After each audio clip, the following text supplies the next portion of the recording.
global infrastructure is crumbling this evening as the Nintenbyte Podcast continues its unprecedented rise. In cities across the globe, fans are rioting. The Pentagon has issued a statement describing the Nintenbyte Podcast network as a pixel-based prophecy. Some say the rise was foretold, others say it's just a really good podcast. We're talking twisted nipples, milk, and a sock puppet who doesn't talk. It's dangerous to go alone. Watch this.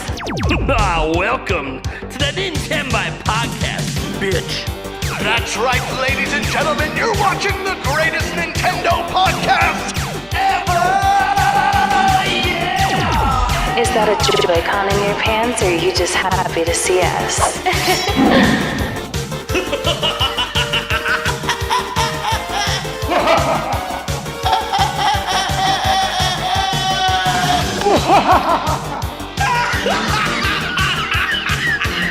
Shut up! Now feel the power. Everyone, do you feel that? Oh my god, I feel it! I feel it too, Gamer. What is it? It's the power of our podcast. I feel it! This is rad, Nintenbyte. So rad. Power.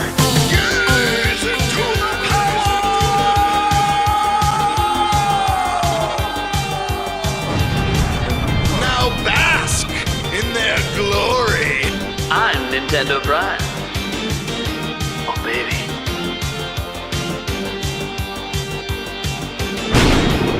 I'm Thunderstash.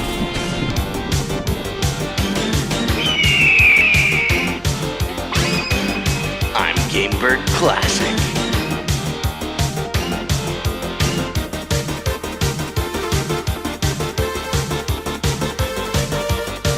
Nintenbyte rules.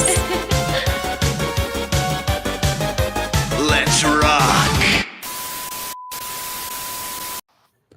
Hey everyone, welcome to the Nintenbyte Podcast.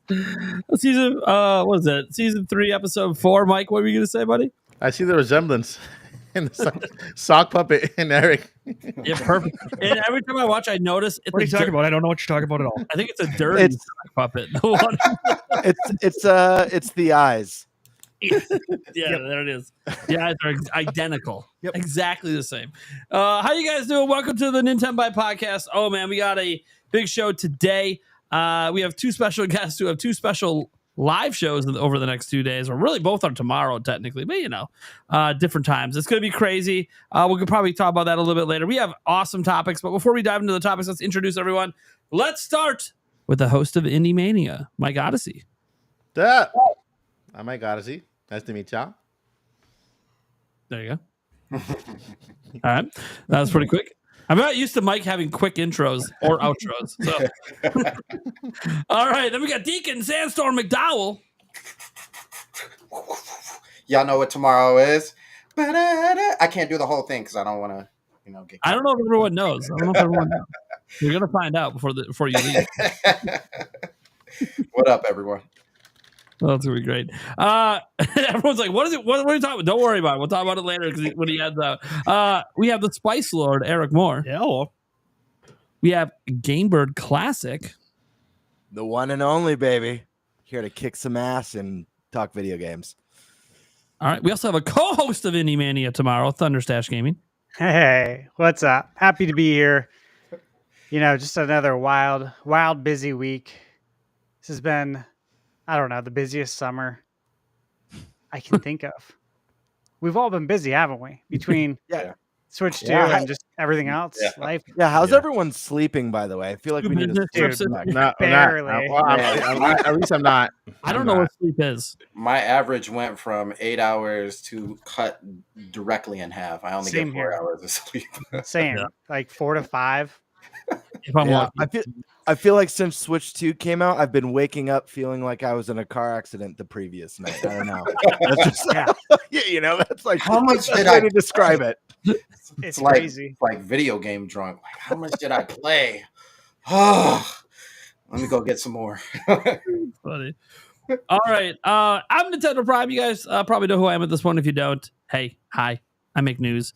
I don't really make news, I guess. I should say cover news. My God, I'm not Nintendo, damn it. I make headlines for some channels, just not for the right reasons. All right, let's go around and do our little topic roulette because we got some big topics today. We got a couple topics that you could argue are a little negative, but we'll see how we react to them. Oh, what's that? Another podcast has decided to say there's going to be a direct next month. What? Oh man, we're gonna be talking about that. That's crazy, and I don't even know what the other topic is because it's dealer's choice. So we'll see what happens. All right, let's see. I'll be nice. Eric, you can go first. Thank you. That's why I totally picture Eric slowly slipping Prime a note to the side. Please let me go first. Please. There's only like one topic I remotely can talk about. Imagine that. The direct in July, rumored. Oh, yeah, man. I wonder if you picked that because I have to open a link and then I just play it and it basically does the topic. No. What? There's a reason why we're gonna have like another special guest on the show today. There's a reason why I'm a sock puppet. He doesn't even know it. We're gonna have another special guest. The biggest Nintendo YouTuber in the world is guesting. He doesn't even know. We're bringing on a rival podcast. Anyways, cool. So you're doing the direct. I guess we're doing that topic right away, baby. If you guys are here for that, damn. You'll be dipping out in like an hour. Let's go to the Bird Master over there. Yeah, I'll take a topic called issues with Switch 2 screens. Oh boy. There's more to it than that, but there's quite in the notes, so there's quite a bit more. There's quite a bit more. I took good notes on that one. Yeah, and if you guys like screens, you're gonna love this topic. We all have them. All right, Stash Man, what do you want? I'll take dealer's choice. Ooh, you don't have to tell us what it is. We can, bad to the bone. You could surprise us.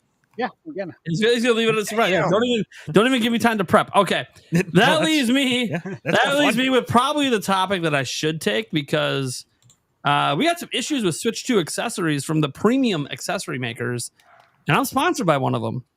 There's no conflict of interest at all. I swear. I swear. There's no conflict of interest at all. I swear. No, not at all. Nope. Hi, D-Brand. How you doing? Not just D-Brand. There's other ones. Anyways, we'll talk about that. You guys kind of just saw what the primary issue is with it. All right. Let's go ahead then and get into our first topic, which I guess I have to open a link here. Oh, my God. Eric, what are we talking about, buddy? We're talking about a rumored direct in July. Beat 'em up's the source on this one. Yeah, as I said, we have an extra special guest today. Look, Beat 'em ups, massive YouTuber, Nintendo Podcast is what he did this on. So he's getting the spotlight today. Yep. Yeah. Huge Game Bird fan too, I heard. Yeah. Yeah, I heard he's a massive Game Bird fan. Yeah. Like, I mean, look at the hair. He's trying to be you. I get that a lot. I mean, that's a gift. I think he took my jacket too, to be honest. And the mustache. You know, he never had a mustache until he saw Game Bird. Oh yeah. All right. So let's go ahead and see what Beat 'em ups had to say about a Nintendo Direct. We'll just let him talk for himself because he's the source. There's going to be a Nintendo Direct next month. In July. How do you know? I can't tell you. I just said I can't tell you how I know. You know how I know, but I can't tell you how I know. Okay. You know that I know that you know. Right. Here's what we're going to see. Metaphor. Oh, hell yeah. That's actually perfect for the system. I know. Although now I'm worried it's going to be a Game Key cop because the Raidu is Atlas as well. Well, everything's a Game Key cop. But Metaphor is a huge download. And I think it's a $70 game. Then they should do physical. They should do physical. Atlas, if you're listening. This one's obvious for a direct, but we're gonna get GameCube Shadow Drops. Oh, thank God! And I heard it was Pokemon Coliseum was one. No. I mean, it's already in that list that they mentioned. Not Gale SD. That's coming later. They're doing one at a time. Yeah, it's in that list. It's just not announced when it's coming in. So this will sit. That's really pretty dope. This one, I don't know about this one. It's just what I was told. Death Stranding Director's Cut S. Ooh. I can see Death Stranding coming to the Switch. Well, the new game's coming out too soon. Okay. This one's also obvious, I feel, but Witcher 3 Nintendo Switch 2 edition. Oh, there's apparently a double audio. Yeah. Yeah. I'm not hearing it. I'm not either. It sounds cool. It sounds like a lot of reverb is how it sounds. Like there's just a lot of That's reverb. weird. Yeah, because I'm not hearing There it is at all. literally no echo on our side. Yeah, on my end it just sounds like double, like literally two double. Like when you don't sync it correctly. Exactly. Wait, is it just when the YouTube video's Yeah, playing? it's when the video's playing. Yeah, it's from the video. I mean, it's understandable though. Yeah, it's not a problem. It's not like it's hard to hear. Well, here we go. Okay, yeah. They also just added cross save and cross play to Witcher 3. Did it go away? No. That's cool. No. Oh, did it go away? No. Well, it's not playing, so we can't even. Yeah, I know. Just hold on. Right now, did it go away? Are they gonna charge $10 for Now it? it's Oh yeah, it did. Or, It did. like- Yeah. I mean, I don't know specifically. Yeah. So you guys can I hear it. haven't been told specifically. Yeah, we can hear it. But You they, can't, they're right? known to No, Gone no, now. I guess so. they give free updates. Even the PS4 got like. Well, I think you it guys was let a me know when I a should free stop. Yeah, PS5 but update. the Switch 2 editions are actual like releases that will get like a physical. Okay. So I mean, I don't know if they're gonna add anything to it or they're gonna add like motion controls like they did for Cyberpunk, but That'd be cool. they already have the engine You in swing your place. sword and stuff.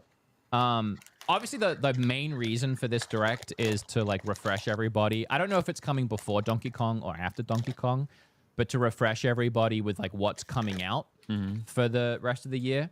Included in that is Metroid's release date, Finally. Oh, let's Obviously. go. which obviously we need. Yeah, we need that. And then, as far as I'm aware, the one more thing is supposed to be just a teaser card. Animal Crossing. I heard Isabel's going to show up, and it's going to tease a card Animal Crossing coming out in You 2026. got it now. People are gonna lose their minds. That's everything. We're good. That's Yeah, it. we got it. Yep, that's it. That's the last thing that he talks about in the direct. There. Okay. Eric's probably all confused because he didn't even know what the games were. I did a video on it 4 days ago. Yeah. No. No, yeah, no. Yeah. No. Just go to the Gaming Leaks and Rumors subreddit, Yeah. and then there's a post that has them all on there. Yeah. All right. It's fine. Otherwise, I can always watch this back. Sure. I'm gonna be making clips of it tomorrow anyway. So, woo. Okay, but it's your topic. That's kind of the point that I was trying to mention. But okay. Anyways, setting that aside, obviously that is where all the direct stuff comes from. Okay, the direct stuff is big time, just coming from that is the primary place. Now, there's been some additional stuff. Attack the Backlog has come out now and said that he's also heard from somebody, and he's actually talked to me privately about it. So I know a little bit more than what he gave on Just Restart on his live stream. But I can't tell you really much other than it would be someone that would know that he has talked to. And they didn't just say there'll be one in July. They confirmed they're planning one in September as well, which, I mean, no one's really surprised. They're not going to skip Mario's 40th in September. I mean, like we all know they have one in September usually anyway, and they have an extra special reason to do one in September. So we all know that's coming. Like, that's not even a shocker. But obviously, you know, it's all about getting that one in July instead of June. That's kind of what we're looking at with this. Some people were kind of backing off on it a bit because of Drag X Drive getting the old shadow drop of price and release date. By the way, thank you, Nintendo, $20. Not bad. Good I game. would have dropped it for 40. I would have been Yo, that was a smart move. That was a good pull. That's what I said. It needed to be. Remember? Yeah, $20. I know there's people. Everyone said I was crazy. Yeah. Yeah, well, Nintendo. It's a small game too, so it's not that. Also, You need the slow zoom, Stash, when you say that. And I was crazy. Also, just to point out, this does fit the narrative, by the way, in the opposite direction. When Dub Bowser said there will be variable pricing, Yeah. Everyone ran that headline in the negative, like, oh, 80 is not where they're going to stop. It's going to be 90. It's going to be 100. No, they just meant everything's not going to be $80. It's going to be cheaper. Hey, let's talk about that in a little bit. Yep. Okay. We'll save that. So I find that just to be really interesting, but that's not really got anything to do. I don't think any of us feel like Drag X Drive means there's no direct. Like that, it's kind of a smaller game on the side, right? It is, yeah. It's more reason for a direct. Ooh, Yeah, I agree. They don't want to I show agree with Drag that. X Drive at a direct. Why would you hype a $20 game at a direct? Yeah, it's not going to show. If it's a $20 game, then what we saw is probably what it is. It's just a multiplayer 3v3, and that's all you do. This is a perfect game for the app. There you go. Yeah. So yeah, it's a game that probably, they might mention it in the direct, but I think it'd be more like in passing, like a sizzle reel, where they just kind of remind you, hey, this is coming out. Just like they'll probably do a sizzle reel, remind you that the Kirby DLC also comes out, I believe, next month. But that's not something they really need to focus on. You need to focus more on the third parties, because there's a lot of them announced that don't have any dates, probably new announcements as well. And then obviously Nintendo's own games. They have like 8 total announced. 2 have released. 1 we have a release date for. Bonanza we do, so that means there's like 4 or 5 other games we don't have dates for. Now the 2026 ones I don't think we're going to get dates for yet, which right now for sure the only 2026 one that we know for sure is Dust Bloods. Could also be Age of Imprisonment, because that's winter, so that could fall into the January slate possibly. Sure. Could also be December, but could be January. But it doesn't mean we couldn't get a date for that. So anyways, obviously, we've been talking about directs. We thought, maybe there were some light rumors about possibly one happening in June that came from PH Brazil. He retired before that rumor even had a chance to bear any fruit. And I think it's because he kind of saw the writing of the tea leaves. He just doesn't like the attention, negative or positive anymore, which is fine. He wants to make opinion content. So as I said at the time, we're not going to cover PH Brazil anymore, because he literally said he's done being an insider. So, okay, cool. The weird thing here is Beat 'em Ups is not an insider. Yep. He's actually never leaked anything. Like, this is the first time ever. And the reason that people are paying attention is because he doesn't need it for clout. Nope. He's literally the biggest Nintendo only, specific here, Nintendo only. I know people say Scott the Wise. He does more than Nintendo only YouTuber. Like, he's the biggest. There's a reason that when he said he's no longer working with Nintendo some years ago, he got 3 million views on that, because that was a big deal. This really massive 1 million+ subscriber YouTube channel suddenly doesn't work with Nintendo anymore. What's the problem? Problem was that he was playing modded Tears of the Kingdom or Breath of the Wild or whatever it is. Nintendo doesn't like that. They didn't block his videos. They didn't go after him like they did a certain other really big YouTuber. But they ended their partnership with him. So it's really interesting. And by the way, he had Kit and Krista come on their show, because they were working at Nintendo still at that time when it happened, and they confirmed that's literally why Nintendo didn't want to associate with someone modding games. I remember that. Yeah.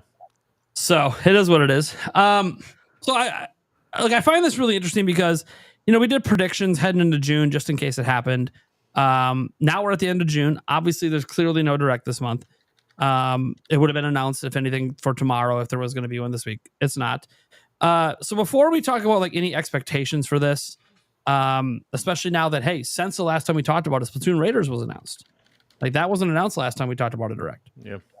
So, and traditionally that would be an announcement you expect in a direct, Right. but we didn't get it in a direct. We got it technically on Nintendo today, then 15 minutes later on all their other socials, which, by the way, I like that, Nintendo.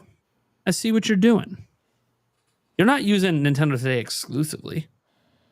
You're just saying, hey, if you want to be first, you'll get to know about 10 minutes before everybody else. Cool. Which, by the way, Nintendo Today is terrible about sending me notifications on things that matter. So, Yeah. I think I saw it on Twitter first, but whatever.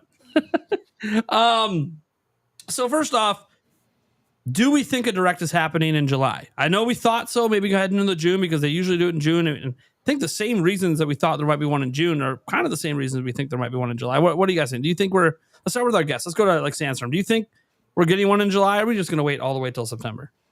Nah, man, we're definitely getting one in July. We didn't get one in June, and I think this is starting to be a trend. Like, I feel like, some years back, we usually got, like everybody else, for, showcase season is what we call it for June because it's no longer E3, and yeah, you get the picture. But I always assumed that they would wait for everybody to go, and then Nintendo would finally go last at some point and show off what they had to show off.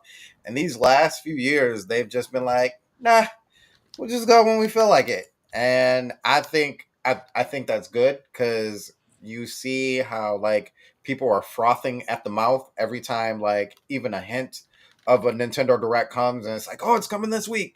No, it's not coming this week. Oh, it's coming this week. It's not coming this week. Ah, what are they going to show us? Nintendo's dying in the water because they're not showing us anything. So I definitely think that July is probably the perfect time for them. And also, too, because we don't really have a lot of information going into the fall and into the winter. And July is like inching closer to that time. So I definitely think that they have something up their sleeve for July. And I think it's going to be a bigger one. Obviously, not equivalent to the Switch 2 reveal and all that stuff. Not that big, but it's going to be a pretty significant one. I think you're going to get plenty of indies as well as third parties. And then you're going to get they like to sprinkle in the shadow drop and first party titles in between those two things. So yeah, I think you're going to get a little bit of everything. What are you thinking, Mike? I agree.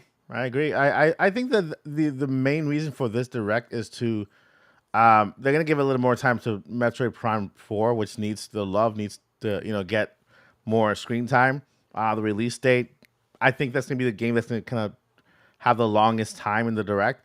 The other reason is third party support. I'm still waiting for Microsoft to show up with that Call of Duty or whatever they want to bring over to Nintendo Switch too.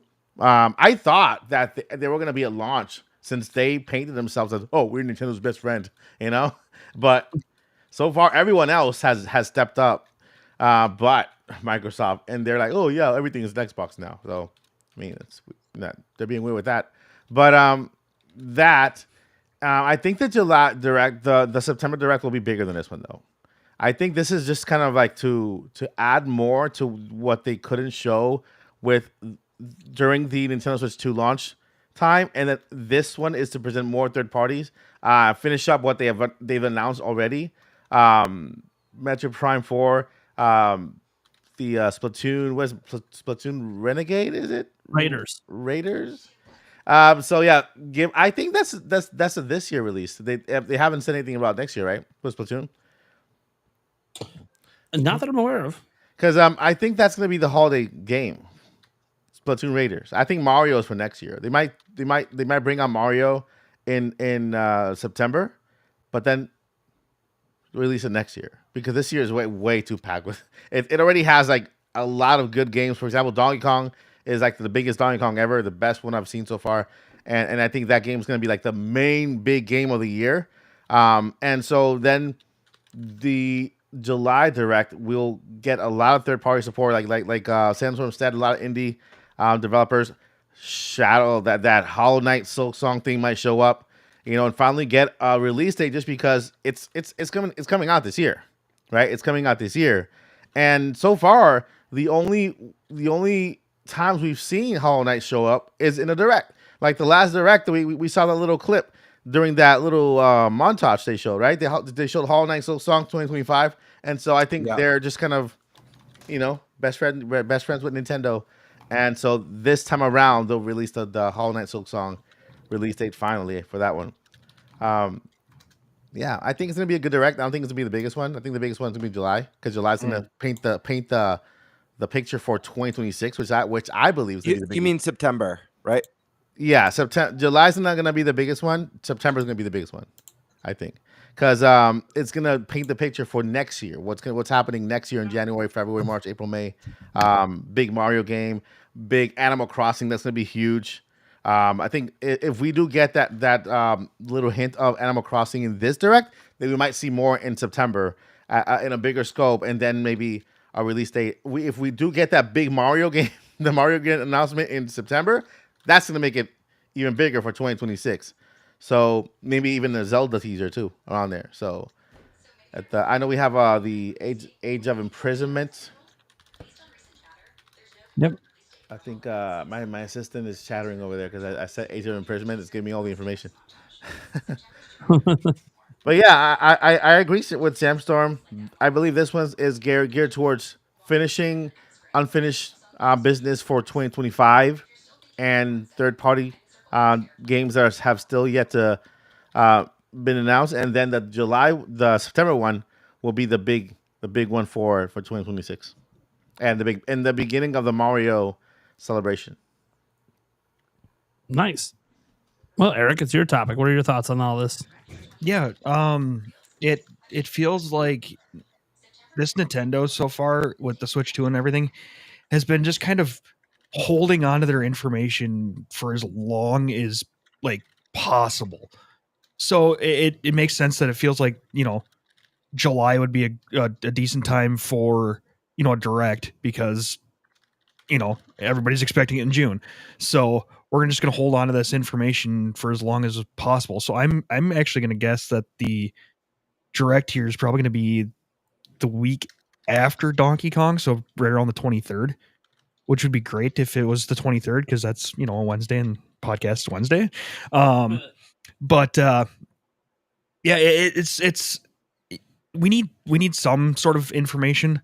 I know I've seen rumors out there that people are saying, Nintendo's done with directs now because they got the app and that's how they're gonna, show things and announce things now. And it's like, man, I don't see that being the case. You never know with Nintendo. Nintendo just does kind of what Nintendo does, and it's sometimes way out of left field and you don't see things coming. So yeah, I think it's that there's going to be a direct here coming soon because we got to see something. We got to know something. So yeah. Cool. I'll go next year quick and just kind of get my quick thoughts out of the way on this. The thing is, we have Pokemon Presents, right? Is that July 22nd, I believe? Okay. So I bring that up because one, we'll already get to talk about the Pokemon Presents that week. That'll be great. Let's go. Yeah, we have to might have to reach out to some Pokemon YouTubers, see if I can get them to come on that week. That being said, I assume Legends EA is getting blown out, and that's going to be wonderful. And who knows what else they announce. But what's very interesting is people have tried to use there's a Pokemon Presents next month, so that we can't have a direct. And if you actually look at the history of Pokemon Presents, there's almost always a direct the same month, usually within a week before or after. So the Pokemon Presents is actually kind of evidence that there would be a direct. Now, why the Pokemon Company announces so early, I have no idea. But I appreciate it. I wish Nintendo would do that. It would be much appreciated, Nintendo, if we got more than 24 hours notice, 2 days notice if it's a game direct. It would be nice to know a little bit sooner than that. But Nintendo, they're kind of like, why fix what ain't broke, right? It keeps working, so who cares? And Nintendo, I think you can get even more viewers if you gave us more heads up, give fans heads up. That said, yeah, I think once. Look, just like I thought going into June, the same reasons I thought we could have one in June are the same reasons I think we can have one in July. Now, I will say this. If we don't get one in July, I don't think there's one till September then. I don't think they're going to sneak one in August. Now, I do think it'll probably be very early in September in that case because, we'll have nothing with release dates because Kirby will come out. So we'll have Dragon Drive, right? So after those come out, there's nothing else with release dates. So yeah, it had to be early in September because we need to know what the September game is and stuff like that. Now, as for why I think it'll be now is because I don't think we're going to go into September not knowing. Now, again, they could do what they did this month. Like this month, they dropped the date for Dragon Drive. They could drop a date, for the September game next month. They definitely could do that or drop it in August or whatever. But obviously, fans are getting a little frustrated just knowing one game at a time. And the reason is because not everyone's excited for those one games. Like Dragon Drive gets dropped, but not everyone's excited for that. So everyone's like, okay, if I'm not excited for Bonanza and I'm not excited for Dragon Drive, when are the dates on the games I'm actually looking forward to? And that's what the directs are nice for, is getting that information for all of those games. Because what people don't realize is I've seen some comments on this online where people are, well, hey, you just always want what's next and you always just want what's new. You can't appreciate what we have right now. Well, some people don't like what we have right now. Like, that's what you have to understand is like Nintendo's got a very large audience. 150 million people bought a Switch. Not all of them. Like, yeah, everyone bought Mario Kart. No, actually, only about 70 million of that audience did. That means 80 million people bought a Switch and did not buy Mario Kart. Yeah, see? So, like, that's more than 50% of the audience that didn't. So not everyone is interested in that. Maybe they still got it day one for backwards compatibility and stuff because they wanted to play their Switch 1 games better. But maybe they don't care about Mario Kart, right? And if Bonanza's not your cup of tea, you might be sitting here waiting for that game that speaks to you. Now, maybe the game that speaks to you is Metroid Prime 4 Beyond. Cool. Well, we don't have a date for that. Maybe you love the Age of Imprisonment and don't have a date for that. Maybe you bought it because of Dust Bloods. Obviously, that's in 2026. We don't have a date for that. So there could be all these different games that maybe you're already excited for that they announced on April 2nd. We just don't know. Maybe it's the third-party games even. Maybe you're like, oh, man, finally, we're going to get Call of Duty because of the 10-year contract. Still not announced. Borderlands 4 is coming. Oh, but it's not day one. Well, then when the fuck is it? They're still saying it's 2025. When is it? We don't have a date. There's Silk Song. I don't think you bought a Switch 2 for Silk Song, but Silk Song's coming. We don't have a date for that. We know it's coming before the Xbox handheld drops because the PR person came out and said, oh, no, we're not like launching with that. We're going to be launched before then. So like anyone could say, oh, if it's a PC, it's going to be on here when we launch later this year. Well, no shit. Microsoft probably knows the exact release date, but they're not going to tell anyone because it's up to Team Cherry to announce. Yeah, I think Team Cherry probably has a Switch 2 dev kit. I only say this because the only playable demo of this thing ever was at E3 in Nintendo's booth. Team Cherry was there with a playable demo of Silk Song. So if any dev team was trusted with a dev kit indie-wise, they were probably one of them. They're a team of just 3. Very easy to keep it under wraps. And just 3 people. So yeah, and that game's coming this year. They've said many times it's coming this year and it's coming before this winter. Okay, cool. So at some point, probably this summer, that could be in the direct, right? The biggest thing is just we need release dates. I kind of agree with Mike that the bigger direct for most people will be September. Like if you're looking for new announcements, like new Nintendo announcements, September's direct is going to be the one. You're going to get your 3D Mario probably shown off and teased. You might even get the first trailer for the Mario movie. Could be in that one. You might get some other Mario Celebration things and stuff going on there, but they're not. It might, if it's not a Mario only direct, then there's going to be other stuff too. They could end up. Maybe you think that Ocarina of Time remake that is rumored to be out there. Maybe you think that's happening next year. Maybe they tease that, right? That would get people hyped as hell, even if there was nothing this year they wanted to buy. Maybe they give us another trailer for Dust Bloods and give us like a season that's coming out in next year. Maybe there's more third parties coming. Maybe there's a new Monster Hunter coming that's going to be timed exclusive on Switch 2. Like that was a huge thing. There's the big thing that the big thing that everyone's talking about from beat 'em ups, Animal Crossing supposedly being that one more thing. Maybe that's not shown now. Maybe that's shown in September, right? Yeah. But maybe it is shown now because I do think if you're going to do a general direct, you have to have the one big surprise. You have to have the one big new announcement. So maybe it is Animal Crossing, the one big new announcement. And I don't like the idea of it being a teaser card. No one likes the teaser card announcement. That's what we got with Metroid Prime 4 in 2017. No, it took us how long? What year is it that the game's coming out? Nobody likes teaser cards because it kind of just feels like it doesn't exist. And I swear, there's a rumor out there right now. This just happened during the show. Kiwi Talks, for those who don't know, the guy, he does interviews with all these game developers, including Nintendo people, and he's got all these connections. He came out and said that Nintendo used Kirby Air Riders as a negotiation tactic to get Sakurai to work on the next Smash, because Sakurai indicated to Nintendo that he doesn't want to just make Smash Bros all the time, because that's all he's been doing since 2012. There's nothing but Smash. Yeah, I feel like you said that a couple times. Yeah, and he said that a few times in his videos as well. When he was doing his video series, that like he loves making the series and he doesn't think it can exist without him. Like, I want to do something else. I don't want to stop, but I want to not just do that. So the biggest thing there is that Kirby Air Riders basically came back because Nintendo wanted to give Sakurai something to work on that wasn't Smash.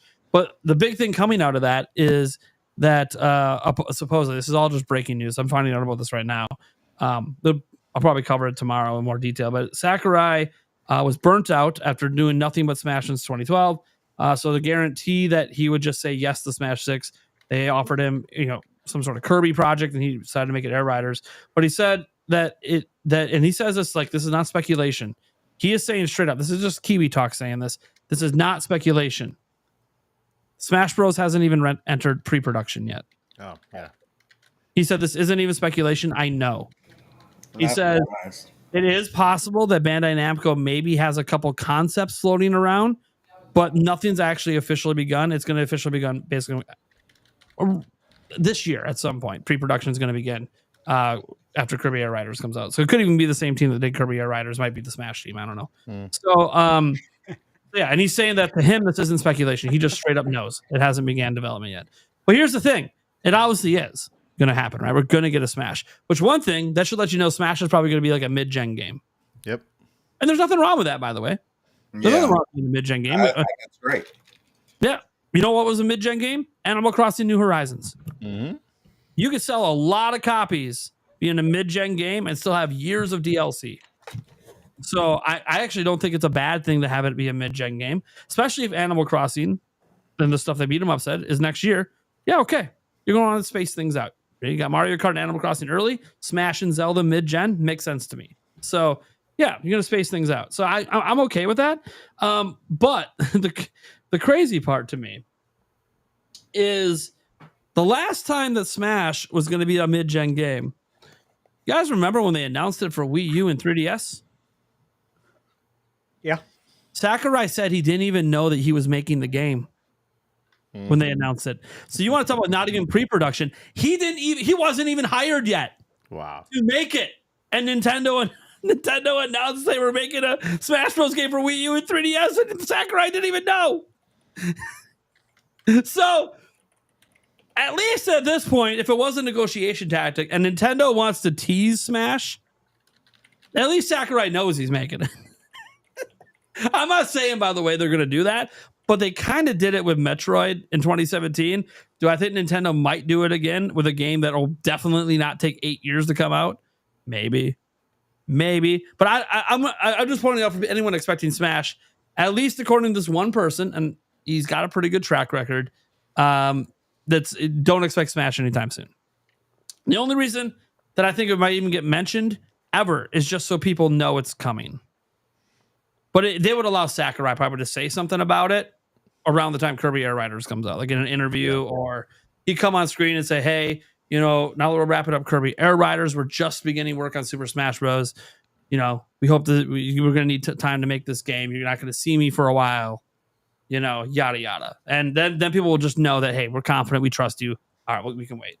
That I could see happening. They usually let Sakurai talk like that and Aonuma for the Zelda team. Those are like the two guys that kind of just let them kind of talk like that and do your thing.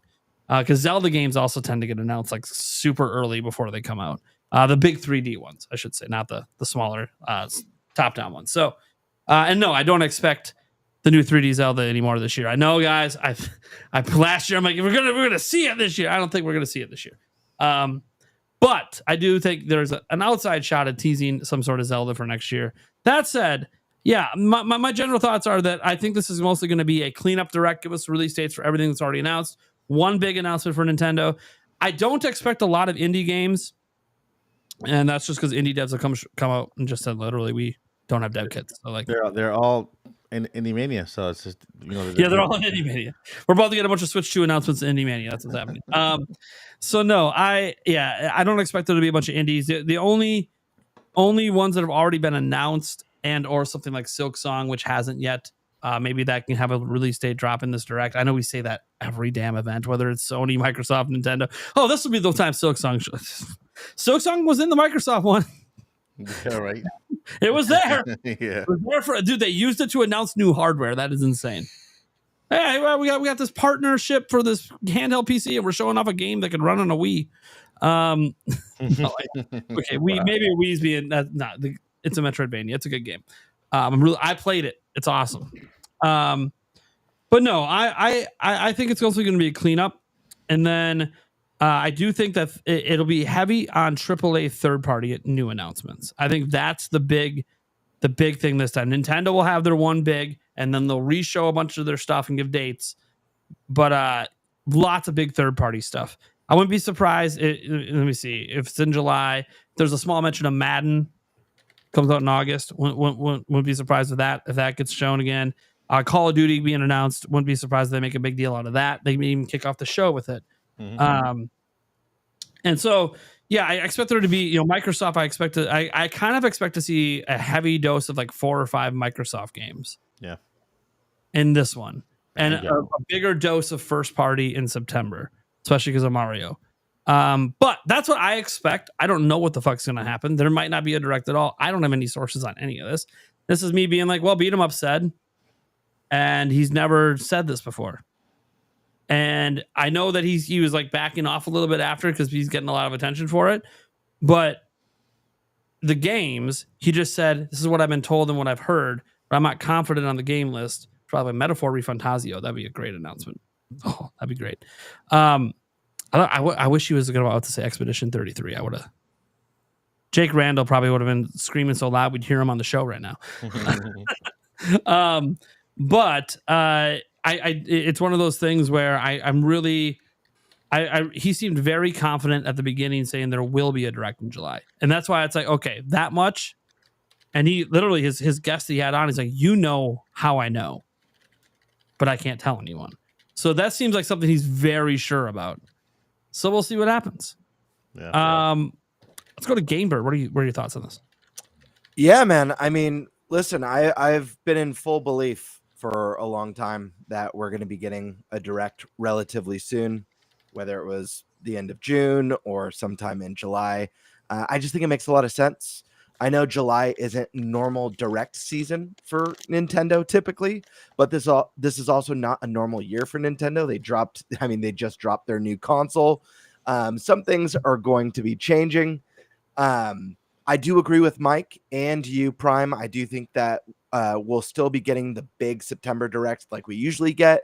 That has some of the biggest announcements, going forward. Possibly the next Mario.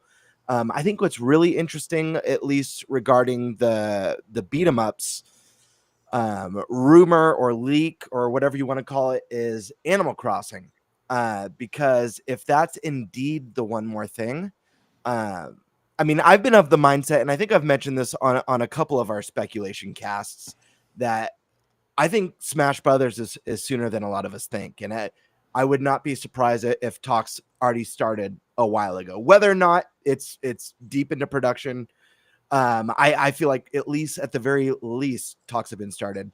And I think if we see Animal Crossing this year, whether it's July or September, I think 100% we're going to at least see an announcement for the next Smash by the end of next year. I don't see any other possibility. I think they've knocked out Mario Kart at the launch. They're going to Animal Crossing, and what's that third pillar of like massive Nintendo IP? That's Mario. Smash Brothers, and it might be 2027, maybe a little bit later. I think they can announce a Smash a year to 2 years early and build up the hype. They can start with some of those character teases as we're getting little bits of development, but that's exciting stuff to me. Now, regarding the July Direct, obviously we have games that we know are coming this year that we need release dates for. Kirby Air Riders, that's obviously one of them. Metroid Prime 4, that's obviously one of them. I think there's an opportunity, and I'm sure Stash will agree with this one. I think there's a golden opportunity to make that Metroid Prime 2 and 3 announcement, a remaster with the mouse controls. This will be a golden opportunity. Prime, you kind of took the words out of my mouth. I think this is going to be big for third party. We obviously have some third party games that have already been announced for Switch 2. We need dates for those, but this is also an opportunity to announce third party games that are already out on other platforms. That way they're not playing catch up with third party next year, and we're getting closer to those day and date third party releases with new third party AAA games that are coming out in the future. So I think this is a good opportunity to kind of finish up playing catch up and get your metaphors and hopefully games like Persona 4 the remake that was just announced, and some of the Microsoft stuff, and maybe the Red Dead stuff, and all those big cool third-party games, like even The Witcher 3 Switch 2 edition rumor.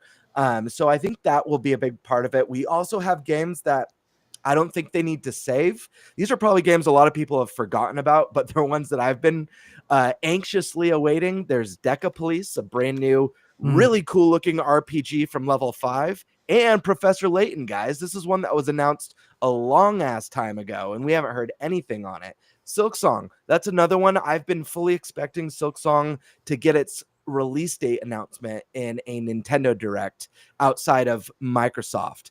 It wasn't surprising to see Silksong at Microsoft's conference, but I just feel like when it comes to indie games, the Switch 2 is kind of the perfect home for indies. It's, it's your hybrid console. It's at home and on the go. I feel like they probably have the strongest audience of indie consumers on Nintendo platforms. Why are you throwing gang signs at me, man? What's going on? It's a 1 and a 2. Yes. 12. What game with a 12 in it do we desperately need to see that's already been announced? Dragon Quest. Boom. That's right. That's And right. Dragon their Quest. audience is huge in Japan. They're the number one selling system yet again. Do we see Dragon Quest 12? Woo! That'd be nice. Yeah, no, I agree. And I don't know that we will get the release date for Splatoon Raiders, but I guarantee you in a July Direct, if it's happening, we will see Splatoon Raiders and at least get a release window. That still could be this year. I mean, that could be the December game. I have no idea. Yeah. I don't think it's the big holiday. I still think there's a big holiday game. And I think Nintendo's in a place where there's so much hype and so much excitement, depending on what sort of bombshell they're going to drop on us for this holiday. I think they, even if they hold it off till September, I think Nintendo could get away with it. We were talking a moment ago about them using the Nintendo Today app and, fears of our, people worried that our directs going away. I don't think there's any chance in hell that directs are going away. They're really popular. Some of the most recent ones have been the most viewed we've ever had. I'm looking at you, Nintendo Switch 2 Direct. But additionally, Nintendo, they're a wild card with a lot of stuff. They're unpredictable. For all we know, they'll have another big Twitter drop or Nintendo Today drop that we've never heard of, that they keep outside of the July or September Direct, where it's like, holy shit, where did that come from? So they're crazy, man. They have a weird way of doing things that's not traditional. And I think we're going to be in for a lot of surprises this year. But I certainly hope at the very least we get those crucial release dates that we really need in a July Direct. And they kind of tie the knot on those third-party games that we already know are coming, as well as including the ones that we're all speculating will make their way over. Leaving room for the future and all new goodness going forward. Yeah. To add to that, in 2024, in June, the Direct for there, they announced Echoes of Wisdom, and Echoes of Wisdom released just a couple months later in September. They did it with Paper Mario and the Origami King. Yeah, that was a Twitter announcement. Mario and it Luigi came out like Brothership. 2 or 3 months later. Yeah. So there's precedent for that. I would not hold it past them. Kirby Air Riders could be that for all we know. Yeah. I don't think it will be because it does have Sakurai attached to it, but I wouldn't be shocked if they just dropped a 5-minute trailer for the game that's a deep dive with the release date on Nintendo Today. Especially because we don't really know anything about the game other than it exists. We saw exactly CGI reveal. I'm like, okay, and that's it. Okay, when that CGI reveal happened, I was like, oh, so this is like a 2026, 2027. Oh, it's this year. Why the CGI reveal? Right. And I don't want to be over what do you call it? Hopium, they call it now, like the Hopium stuff. But honestly, man, I wouldn't be surprised if we got a July Direct, we got a September Direct, and then we got another, whatever gets announced in that time, we get another dedicated game Direct this year. Because it seems like those dedicated Directs are really working for Nintendo. They've leaned hard into it this year already with Mario Kart and Donkey Kong. Look at what it's done for Donkey Kong, dude. Yeah. Even someone like me, Stash got to play it, and I completely trust Stash's opinion. Great taste in games. You know, he's an honest dude. So when he told me the game was fantastic and a ton of fun, I wholeheartedly believed him.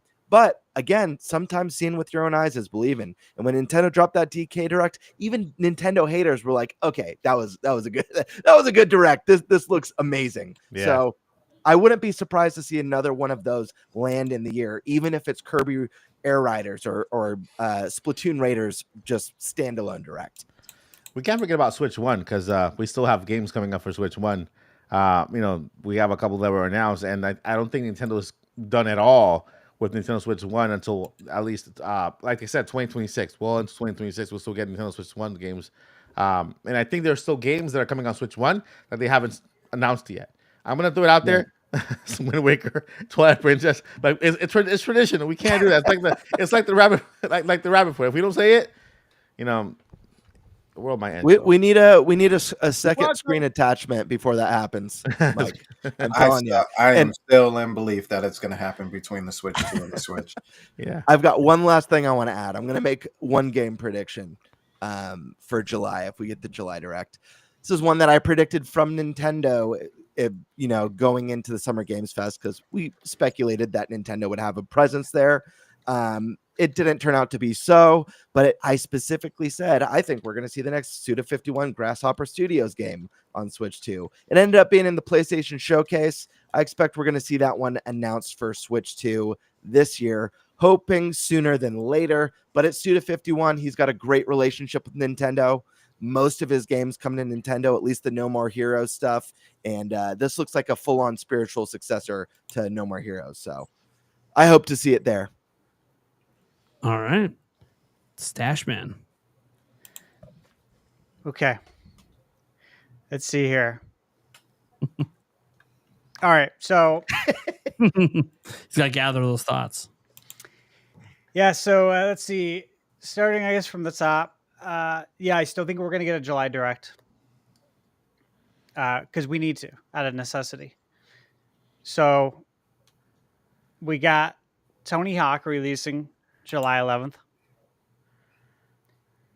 DK on the 17th, Shadow Labyrinth by Bandai Namco, July 18th.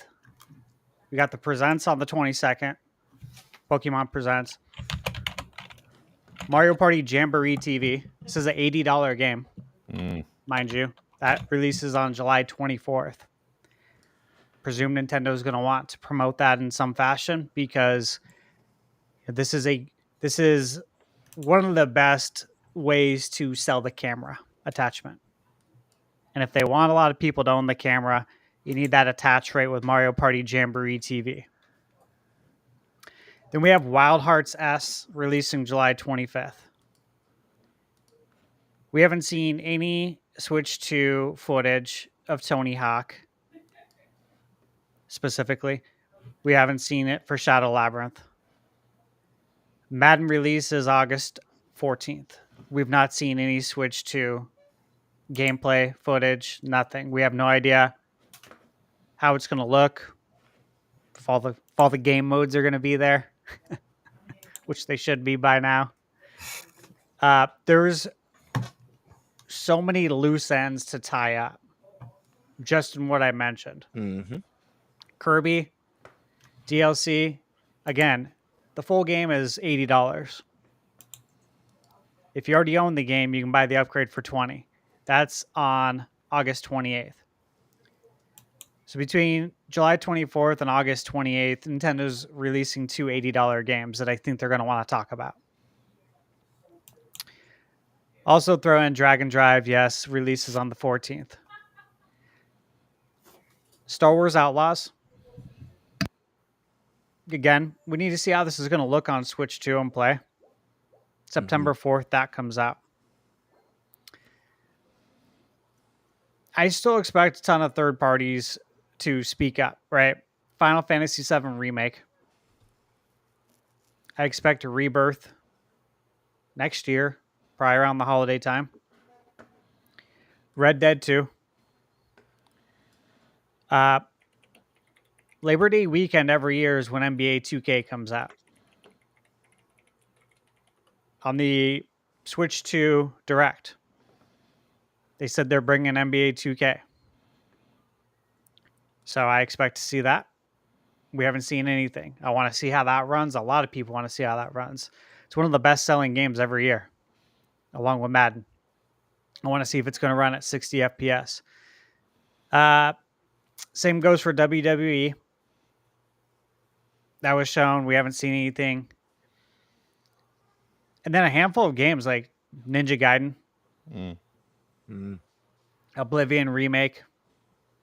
Perfect for Switch 2, especially to fill that Skyrim slot. I do expect Fallout 4 Switch 2 edition to coincide with season 2 of the show. That's a great way for them to make money. You got to tap into the Nintendo market. They've already upgraded it on PS5. They did a PS5 edition about a year and a half ago. Looks amazing. They could probably use that one. Same goes for Resident Evil. Right? Now, we're going to get more information tomorrow about Resident Evil. Tomorrow's the Capcom Spotlight.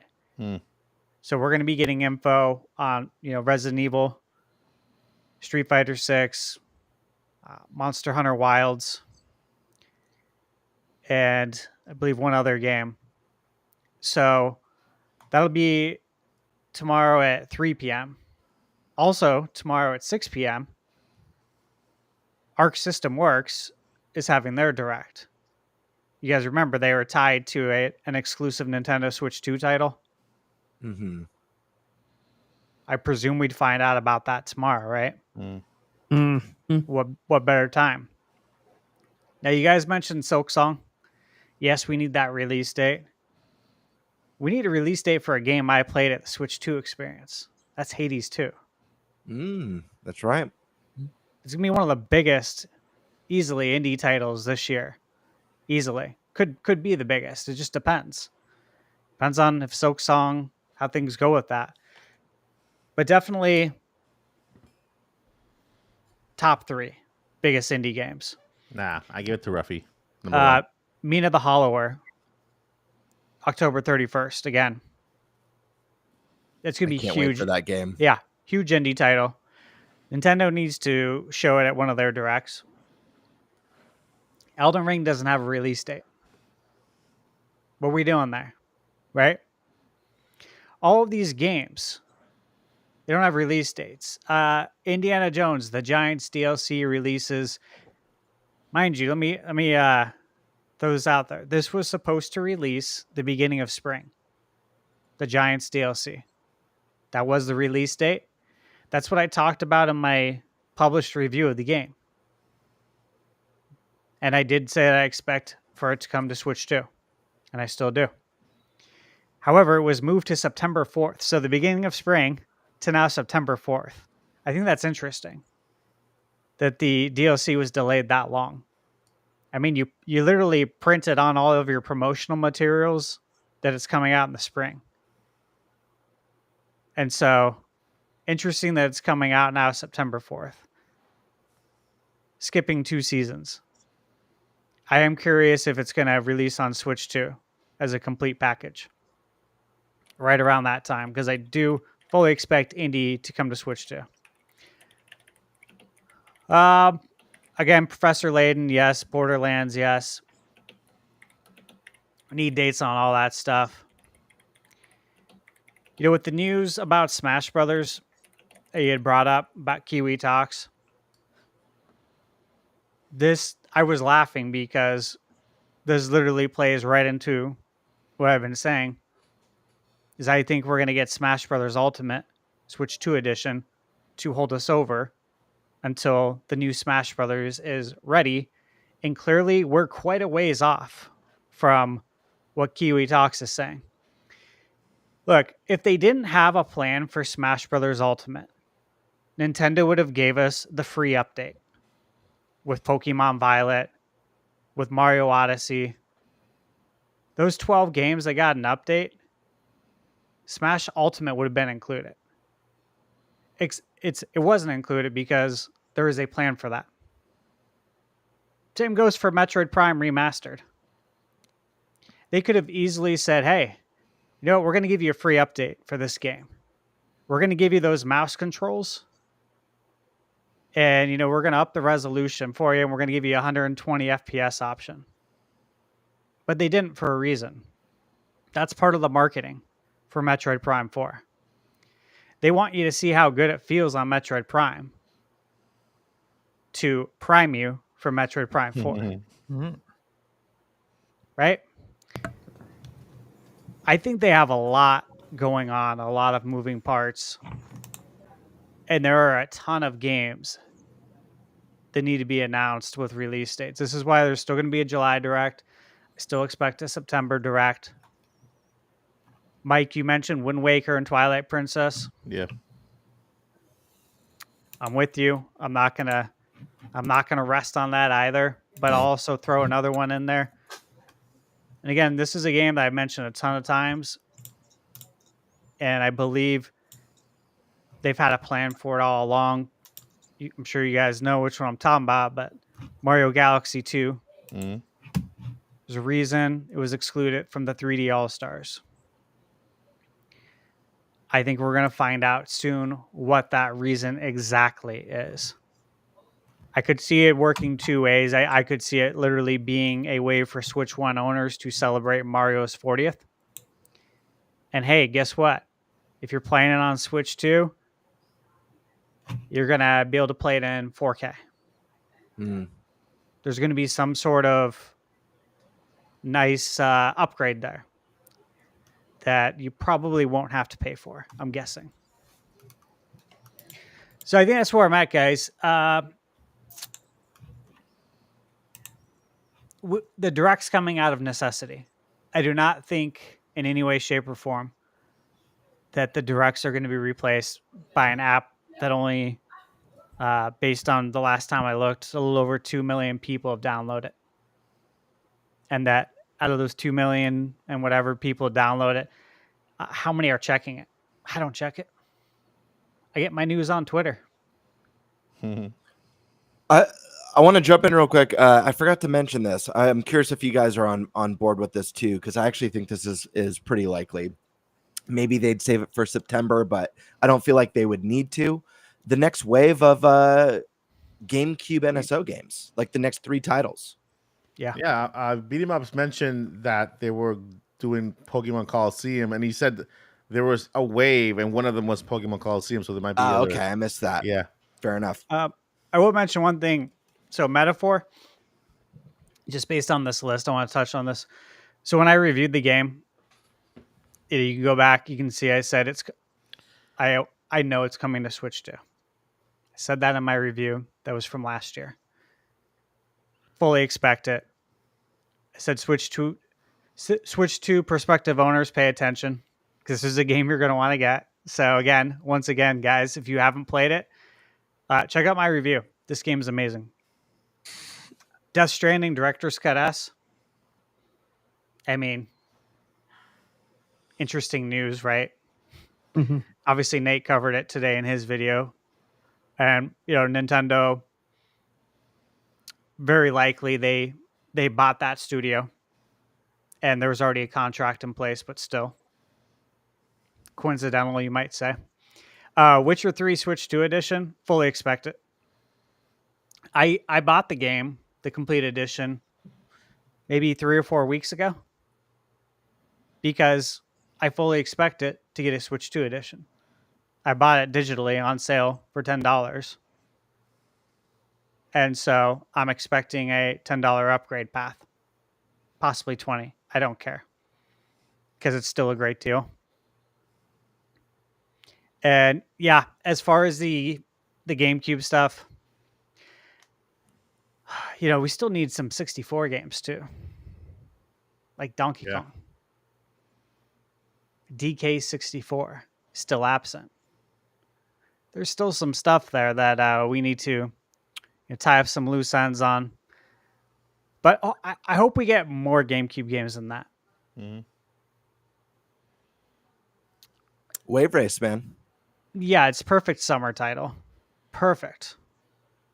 Who doesn't want to hit the waves, man? Like, come on, dude. It's so easy. You know what I mean? Like these marketing tweets can write themselves. This is easy stuff, man. And if you don't want to do that, here's another easy one. It's Mario's 40th. Give us Super Mario Sunshine on GameCube. It's the perfect summer title. Yeah.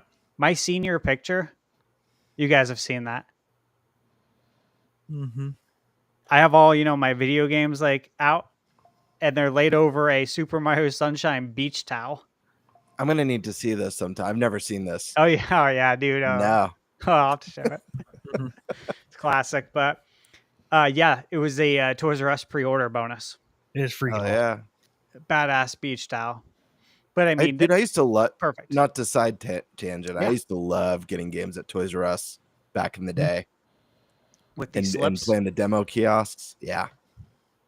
Yeah, dude. Me too. At our local Toys R Us, there's a guy there named Aaron, which is crazy. I remember because I met him when I was in high school. Dude was awesome. My girlfriend and I, we talked to him all the time. He'd hook me up with discounts all the time. Hook me up with stuff they were going to throw away. Stuff they had extra pre-order bonuses for, like he hooked me up with everything. I remember we used to talk about planetgamecube.com. He was going to all the websites I was going to back in the day, but he was like quite a bit older than me. Awesome guy. Funny how we don't have that as much anymore, do we?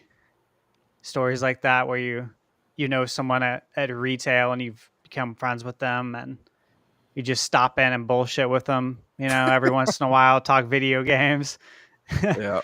Like that's literally what we would do, like I may not even be going there to buy something. It was like, let's go see if Aaron's working. Let's, go bullshit with him a little bit. Yeah. Yeah, it's fun, man. Mike, Yeah. you had your hand up. Well, No, I was waiting with somebody in the chat who said hi, Mike Odyssey, so I was waving. okay. Say hi. All right. Cool. Yeah, guys, I'm really excited. There's a lot coming, and there's still a lot to play. And you know what? I want Square to tell me, are you going to give a free Switch 2 update for Dragon Quest 3 HD? Because I would like to use my Best Buy reward certificates that I earned to pre-order Dragon Quest 1 and 2 HD. But I don't know if you're going to give us a free upgrade. If you are, I'm buying it on Switch 1 so I can have it on cartridge. If you're not, I have to buy it on Switch 2, which is a key card. Little things like this I would like to know. There's so much unknown right now. Bird. You got a word? What's the word? Bird's the word. The bird is I got no word. Yeah, there is no word. There is no word. There's no word. There's no to word. describe this bird. I mean, the word is you're the next topic, Game Bird. What are we talking about?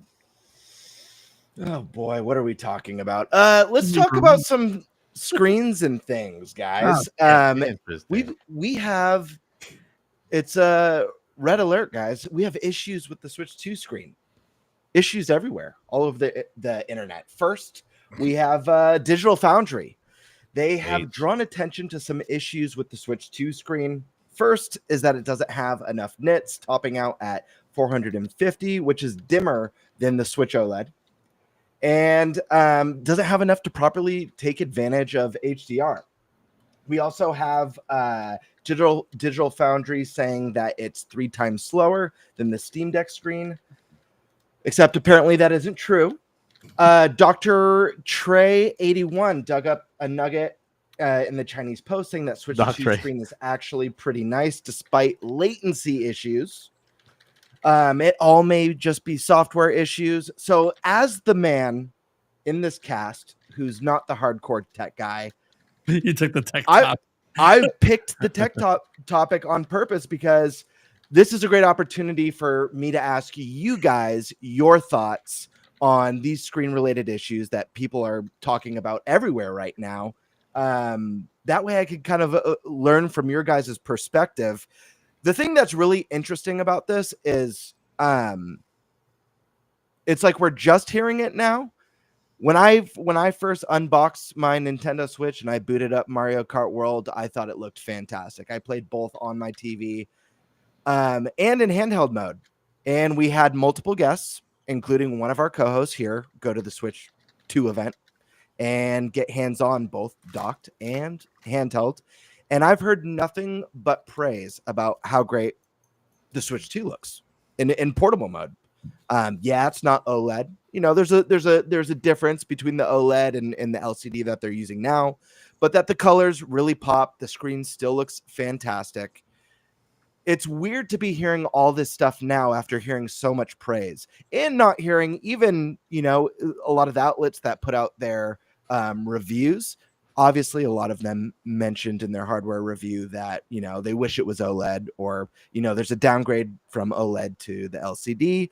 But I haven't heard anything until now about problems with the Switch screen, and now everybody's talking about it. So I find that interesting. So let's start. Prime, you have your hand up. I know you've done some research on this one, and I believe you put out a video, if not today, yesterday, or within the last couple days about it.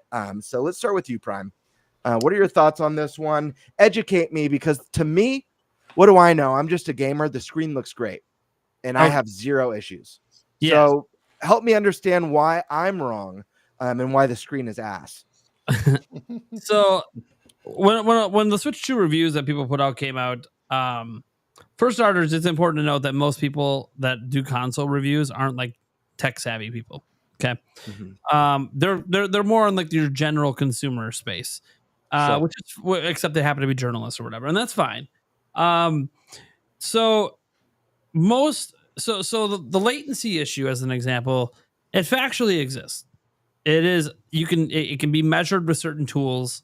Yes, there is like 17 milliseconds or so of latency with the screen.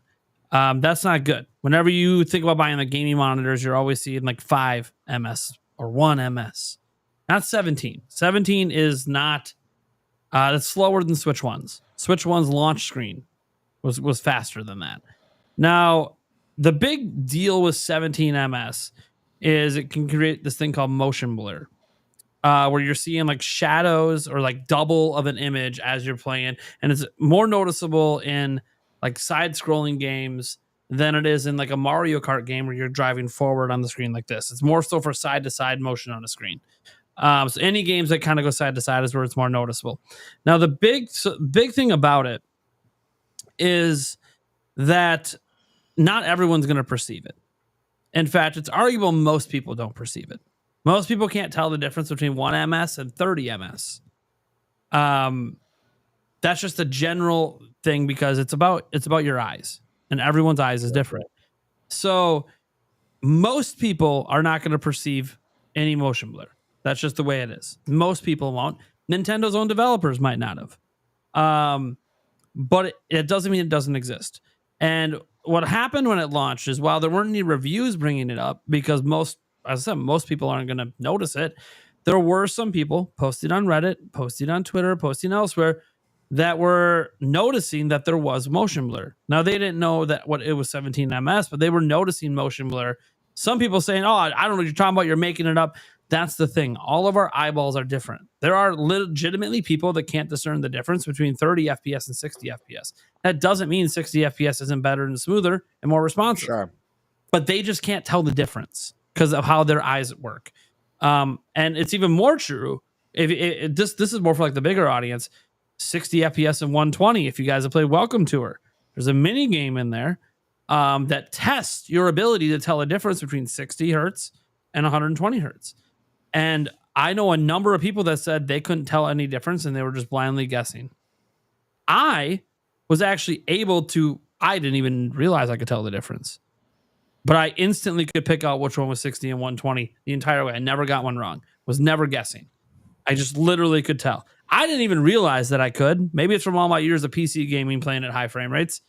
But sure. I literally, it was really easy for me to tell the difference. Now, I don't know if I could tell the difference between 120 and 240, but 60 and 120, I could tell the difference.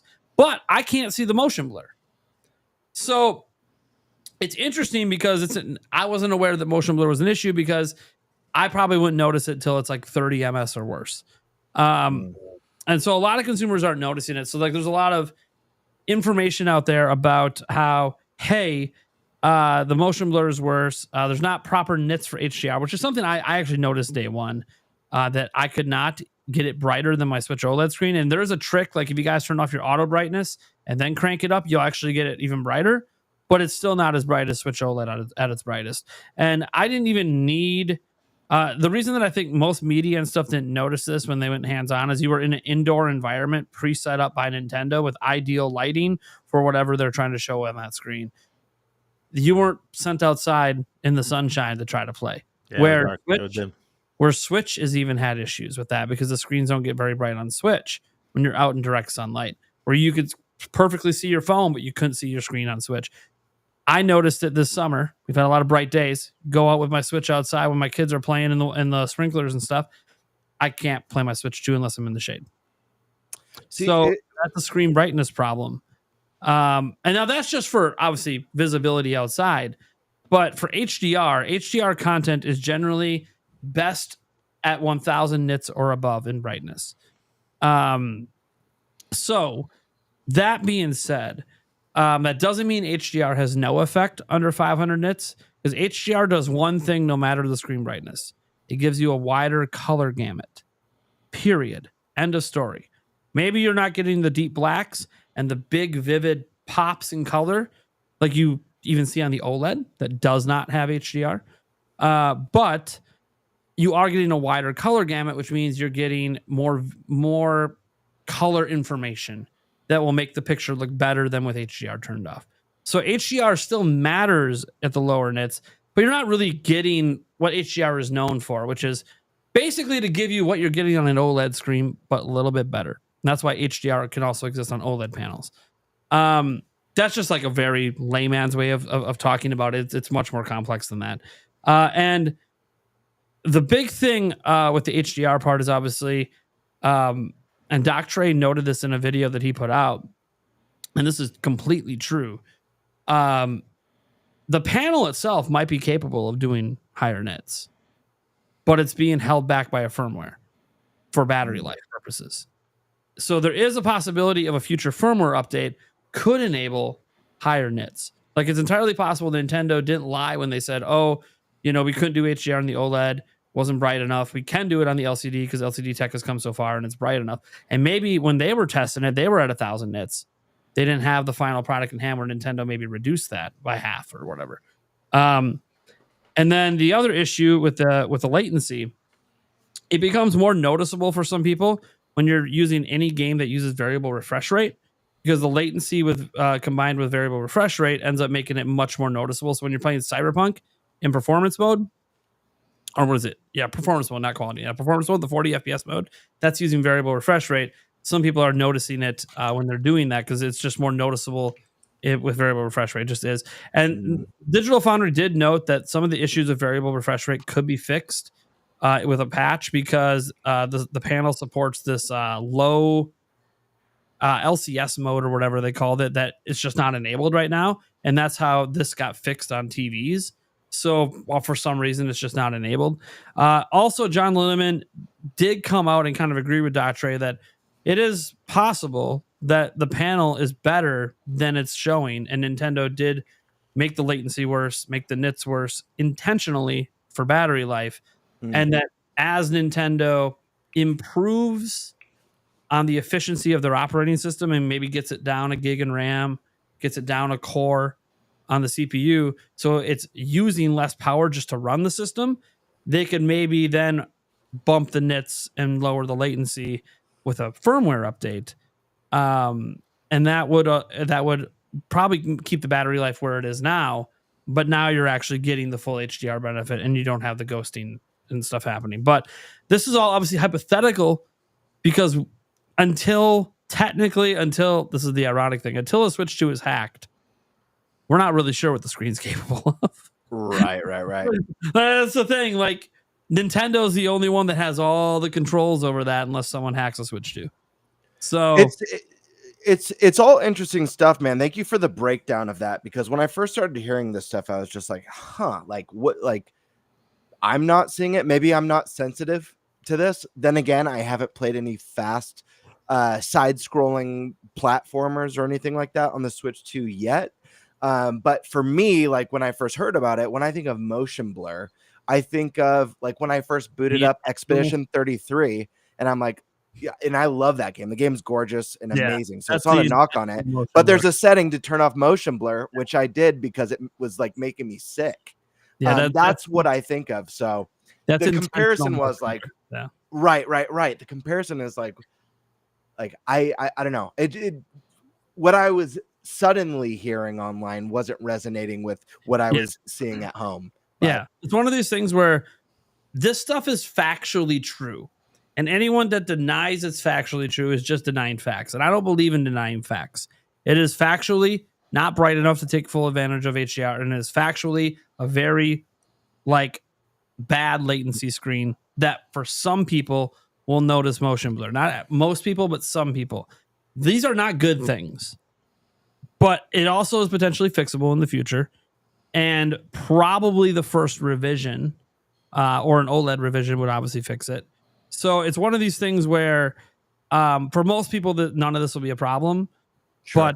But there are certain situations where it can be for some people. So it's like one of those, yes, this is factually true.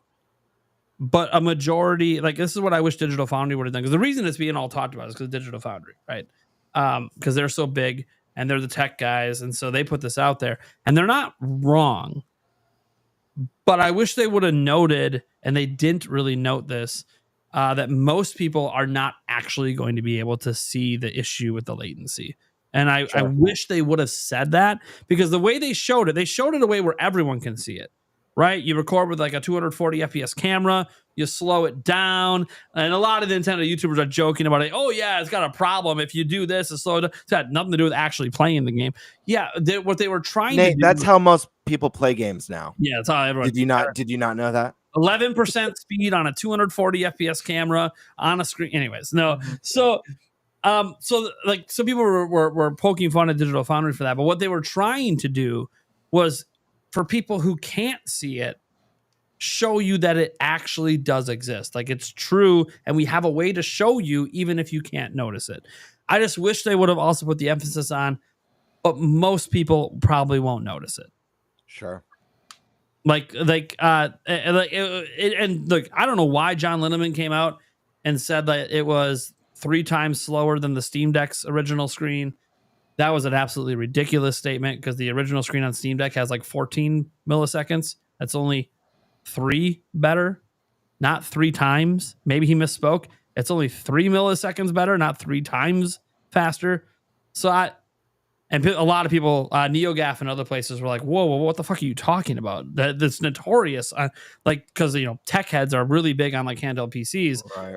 Like that was known to have motion blur on that launch one. And you go all the way back to I think it's like the PSP or the PS Vita had like 30 ms. And people never complained about it back then, really. So, I understand that like we're in a day and age where if this panel is not capable of higher nits, like it's a hard limit of the panel, and the MS is a hard limit of the panel, that means Nintendo cheaped out with the cheapest fucking thing they could find. That is possible. Or it is better than what it's doing, and Nintendo's holding it back by firmware. We just can't confirm any of this. So, and I wish Digital Foundry would have noted, because the fact that John Lindemann came out and said this, well, he said it on Twitter. They didn't say it in the video that it could have been firmware unlimited. So like, there's just all this context now being added after the video that gets like millions of views. And it's like, well, most people aren't going to see this additional context that now, like, maybe this isn't as big a deal. And even if it is a problem for you, it could get patched. So, right. Yeah. That's all I got. I don't know. Obviously, someone else could talk now. I just want to explain it because I was following this whole thing for the last like 3 days. Let's go to Sandstorm, man. Have you read much into this? Is this something that you've noticed or you're concerned about?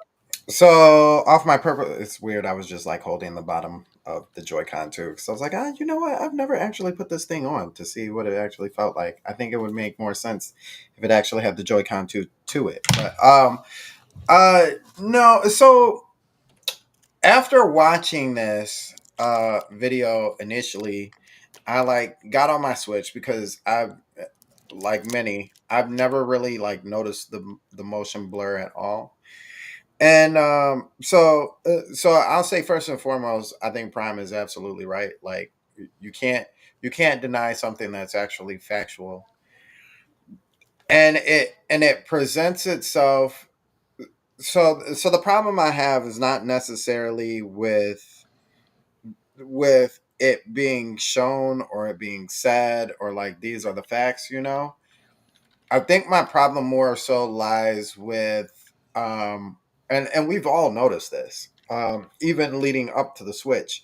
It's like what can I find? What can I find to give some flaw to this Yeah. system in a negative light? And so and especially with Digital Foundry, Yeah. we've seen them. It's who we got the information from. Not Yeah. that they're wrong, but Digital Foundry for like the last year has been, even before we knew what the hardware was, has been trying to find ways to downplay what the system can do. Yeah. Like at one point, they said, at best it has a 720p 60 hertz screen. Right. When rumors came out about 120, they're like that. That's not happening. That's not even possible. Yeah. And They're now like, and now it is. Not And even- they're like I love that's not even possible. and Yeah, you they know literally love said it. that. It's crazy. That's That's so the stupid, problem. Like, dude. Digital Foundry has been like shit talking the system before it even came out, and then they continue to shit talk it before they even played it. So that's the problem. Anyway, and they go on. still I mean they even still do it like like oh it's it went from okay wow it's 1080 120 back to like oh it's a crappy screen just because it can do resolution doesn't make it any better. And then like they even talked about the hypothetical stats of the next PlayStation and they're like 720p it's great and you're like where are we going like what is the standard here? But those same clowns doubted that little Mac could take on Mike Tyson. Who's laughing now? Right. So it's I think it's I'm not against, like I said, I'm not against throwing out facts. I think it's the way that you present the facts because especially now in times we're looking at, now that this information's out, it went from like, oh, the screen is great, it's quality, blah blah blah, it's 1080 120 hertz, blah blah blah blah blah. But now I can easily see like somebody asking another person like, oh it's crap, like the latency in here is absolutely horrible, da da da, you get ghosting and all this other stuff, it's a cheap screen. So it like it immediately turns people off even if they don't know what you're talking about. Like, oh, it does that, like that doesn't sound good because you're making it sound bad. The other thing, and I think this is like more important, because latency on a screen is one thing, but regardless of how much latency is on a screen, if the push of a button is synced up with that latency, you'll never really notice. And I think that's going to be most people. Like when it says go and you hit the button to go and you start going at that point in time, latency at that point doesn't matter because it's already been allocated for. And you look at Mario Kart World. I've played Cyberpunk. I don't get those latency problems. Um, I'm not huge. I'm tell you right now, I'm not the biggest Street Fighter person. Like I play the game all day, but if you told me hitboxes and all that, I have no clue what you're talking about. I just play the game. You know what I'm saying? So I think in those kind of aspects, maybe it matters a little bit more. But when you're talking about games that are just you personally, as long as you hit the button and it responds when you need it to respond, latency is not that big of a deal. And if correct me if I'm wrong, because maybe I am, but I don't remember them really playing in any games and being like, look how much latency there is in this game from when I move and shift to when the actual game responds to what I'm doing. It's all been in the menu, has it not? Like it's just been look at this, slide this way, and look at this, slide this way, and going into the menu and going up and down. So it's yeah, I like I said, I agree with Prime. I think there should have been a huge asterisk at the beginning. Like most people really aren't going to notice this, especially if you have to slow it down this slow for somebody to actually be like, oh, okay, I see what you're talking about. So is it a big deal? No, especially if you can do it with the firmware. If there's no firmware update that will allow that to change, then maybe we can start talking about it more and diving deep into it. But like as far as it is right now, like the system's new. It's gonna come with flaws. Like it's gotta have its flaws. So we'll see. We'll see. That's all I gotta say. We'll see.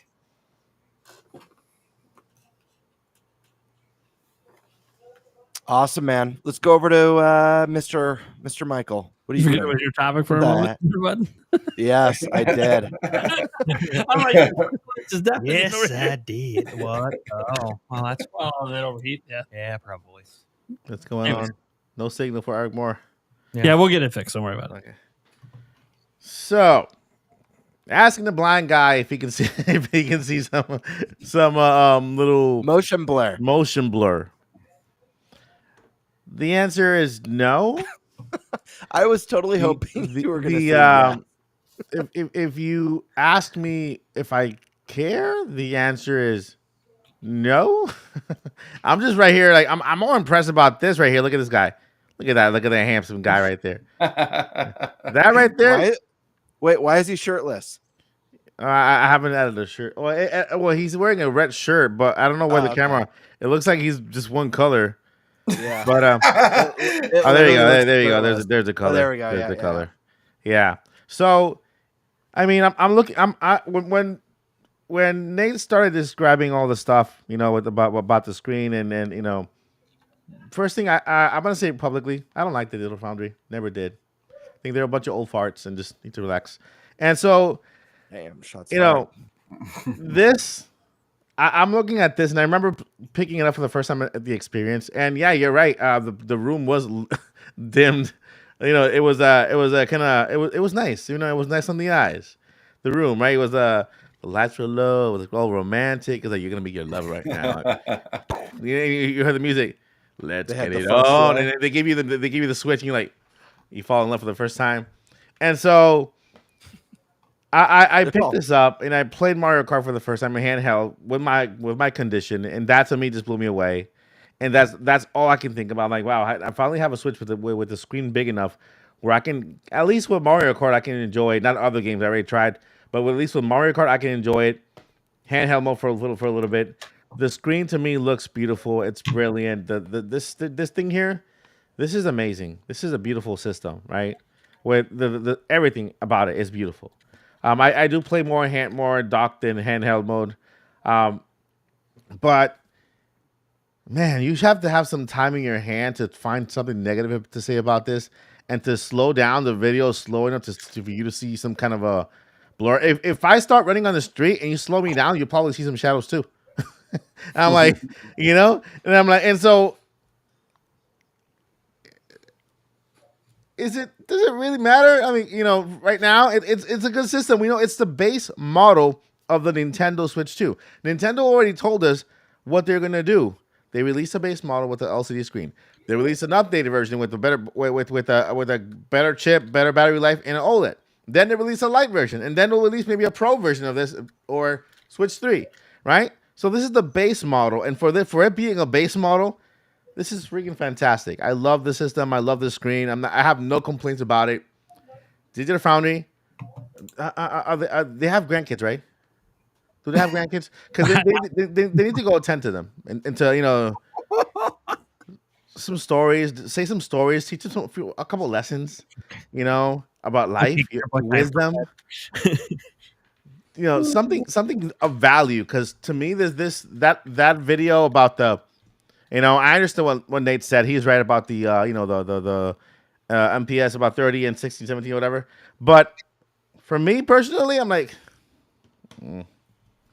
I love my Switch. I enjoy the screen and I'm pretty sure that's all that matters. Like the reviews are based on the general public. Like Nate said, not everybody can see that.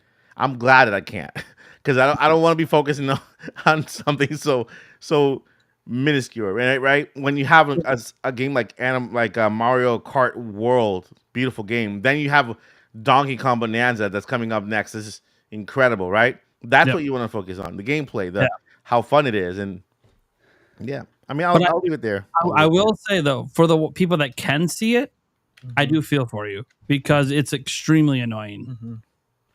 As someone who's seen it on, I remember this back when I had still have it actually. I had this really shitty monitor I was playing World of Warcraft on that had like 75 ms. It was so bad.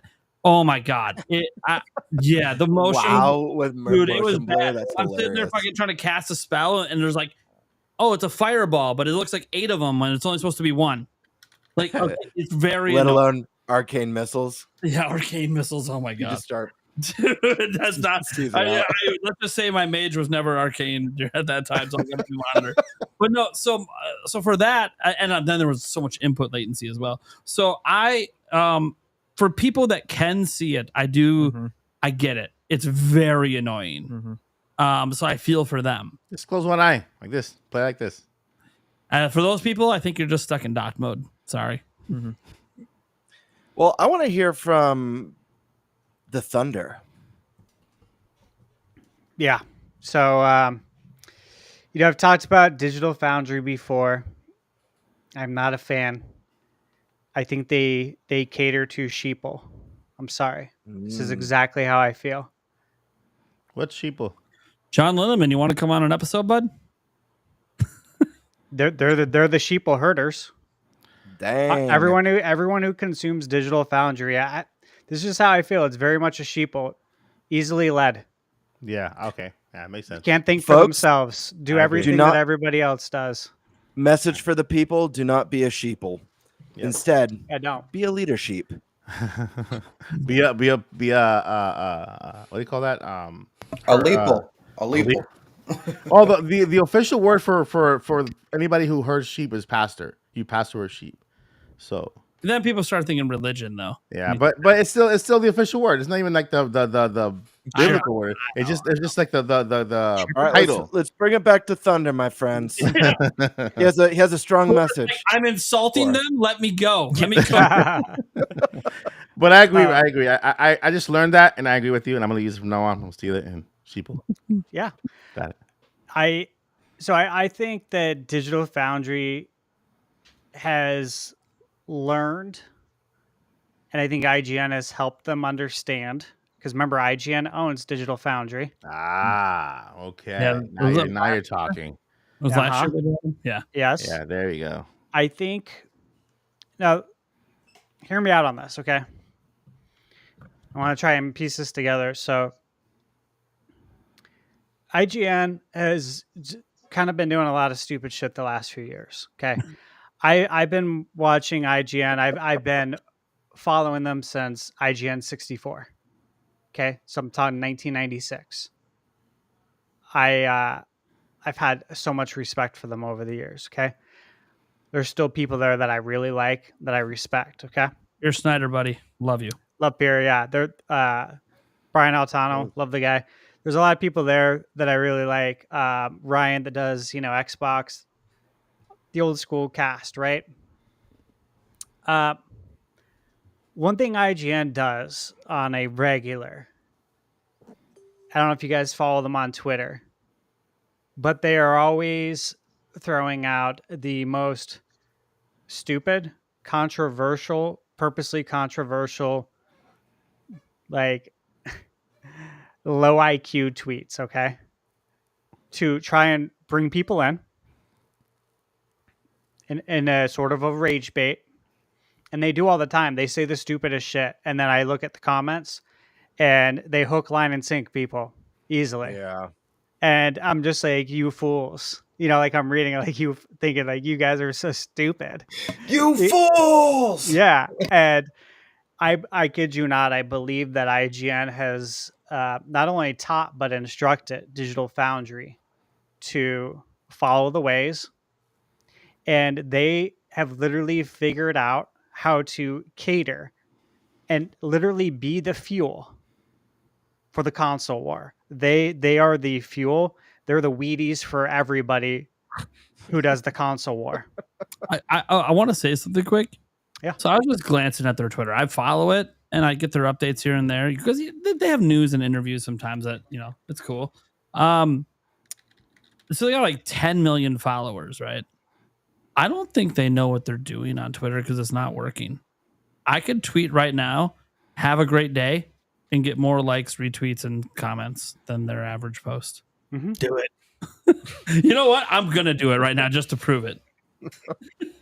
Like, literally, I'm looking at it. They have 10 million. Think about this. Yeah. Their pinned one, which is a sponsored post, has 500. And that's fine. That's a pinned one. Sponsored, whatever. They may even spend money on ads to push it. But like, they have a Lego one 15 minutes ago, only 67 likes. 45 minutes ago, Horrors of Dying World, 29.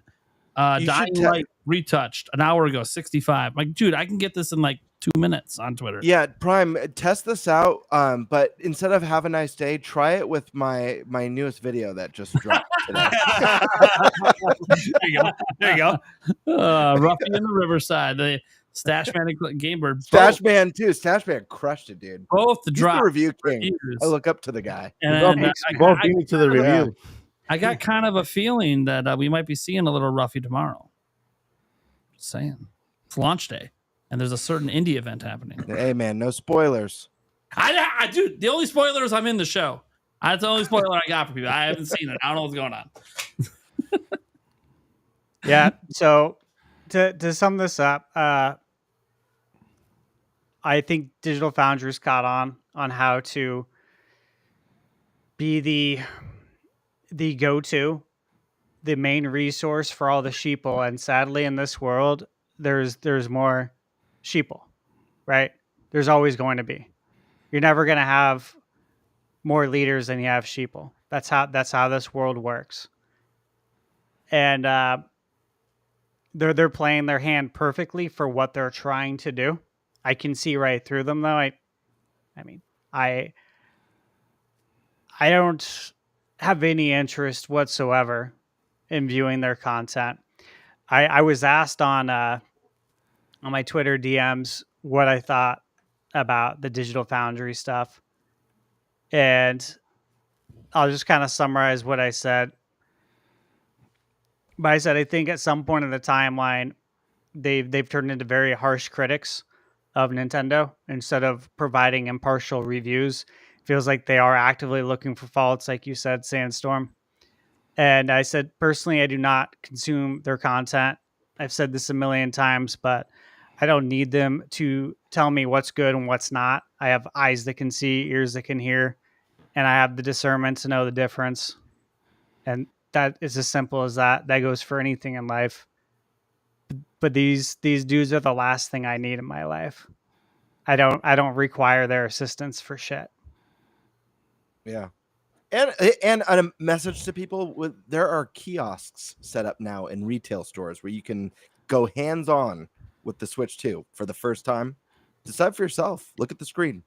See if it's too blurry for you. If that's something that you're worried about. You can play a new demo of DK Bonanza. Mm-hmm. Absolutely. Yeah. No, Mike got to play it. I did twice. Hell yeah. Yeah. Let's shoot over. I got a lot. Well, Stash. So I know I have a lot to say about IGN, but I'll leave it after Indie Mania. I'll spill the beans after Indie Mania. Yeah. A lot to say. Let's jump over now to the man who you done fucked up, IGN. Fabric softener, Mr. Eric Moore. This guy, Spice Toes. That guy. I not much to touch on. I mean, everybody's pretty well said everything. I don't see granted, I've only played one game on the Switch too, Mario Kart World. But I don't see much for motion blur. I've seen it before, like on TV with baseball and stuff, where all of a sudden you'll see a trail of like a comment of a baseball. But so yes, I can see how it's annoying as shit. But I have not seen it on the Switch too, and quite honestly, I've enjoyed my experience with it so far. So, I mean, for those people who, as Nate said, it's for those people who can see it. I am sorry. I can see how it would suck, but yeah, I don't see it. Yeah. I'll be the first to let you guys know on the show if I end up playing a game where I see it and it bothers me. I might be one of those people like Prime says, a complete casual who just can't see that sort of thing. No. Yeah. I can definitely. I wasn't calling you a casual. No, that's what you're I know. I'm just giving you a hard time. No, I know you weren't. So to add the Game Bird, I'll also let you guys know if I can just see, period. And then I'll let you guys know. It'll be a miracle by that point, but I'll just let you know if I can actually. Mike's like, all my screens have motion blur. See? F off. not just my screens, like life. I'm like, right. His life has motion why blur. why is the thing? Why is that shadow there? So yeah, I'll just let you guys know. I'll release an update on the motion blur. It's coming. Awesome, guys. That's my topic. Who we got now? Who's up? Is Stash Man? Is it Dealer's Choice now? Yeah, I think it's Dealer's Choice. Before Stash Man goes, though, people in the chat are like, what the hell is Nate doing? So as Thunderstash is given the beatdown on IGN, given the beatdown, the smackdown, given the Austin 316 over to Digital Foundry, my channel hit 157,000 subscribers. Oh, nice. There you go. So the funny thing is I've held off Stash Man for one more week because we were tied at 156. I held him off for one more week. So last time I'll be able to say it, he'll be ahead of me next week. He's growing faster than me, but we did it for one more week as Stash Man's laying the beat down. Yeah. Love it. All right. That being said, Sorry, Stash. I gotta hold on before I'll throw it over to you here in a second. Yeah, you're good. You're talking too much, Eric. I know, right? God damn it. 10,000 Noodles comes out with IGN gives this podcast a 7 out of 10. It was uninspired and Eric spoke too much. Oh, you know what though? We mentioned like some water with Rave Race earlier as well. So don't forget. Yep. 7 out of 10. Too much water. Yep, Yeah. too much water. Classic. All right, go ahead, Stash. Sorry. Oh, you're good. So you mentioned earlier the variable pricing, and I was actually talking about this a couple of days ago. And I want to shine a light on it a little bit and kind of recap it, and then I want to hear what your guys' thoughts are on upcoming games and how it's going to be handled. Because we have a pretty good history here of what the variable pricing looks like, and I'm gonna recap it. Okay, so for $10, you can get the Switch 2 Welcome Tour, and you can get the Breath of the Wild or Tears of the Kingdom upgrades for $10.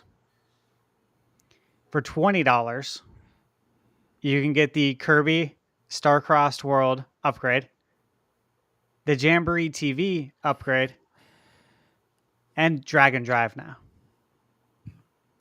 For $40, you can get yourself Metroid Prime Remastered. For $50, you can get Emio the Smiling Man. For $60, you can net yourself Donkey Kong Country Returns HD, which obviously that one caused a bit of outrage. And Luigi's Mansion 2 HD. Yep. For $70, you could get Tears of the Kingdom on Switch 1, which was the first game Nintendo released at $70. You can get Breath of the Wild Switch 2 Edition at retail, physical, for $70.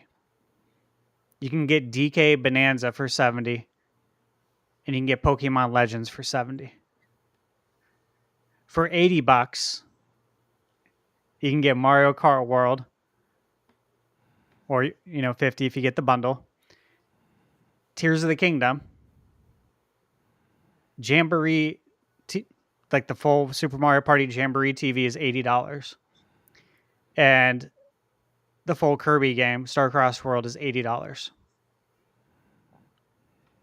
Like Nintendo was not at all playing.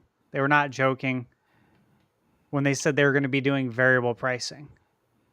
That's insane, isn't it? This was off the top of my head when we said we were going to do, a dealer's choice. And I'm like, oh, you know what? I was talking about this earlier this week. Let me think of how much all this stuff was. They hit every price range except for 30. They hit 10, 20, 40, 50, 60, 70, and 80. Who does that? Like, what? I haven't seen this before. It's very Nintendo. It's obviously this is new territory for them, but it's very on brand for Nintendo to just do something so out there and unusual that no other company is doing. Obviously, there's third-party games that come in at, more discounted prices. Expedition 33 comes to mind as a newer third-party game, but first-party stuff, this is, like you said, it's across the board. It's everywhere. It's just weird. Nothing's off the table with them. Like some of the stuff I appreciate, right? Like Metroid Prime Remastered, right? I think we were all happy to see that at $40. I think for anyone who bought it, they probably felt like they definitely got a good deal. But then at the same time, was anybody happy about DK Country Returns HD releasing for the third time at $60, or Luigi's Mansion 2 HD? A 3DS port. No. And then getting ported to Switch 2, and then along with a $20 price increase. I forget how much it was on 3DS. I'm thinking it was $40. Does that sound right? Were 3DS games $39.99? Yeah, or $49 standard. Yep. Yeah. So Yeah.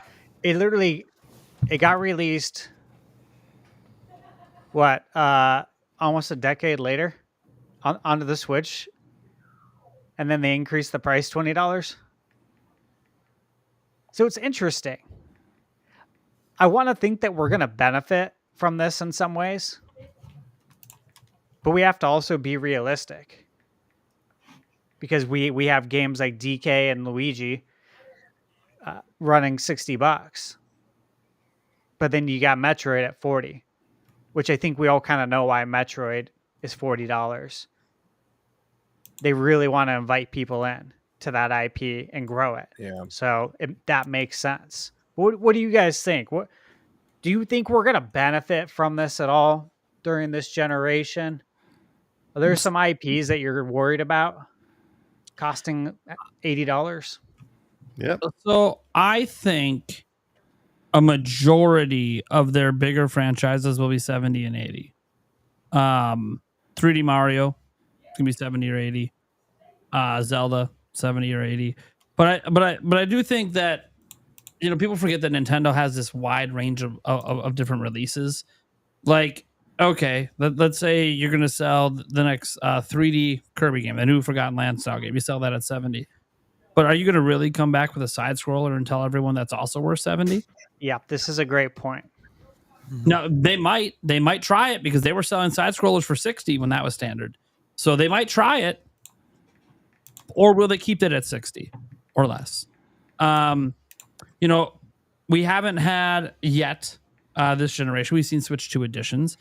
But what about the new remakes and remasters that aren't just Switch 2 editions? Like actual bringing old games back. And what are they going to price those at? We saw what they did on Switch. Most of them were priced at 60. A couple at 50. What are they going to do with those on Switch? It might depend obviously on the effort and time, and if it's like a from the ground remake, like we want Ocarina of Time to be, like, yeah, that's probably 70. But if it's not, if it's more like what happened with what is it? Is it Miitopia? I think I brought back by Grezzo. Whatever one they brought back, I think it was that or Tamagotchi. I think it was Miitopia, but either way, they brought that back, and that felt more like an HD and widescreening of a 3DS game. And obviously, there was some work done. They had to change the control schemes and stuff.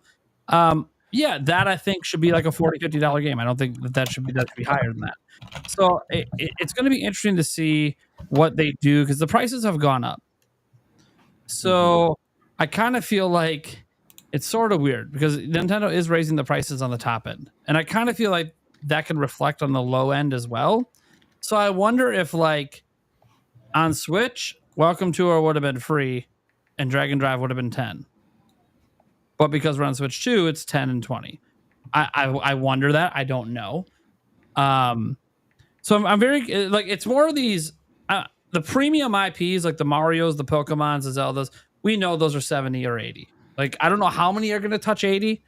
I almost guarantee the next 3D Zelda is going to be $80. That's one I think they will charge 80 for because they charge 70. They charge 70 for Tears of the Kingdom. Well, it's 80 right now. Yeah, 80 now. You get that extra content. So they're already normalizing 80 on Switch 2 for Zelda. So I kind of feel like the next one's going to be 80. Now, I do think 3D Zelda has a higher opportunity of blowing people away, unlike Mario Kart, where people will feel like, damn, of course I'll spend 80 on this. Look at this shit. Because the Zelda team cooks, and they always cook. And right now, at least as of Tears of the Kingdom, that's the biggest budget game Nintendo's ever made. So it is also their biggest budget team. So with that being the case, and we kind of figure their next 3D Zelda game is probably their most expensive game ever made. Yeah, it being $80, you can kind of understand why Nintendo's going to keep that at the top end of the price point. But I'm going to be very curious. Do they put 3D Mario at 80? I don't think so. I think the next mainline Zelda is going to be 80. I think the next Smash Brothers is going to be 80. The two big ones that I don't think are going to be 80 is 3D Mario. It's just a gut feeling. And the other one, even though it's one of the biggest sellers and is insanely popular, but I still don't think they're going to make that same jump in price as Animal Crossing. I think Mario and Animal Crossing will stay at 70, which is going to be like your typical AAA Nintendo game. So how many games do you think Nintendo is going to even attempt to put at 80? Like they did it with Mario Kart, which we all know the reason they did it is because it's their best selling IP. So if you use that logic, they did 80 on that because it sells a shitload. Okay, well, what other franchises always sell a shitload? Pokemon. Let me ask you this though, guys. This is what I want to bring up too. Was Pokemon next? If they charge $80 for Pokemon, Jesus Christ! Think about all the people that buy, both versions, right? Mm-hmm. We're looking at with tax out the door, 175, 180. Mm-hmm. What if they did? Some countries paying 200. And the thing is with Pokemon is we'd be like, oh, they wouldn't do that. Well, technically, it's all be handheld games, and then Switch came and they all jumped to $60, and they sold better than ever. If I was the Pokemon company or Game Freak, I think the right move is you increase the price to 80, and you give it's both in one. Kind of like how Fire Emblem Three Houses, it's 3 campaigns in one game instead of the multiple versions that they were doing on the 3DS prior to Switch. And I want to keep this in mind with Pokemon. Brilliant Diamond and Shining Pearl were $60. So was Scarlet and Violet. Yeah. Does that even make sense? I think I know. I think I know Nintendo's pricing, how they price things. Mario Kart 80. We should rename it. Mario Kart World was $80 for 2 reasons: best selling game and its multiplayer. So you can buy just one copy for the household and just play that game with your friends, and it's a multiplayer. It's a big IP multiplayer. Donkey Kong Bonanza is 70 games. It's a 1-player game, massive game. But so I think Nintendo's gonna go that same route. Any big multiplayer IP, Smash Bros might be 80 whenever it comes out, and the next Mario is gonna be 70. So for like they said, Mario IPs will probably be from 70 to 80, depending on if it's a one player character game or a multiplayer game. If it's a multiplayer, it's 80. They can charge more for that because more people playing one single game, less copies of that they need to sell. And then there's tiers per IP based on how much value that IP is to them. So, for example, we're looking at Princess Peach Showtime. That game was $59, $59, but it's in the Mario IP. So that in a way, it brings value to that little game. For $59, it's a Mario IP. It's a $60 game. And I just think I don't think if they make a Showtime 2 and it's $70, that's a bad move. That's a bad move. But like regarding Pokemon, I think the winning move is charge 80, but you get both campaigns in one game. You choose when you're in the start menu, you choose what campaign. It solves issues that exist in Pokemon, like Pokemon that you can't evolve unless they don't. You I don't think they want to solve those issues though. I know they don't, but that's they what lose you a lot do. of It's money. a massive win because then you could charge $80 for a game that's probably going to look like ass compared to everything else on the platform. Yeah. Oh my god! But it's still a better deal than what you were getting on the previous Sure. consoles because now it's in line with buying 2 3DS games. If Pokemon win Gen for 10 us. is It would $80, be a huge win. It would kind of void out all the negativity surrounding the ass art direction and the lack of exciting features. And I love Pokemon, don't get me wrong, but there's always some major compromises that the Pokemon company is making that ticks people off. So charge a little more, give us both campaigns. Fire Emblem did it. Fire Emblem gave us 3 campaigns in one game. It's the most loved Fire Emblem game at the Game Awards when it was snubbed a nomination. It was the fan choice game of the year. Like, so give us that. By your logic, Splatoon 4 is $80. By my logic, yeah. I think Splatoon 4 is going to be $80. I think big Nintendo IPs, IPs that have sold Nintendo a lot, and especially if they're multiplayer. Animal Crossing is going to be a $70 game. $70 game because that's like just a one player thing. Although you can play with friends, they each need their own copy, and so they could put that at $70. $70 is their new floor for their top IPs, right? I don't think there's any way that Splatoon's going to cost 80. Yeah, just because I don't think anything that sells under 20 mil is going to get. They're going to charge 80. Can you play Splatoon together with multiple people in the same system in a split screen like Mario Kart? Yeah. How many players can you play? How many players can you use in Mario Kart? Because I don't know.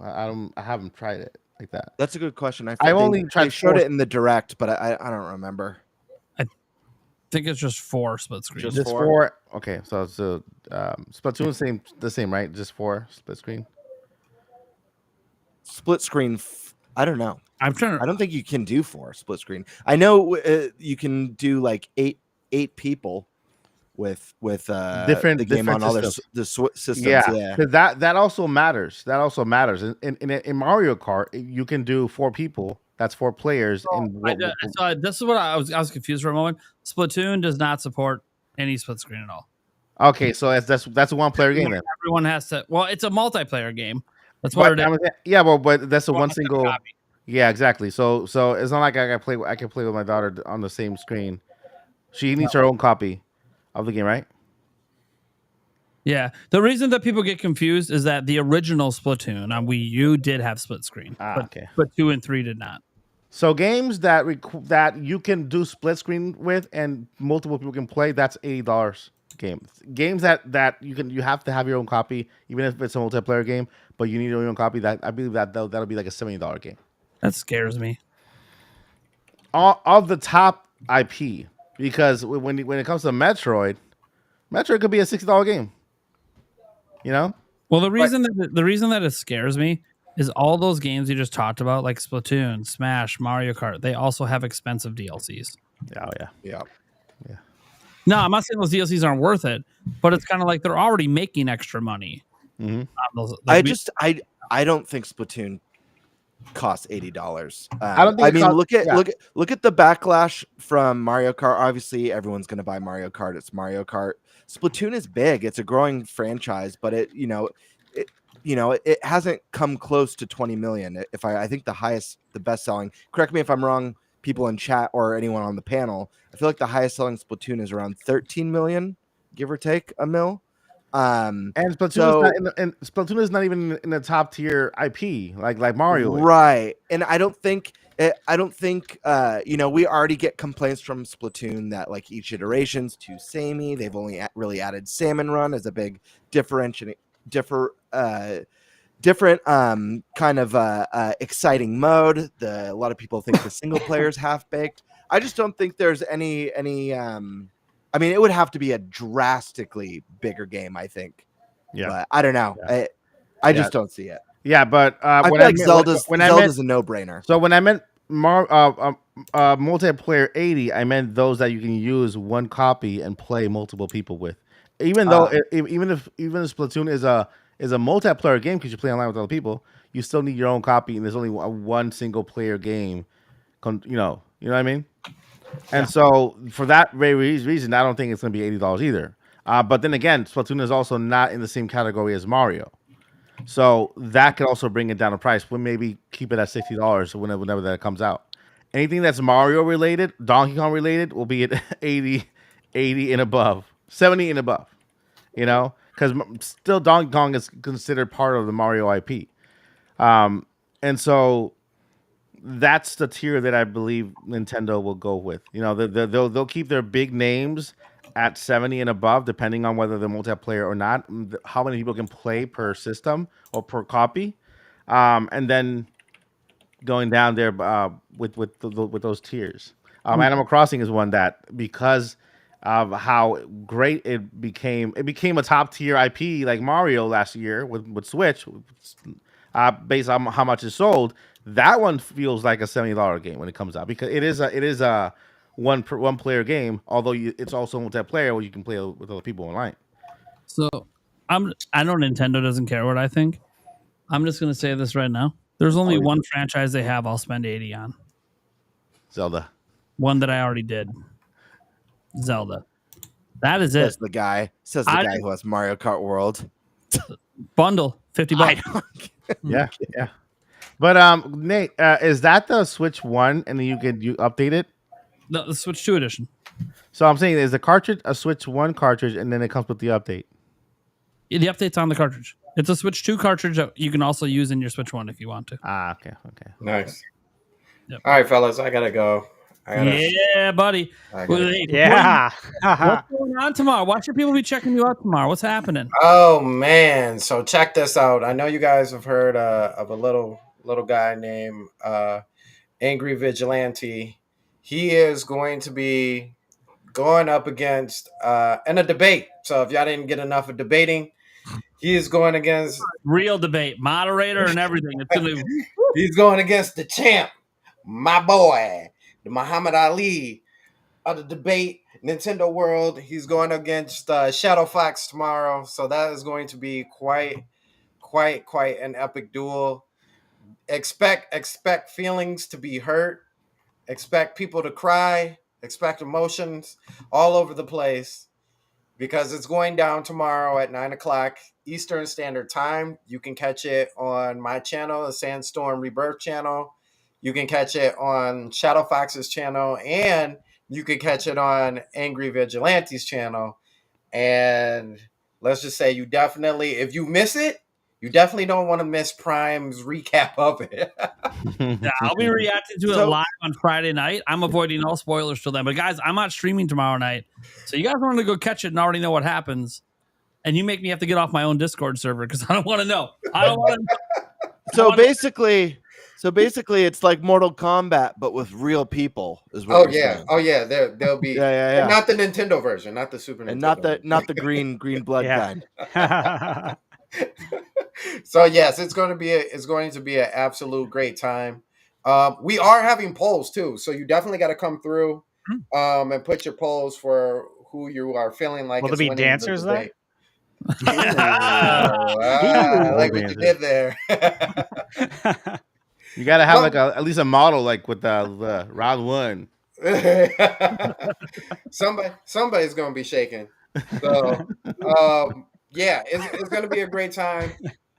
If you're not on the channel, we will also have it on the poll on Twitter as well. So you guys can head over to the Twitter as well. Sandstorm McD is the Twitter handle, and you can vote over there as well. We'll see everything. So yeah, get ready because it's gonna get crazy. It's gonna get really crazy. And the two topics, I can't tell you the topics yet. Prime already knows the tie. He knows the whole thing. Yeah.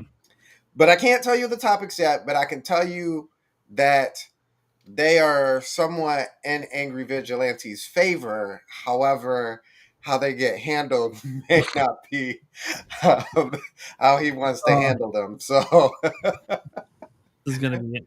Oh, I can't wait. Can we move to Friday night already? That's wild. So yes, thank you guys so much for allowing me to come through. I'll see you guys again shortly.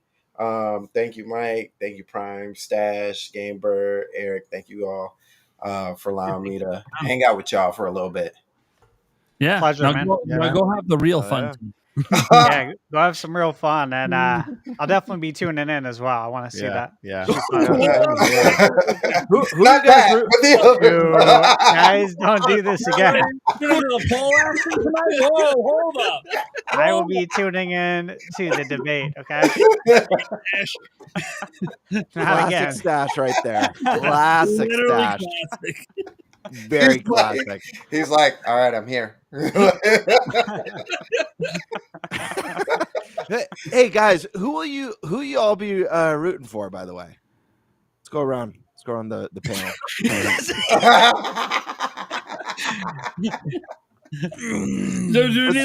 Let's start with Mike Odyssey. Come on, Sandstorm's got 30 seconds. Mike Odyssey, I'll be rooting for whomever for Sandstorm's boy because this is the first time I hear about the whole thing. So, I'll be tuning in at tomorrow after the mania. To wind down for the night. I mean, he already told me on the show. I'm gonna be watching. So it sounds good. I'm surprised it's not on pay-per-view. Sandstorm, who are you voting for? I can't give my answer because I'm Don King. Fair for enough. The whole thing. That's right. I was testing you, dude. You passed. Eric. Yeah. Fuck man. Who you voting for? Let's give Vigilante some ammo and we'll say that sorry. All right. Stash man. Who you rooting I for? mean, you already know.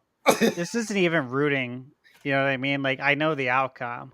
It's just more or less like what my entertainment level is going to be. And I think it's going to be pretty high. I'll just say that. I think it'll be high entertainment value. Prime. I'm rooting for the audience. Yeah. That's a good answer. Entertainment, baby. That is a good call. You know, listen, man, I'm an underdog guy. And so David versus Goliath. Vigilante and I we just found out we're best friends. So, so I'm gonna be Team Vigilante. Listen, man, underdog. You never know. David and Goliath. Dude, you give him the pep talk beforehand. Tell him he needs to listen to Boats and Hoes. I'm giving him the pep talk. All right, so is there going to be a recap somewhere? A recap, like before everything happens. We need like a trailer recap, so I can catch up and go watch the show before. Oh man, I should have made a trailer for this. Exactly, you guys should have hit me up like a week ago. The best moments. Yeah, good. Because all of this was like behind the scenes to set up. Anyway, I may have a short video after everything. To get. Hey, if there's ever a round two, if anything like this gets set up again in the future, let me know. I'll make a hype reel trailer for it. It'll be rad. It'll be rad. I'll do like the interviews. I'll clip like the interviews of like the shit talking and stuff like that with the flaming versus symbol and stuff and missing teeth. Dude, I'll make it great with the weight class and all that stuff. I'll go all out. I promise you. Man, this is absolutely pay-per-view level. This is truly pay-per-view level. So yes, make sure you guys come through tomorrow, 9:00 Eastern Standard Time is the time. In Shadow's words, he said, "Pull up, whatever time, I'll make it happen." So he's out for blood. So we'll see what Love happens. All right, man. Well, good luck tomorrow. Yeah. Thank you guys. See you All guys right, man. later. Go on. Take care, man. Hey, so to the topic, one thing Yeah. I was going to mention too about the pricing is that with the multiplayer that you mentioned, Mike, in tandem with that, I think we got to look at what games are going to continue having developers Yeah. working on the game. And of course, Mario Kart's going to be supported the entire gen. Smash Brothers, very likely. Splatoon, very likely. And Animal Crossing, very likely. So all these games are going to have constant development. I mean, there's still updates that we're getting on Mario Kart 8 Deluxe, in the last month or so. There was an update. Mhm. So I look at it that way too, because I think the first probably few years, some of these games will probably have a good bulk of the developers still assigned to the game. Because there's obviously still worlds being made in Mario Kart World, for example. So yeah, maybe that's one thing to factor. Maybe that's why DK costs 70. Yeah. Because, it's not going to have constant development, but maybe it's 70 because they already have planned an expansion or DLC down the road that they're planning on charging you 20 for. And now it's $90 all in. Mhm. Stuff like that makes me think. That's normal, though. That's what we see across the board for all the companies. I know Nintendo tries that's to not do it. Yeah, they try and not do it.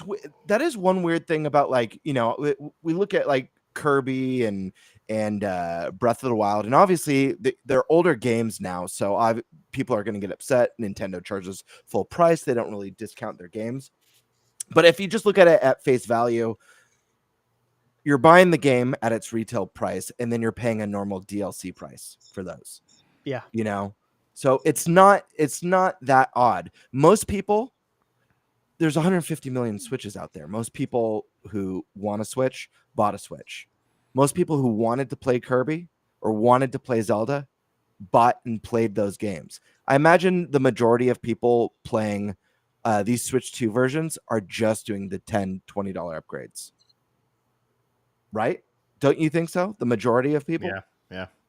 I feel like most people aren't dropping $80 for the first time on Kirby and the Forgotten Land. I'm not. Yeah, you'd think so. I'd be interested to see those sales numbers. Absolutely. The shareholder meeting's Friday, right? Is it this Friday? Wow, it's coming up fast. Mm-hmm. Yeah. So we'll be talking about that next week. They're gonna mention Switch 2. Yeah. Yeah, right. I think that's highly likely. Yeah, you know how many meetings we were like? Yeah, that was always the thing. Now find out if they're gonna mention Switch 2. Yeah. It's over. Yep. It's all over. I mean, theoretically, just to throw my 2 cents in here, people are going to bitch about price no matter what. I mean, you look at, yes, Nintendo kind of did it themselves, but the tour game, by basically marketing it as a, demo for the thing, people are bitching about the $10 price point on that. There's going to be people out there that are bitching that Dragon Drive is 20. It's like you're damned if you do, damned if you don't sometimes.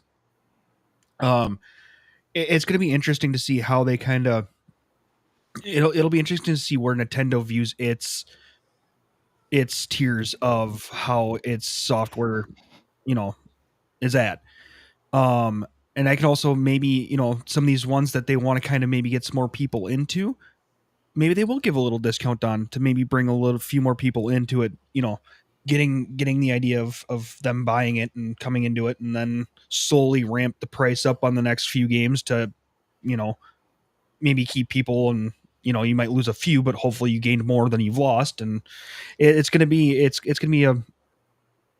definitely a weird thing to see kind of how Nintendo plays this out, and hopefully it's for the better, but we don't know. I just realized something, thinking about, Stashman did a breakdown of the pricing that we've gotten, this variable pricing. And was it $60 you said that we haven't gotten? Is that the one? No, 30. we got. Yeah, it's just 30. That was it. 30. Everything else okay. we fit.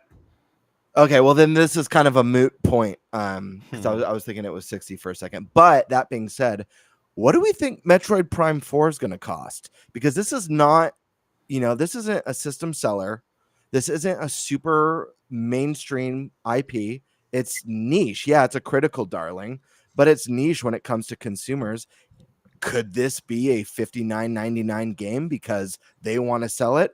Obviously, Metroid Prime Remaster is a hell of a lot more impressive and not just visually, but just the work that went into it than Luigi's Mansion 2 HD remaster and Donkey Kong Country Returns HD remaster. And that was charged $40, $20 less than those games. What are we thinking for Prime 4? Nate, you had your hand up. What's going on, man? Yeah, it's obvious. It's going to be 60 on Switch 1, 70 on Switch 2. Yeah. Just like every Switch 2 edition game. I think that's Look, right. Metro Prime 4 is a AAA budget. Yeah. Regardless of anything we want to say, they rebooted development, major studio. I know that you can talk about, remaster was 40. Sure. And that was a remaster. That was not a new game. It's Dread was 60. Dread was 60. So it's going to be 60 on Switch 1, 70 on Switch 2. That's 8 years of writing paychecks. Yeah, with no product. Mm-hmm. Let that sink in. Think about how much staff. Think about all the people that you've paid that don't even work there anymore. I got the pricing. It's gonna be $10.99 a month. It's gonna be a subscription. Yeah. The subscription game. God damn it! All right, Battle Pass. boot him now for just suggesting that. Jesus, damn no, no, it's you got to do a down payment for $50 and then my $10.99 after that. They have to get all that back on them. I think all this management of Indie Mania has fried the brain. Yeah. Yeah. So yeah, I literally don't see how it can be anything other than 60 and 70. Mm-hmm. Again, Dread was 60. I think if this didn't go through the hell it went through, you may have gotten it for a little cheaper, but I don't think so. Dread didn't had any development hell, and as a side scroller, and they charged 60. Yes, but I can also see them maybe doing it a little bit cheaper to maybe get, because you captured with Dread more people than what you normally did. You bring 4 in, and it's a completely different experience, but it's Metroid, so you can still hopefully grab more people and bring them into Metroid. I have the counter. Okay, here's the counter. Dread outsold Prime Remaster, despite being $20 more because it's a new game, right? And also it's the best-selling Metroid ever. Yep. Okay, so we have that established. Yeah. What does a cheaper price tell someone about a game? What did it tell people about? Okay, I was about to say, what did it tell people about Expedition? Yeah. Well, Expedition 33. Here's what it tells people: it's an indie game. Yeah. It is AAA quality. I'm not doubting that, but it was made by an independent studio, published by an indie publisher. It was not published by a big AAA publisher. And there are more than 30 people working on Metroid Prime 4. No, just want to put that out there. Tall Show is correct. Dread did have development hell. It was canceled for a long time. Okay, the studio that made Dread over a decade, 15 years. Yeah. I know, obviously. The team that made Metroid Dread they didn't. Yeah, they weren't the team that originally did. But that's 15 years of uncashed paychecks right there. But think about it. Drag X Drives, $20. What does that tell you? It took like a week to make. Yeah, it's not a premium Nintendo experience. Welcome to her, $10. What does it tell you? Ain't no Donkey Kong Bonanza. That you're getting gypped. Yeah. Sure. But the point is that when Nintendo does lower prices, they're telling you this is not a premium game. And I'm not saying they have to lower prices by much, but here's the thing. And honestly, to lower the price means you're selling it cheaper than you sold Metroid Dread for. So you're saying Prime 4 is not up to par with a side-scrolling Metroid game, price-wise. That just doesn't make sense to me. I said it was. I could see a possibility. I know, never said it was true. So I actually I'm glad you brought this point up because I actually think that's what Nintendo thought by releasing Metroid Prime Remaster at $40, and I don't think it helped the game. I actually don't think the $40 price point helped Metroid Prime Remaster. Was that before or after Dread? After. Yeah. It was after Dread? Yeah. It was after. Okay. Yeah. I don't think it hurt it either, man. I got to be honest with you, and here's why. It's a remaster of a GameCube game. So what? I mean, people are upset about. We've HD Luigi's Mansion 2. Yeah, and people are upset about that. People are not upset about the remaster of Metroid Prime because it's like one of the best looking games on Switch. They had way more work put into it. Yeah. Right. I'm just saying. I don't think anyone was. Here's the thing. I don't think Metroid Prime has found a way to break through yet. I think there's something. Even though, listen, I think there's something more appealing about Dread to gamers. You know, people love those classic Metroidvanias. I mean, look at a small game like Silksong. That's a little indie game. It's their second game, and the hype and the mystique, and every year, where's Silksong? Where's Silksong? So I find games like Dread to be a little bit more commonplace and more mainstream. I feel like Prime is a harder sell. So what's the second best selling Metroid game of all time? I don't know. Metroid Prime. It was the best until Dread. So like it was the most appealing Metroid until Dread came out. So it's one of those things that I'm not. By the way, I'm not complaining that Metroid Prime Remaster is $40. They also shadow dropped it, which I don't think helped either. That was like a slap in the face. A lot of Metroid fans were upset about the shadow drop because it's like, so no marketing. We're happy with the $40, but no marketing at all for literally one of the. To give you an idea, Metroid Prime was a 95 rated game on GameCube. We're talking about one of Nintendo's premier games they've ever released. Yeah, they could have do that for Ocarina of Time 3D. They wouldn't do it for that. We just mentioned 2 HD had more marketing. Yeah, and I think this is a point that I find more valid than the price hurting it. I think shadow dropping this game. There's a lot of people who own Switch who've probably never even heard of Metroid Prime, to be fair. What they should have done is what we've seen with remasters and remakes of critically acclaimed games in the past. They should have done like the mysterious trailer with the music kicking into the background, and when you see all the what do you call them, the oh my gosh, the leaves and stuff with all the critical 10 out of 10s, 9 out of 10s, and you're just seeing like the list dropping. One of the highest reviewed games ever on a Nintendo console finally returns, and like build the hype. Yeah. People will be like, oh shit, this is one of the most critically acclaimed Nintendo games. I will say, the reason that I feel like the price hurt it, because Metroid Dread's the best selling Metroid ever, that means there's a lot of people that was their first ever Metroid. Yeah. Okay. I think for people that was their first ever Metroid, they hear about a new Metroid game just came out, but it's $40 and just got shadow dropped. Oh, it's worse than Dread. I'm not gonna go pick that one up. Yeah. I think the movie is gonna help. Lesser experience. You're charging. Well, that was my point in asking. What do games priced lower than the standard tell consumers often? That it's a lesser experience than the more expensive game. I'm not saying that holds up to be true. There's so many indie games that we know are significantly better than AAA, including Expedition 33 this year. So much better than most of the games that came out this year. But those are like the exceptions. In general, from a company that makes AAA level games, you know, Drag X Drive, $20. You know, you're $80 for Mario Kart, $40 for Metroid Prime. So you're telling me this game's like half as good as Mario Kart? I mean, honestly, I think people are going to think that Dragon Drive is steep. Well, just based on what we've seen of the game.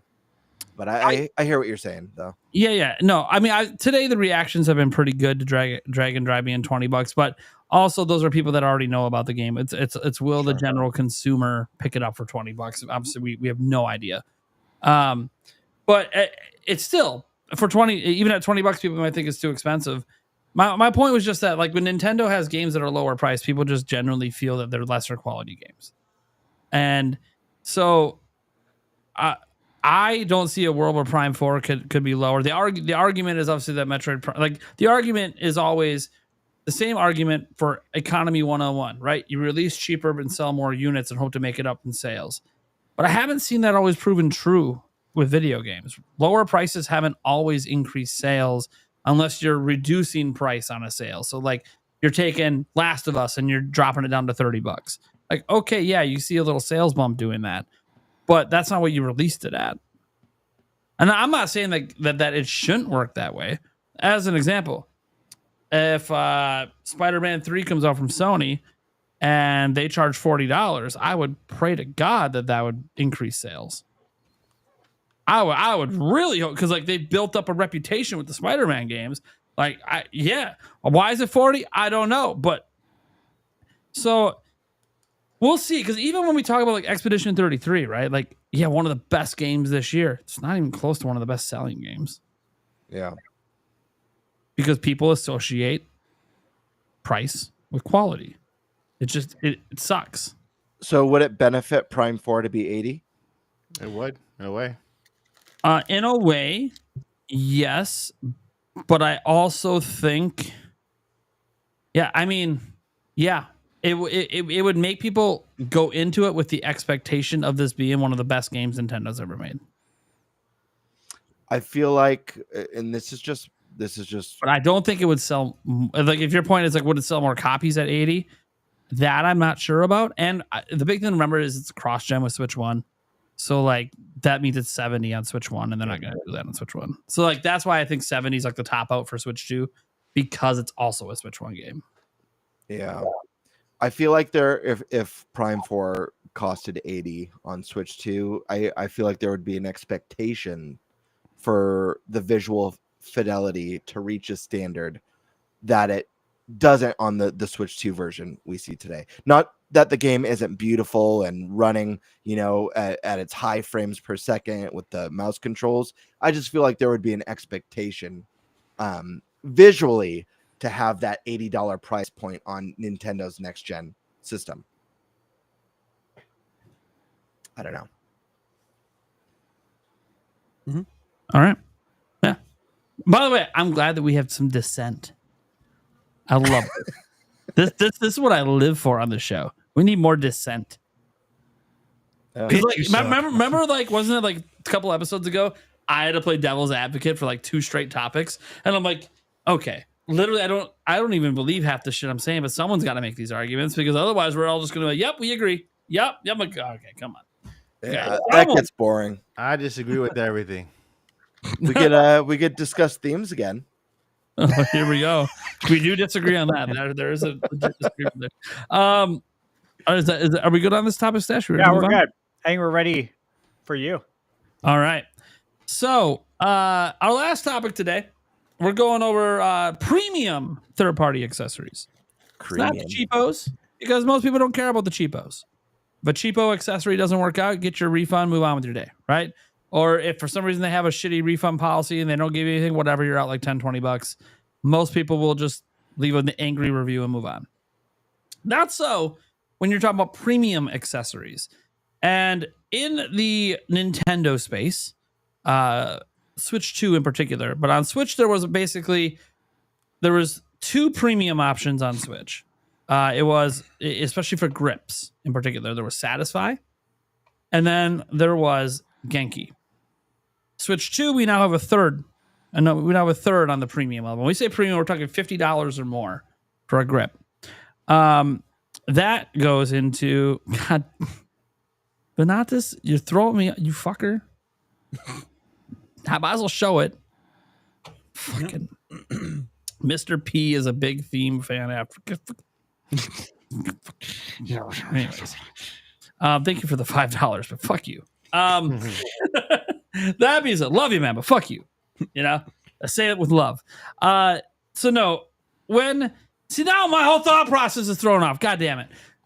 D-Brand joined in, right? So we got three. So we have Satisfy still doing their thing, Genki and D-Brand. Genki, infamously at the moment, has an ongoing lawsuit from Nintendo because they showed renders of the actual Switch 2 before Nintendo revealed it. And they had Nintendo branding at their booth at, I think, was it CES or whatever event happened in January. Yeah. They had literally Nintendo's branding and the logo and renders. They had 3D prints as well. I don't know if they would have got in trouble if that's all they would have had there. But anyways, so setting that aside, I don't know what's going on with that lawsuit, and I'm not going to ask Genki what's going on with the lawsuit. That's legal stuff. Not my concern. My concern is the accessories. So Genki released the Attack Vector. The Attack Vector is their premium option. And that is, I believe, I'm glancing right now. What does it say? It is $50 to $60. 60 includes the travel front. That's pretty much just like this one on D-Brand. This plastic shell that goes over the top for 60, or you can get it without that for 50. And the Attack Vector, they were shipping it on day one. So people were had this on day one if you pre-ordered it. And there was all these issues.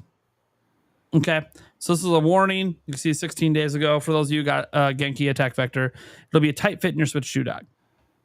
So they claimed that the Attack Vector is dockable, but it's so tight that it was actually scratching people's screens. Most people do not consider it dockable if you're damaging your system to dock it. Okay, it's a problem. You can't claim something's dockable and then people's switches are getting damaged. Yeah, I think I'd agree with that sentiment. Yeah. You know what I mean? But that's not the only problem. So as you scroll down here, there's more and more issues that were coming up. Slim enough to slide right in. That's obviously not true. At least it wasn't at launch. And then part 2, another message from Genki's Discord server. The Attack Vector loves to seal in heat when it's docked. So for some reason, probably because it's such a damn tight fit, it's not letting heat escape the back of the system. Why? Well, if you think about it, when you put it in the dock, it's actually kind of loose in the dock, right? So that's allowing there to be a little air gap between it and the back of the dock. Well, if you get rid of that air gap, now you have full heat transfer from the Switch 2 through the back of the Attack Vector onto the dock, and now there's no airflow in there. You're going to increase heat. Okay. So that is something people were noticing, is that their Switch 2s were getting even hotter than when they didn't have it on. All right. Some of the grips were coming in chipped and damaged as well. A Switch 2 encased in Attack Vector was causing connection and display issues with the Switch 2 dock. The TV was hooked up to. Again, just doesn't seem dockable, right? The Joy-Con connectors would kind of be wiggly and wobbly, like when you would, because they had similar ones like D-Brand where they detach like this, but you would sometimes just be there holding it, and if you move your hand, sometimes the whole thing would come off with your hand, even though you didn't take your Joy-Con off. So that's not good. Also, the Attack Vector case reported multiple Discord users in Genki server has a bottom lip which keeps coming off when undocked from the Switch 2. So the bottom lip that holds it on would just like this one here on D-Brands would just come off, right? So there's just a whole bunch of issues, right? It keeps going on and on and on. There's just a bunch of issues, including with their sleeper case.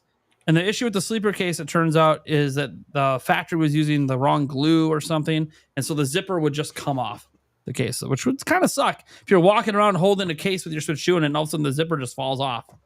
It's a problem. And I don't mean like the little zipper itself. I mean the whole zipper assembly just falls off and your case opens up and out drops your Switch 2. Yeah, that's a problem. That's not good. So yeah, a bunch of defects. Steve, hold up. Steve, look at the private chat, man. Look at the private chat.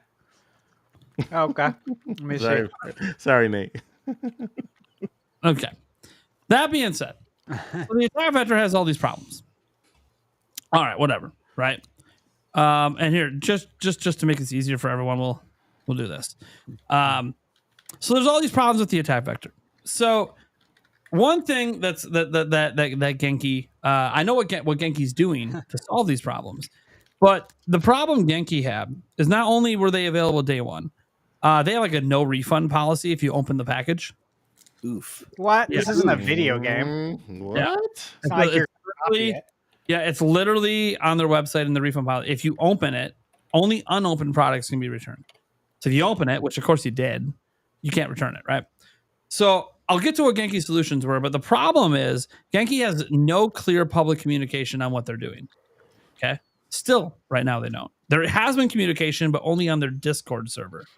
That's not, most of your customers aren't on your Discord server. So now you're just relying on people leaking messages from Discord. Now, Stash and the crew here, they already know. I've shared all the messages from Discord. But the point is that that's how they found out what the solutions were, because there's no public statement on the solutions. So here is what the solutions are. And this is where Good Guy Genki comes in. They are a small company. They're trying to do right. One, they are offering refunds for the first time ever on open products for the attack vector. So you can request a refund. Two, you don't have to request a refund. They will send everybody. They went back to redesign the attack vector and fix the sleeper case. And in July, they're going to send everyone who has one a new one. Okay, cool. I mean, it's pretty much all you can do. Offer refunds or offer to send people the fixed product when it exists, which it'll exist in July. So Genki's problem was they rushed to market, right? They rushed to market. They wanted to be first. They wanted to get ahead of Satisfy. They wanted to get ahead of D-Brand. And it just turns out that, you know what? It kind of works in their favor in the lawsuit against Nintendo. Maybe they didn't have a Switch 2. Because they would have discovered all the issues that they had. Oh, yeah. So it's kind of like this might have worked in their favor for the lawsuit, but not great for their public reputation with consumers. Right? So that's Genki. All right. And Genki had a really good reputation before this. All their products highly reviewed, yada, yada. Now, people are not review bombing the attack vector too bad. I think it's like a 4.2 on their website. It is one of their worst reviewed products, but it's not getting too bad. It was at 3.6, but I think it's because people started realizing they will give you refunds or they will send you a new one. They might have sent out emails to everyone, that I don't know because I didn't buy one. So I don't know if they contacted everyone via email. So that could be what's saving the reviews for now. So I don't know what the product's going to be or look like or how it's going to work. Some people also had other complaints about they have so the Genki one, how it's different than DRAM is that they got swappable grips back here. Some people were complaining that the swappable grips were loose and would fall off all the time. I didn't experience that at PAX East. They were a little tough to put on, but once they were on, they stayed on.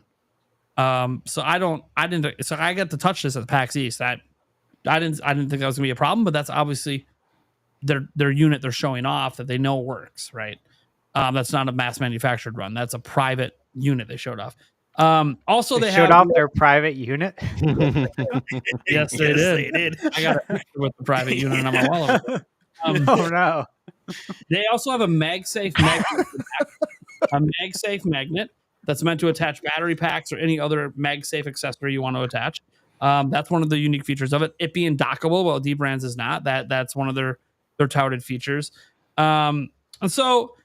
Yeah. Okay. So problems, not good. People spend $50+ $60.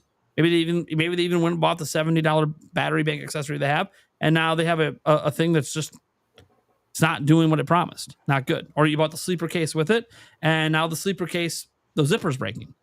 Like it shouldn't be breaking, not anytime soon. It should be years and years before you got to worry about the zipper having problems. And even then, usually if a zipper breaks, how does a zipper usually break, guys? Like it gets snagged, and then one of the teeth break or something, right? Like that's not what we're talking about. We're talking about the literal thing coming detached from the damn case, right? So not good. All right. To get to Satisfy has not shipped any products yet. So we have no idea. They're still just taking pre-orders. It's probably fine because they were fine with their old ones, but so was Genki. So we don't know if there's any issues yet with the Satisfy Switch 2 ones. They're only taking pre-orders. So no issues there yet. Could there be some? Maybe, but we don't know yet. Then we get to D-Brand. And this is the one that people are coming at me and getting pissed at me about because I'm sponsored by them. And yes, folks, I still have 2 more ads I'm running for them in July. And Dbrand has one major issue and then one issue that's a bit more minor. And it's not universal. Well, I'll talk about that issue in a moment. The major issue is mostly with the right Joy-Con grip. And I'll show it. It's super easy. I've shown this before. If you only hold your system by the Joy-Con, you don't, no fingers on the back, just Joy-Con only, and you put it level like this, it falls off. Just like, I'm not doing anything special here. See, my finger's nowhere near that latch. It just falls off. Okay? And this isn't on every unit, but it is on some units. And I happen to have one that it does do it on. And it has to do with this lip that they put on here to prevent this from coming off. What's one of the things I mentioned was the issue with the attack vector. People would have this grip come off their Joy-Con without trying to pull their Joy-Con off. It just kind of slides. And Dbrand didn't want that issue, so they put a lip here. Well, that lip fills some of that gap. And if you played Welcome Tour, you know why that gap is there. So when you fill that gap, it creates a leverage point and it makes it pop off. Well, they didn't mean to fill the entire gap. And some of them came out of tolerance. Now, people molds. As someone who's a sponsor, you're a shill. Why didn't you mention this before it got mentioned on Reddit? Because I've never held a single Switch I've ever owned by the Joy-Con. Like alone. I've always picked up by the middle like this. Or when I go to grab it, I insert my hand underneath and my fingers are supporting the system. I've never once on Switch 1 or Switch 2 ever held it just by the Joy-Con. Ever. So I never knew this was a problem because I've never held my Switch that way. Why would anybody do that? But here's the thing. That's what Dbrand thought as well. So Dbrand responded to this originally with a novel. With a novel that most people broke down to Dbrand's just telling you you're holding it wrong. And to their credit, you have to hold it a very specific way for it to happen. Right? You have to hold it a very specific way for it to happen. So and in that long post, they explained everything. How they knew about Welcome Tour, and they did rigorous testing because Dbrand was not available day one. They waited till they had a Switch 2 on hand to verify things, and they still had this issue. The other issue that came up, and Dbrand's original response, people were really pissed about because they basically were telling people, we're not doing anything about it. You're just holding your system wrong. That's what people broke it down to. Lots of backlash over that post. Of course there is. That's not. Now, they were willing to, like, hidden in the novel they wrote was a really small section where they said, hey, if yours is out of tolerance, just email us and we'll send you a new one. But it was hidden in this like novel that, so most people didn't even realize you could do that. The other issue is you can dock this, but not in the dock. It comes with a dock accessory that slides into your dock, and then you put this in the front of your dock. And some people had two issues. One issue was people saying that, it's not as easy as the normal dock because you can't one-hand it out. You have to put one hand on their thing and then pull up. I've known this the whole time. I thought that's just how it worked. I didn't think anything of it. Apparently, people thought you should be able to one-hand it. You can't. It's like trying to one-hand remove a cable from the wall. Remember, you're plugging a USB-C cable in. You have to disconnect that. If you want to know why Nintendo's dock works one-handed, they put a spring mechanism in to help disconnect it. So you're actually getting help when you pull that up. It's not just your hand. There's a whole mechanism for it. That mechanism's patented, and they can't use that exact mechanism on theirs. So they're just basically plugging a cable in. Anyways, I don't think that's a big issue. The other issue people said is that it was scratching the bottom. It was scratching down here. Why? Because you're misaligning it when you put it in there. It's easier to misalign than the original dock is. Now, I pointed this out on a live stream. There's a dot. You can kind of see a shiny dot there. That dot at the bottom also has a dot on the actual dock thing. You're supposed to just line up the dots and then put it in, which is what I've been doing since day one. So I never thought this was a problem, but you know what? People manhandle things. Right? It's just the way it is. All right, fine. So what are they doing about it? Dbrand finally gave the right response. I'll show it since I showed the other one because this is what I think Genki should have done as well. They should have made a public statement. And D-Brand first public statement really bad. Second public statement really good. So this breaks down what they tried to summarize what they said with 2%. Like literally, they're not kidding. This is like about 2% of the original length. This post right here is about 2% of the original length of the post they made. Jesus. When I say it was a fucking novel, it was a novel. And it just felt like it was a bunch of excuses and you're holding it wrong. Anyways, so when you hold the Switch 2 in a specific way, detachment between the Joy-Cons and the remainder of the console can occur. Some experience this issue, some do not. This discrepancy is due to a manufacturing tolerance issue on the retaining lip. Anyone who suffers, and then they mentioned like could reach out and we'll get them. This is just them summarizing the last one. And then it says this Joy-Con detaches from the console to this Joy-Con and the rest of the console detached from the adhesive. So they said one of the solutions that you could use is you could use an adhesive to keep it attached as well. But then that breaks down over time, like a double-sided tape kind of situation. So it doesn't slide off because they're saying that lip is holding this on, so it doesn't slide off. Okay, fine. So they said, okay, so they're just explaining why they didn't go with the adhesive route. So they go down here because basically the way to solve it obviously is you don't have a detachable handle like the Satisfy one. That's not detachable. You can't detach your Joy-Con and keep it in the grip. They wanted to make one that you can detach and keep it in the thing. So that's their choice on what they want to do. So they've read through all of this stuff. They talked about just briefly that they were getting death threats over it, which they were. If you go back to the original post and read the comments, there was some pretty nasty stuff being said about it. But this is the part here that I love.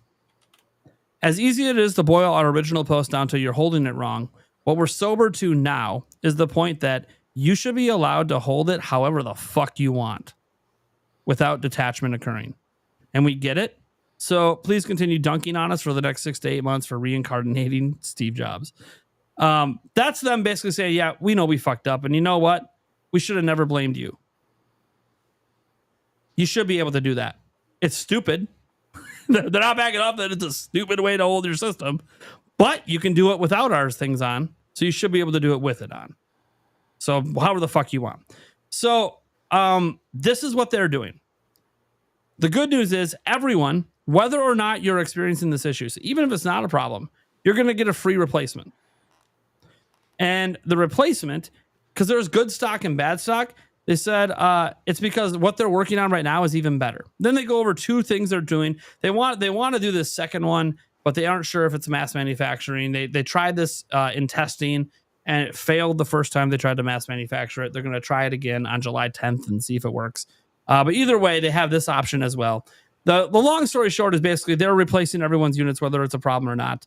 And everyone's going to get emails. You don't have to contact them. They're going to reach out to you to ask if you want it replaced. Just as a caveat from reading that, it's just the Joy-Con parts. It's not the dock, or not the back panel. It's just the Joy-Con parts of it. Yeah, it's just the stuff that's attached to the Joy-Cons. Yes. Yeah. Just so yeah, there's no issues with anything else. Yeah. Besides, just so people aren't thinking they're gonna get the back panel and everything, the full on. No, it's just the Joy-Cons. It's just the part that's the problem. Now they do say in here, I guess I shouldn't have stopped sharing it. Because I talked about the dock part. The reason I brought that up is they did actually respond to the dock part and some of the issues people had. Where is it? What about the dock issues? So he says there are 2 dock adapter issues at play here. The dock adapter doesn't pass connection between the NS2 and the TV. If this is happening, it just means that you have a lemon. So it means you got a broken one, and they will replace it for free. So we explained this elsewhere, but we'll restate here. The dock adapter is just a USB 4 cable with a female USB-C on one end. Like I said, you're plugging a cable in. That's all you're doing.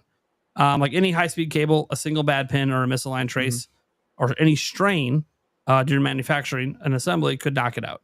So if you have a lemon, so if that's a problem where you're just not getting the signal, contact us with your order number. We'll get you a replacement. Then they address the point about the one-handed removal. The console can't be removed with one hand from the dock adapter. This really is just a result of us not wanting to add friction between the dock adapter and the OEM dock. So one of the solutions is they obviously could have made it thick enough that it sticks inside the dock and it's really hard to remove from the dock. And they didn't want to do that. because that might damage the dock itself, the OEM dock. They don't want to damage that.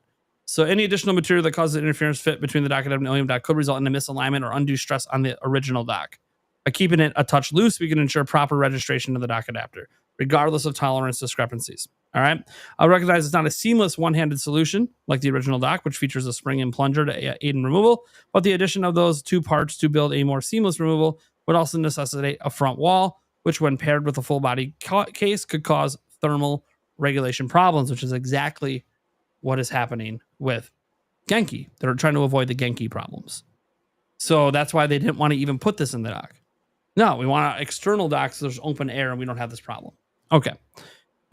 This is what's cool. This is where D-Brand, I think, is finally getting it. So D-Brand, for those that you guys don't know, they're known for their skins, right? That's what they built their company as, making skins. Skins for your phone, for your controllers, for everything. This person says, perhaps you can offer some sort of skin or something to go around the port of the console then. Since the current dock design can cause scratches if you misalign putting it in, right? Like you're jamming the USB-C cable, and you miss the port, you hit it on the side, it can scratch it. D-Brand says, not a bad idea. We'll look into this. Could even potentially bundle it with the Joy-Con replacements. So just give it to you for free. You're going to take it back to the team. They'll update on July 10th. So obviously we don't know for sure if they're going to do that, if they're going to give a skin down there for scratches. The point is D-Brand's being good guy D-Brand. Now, to bring this all around,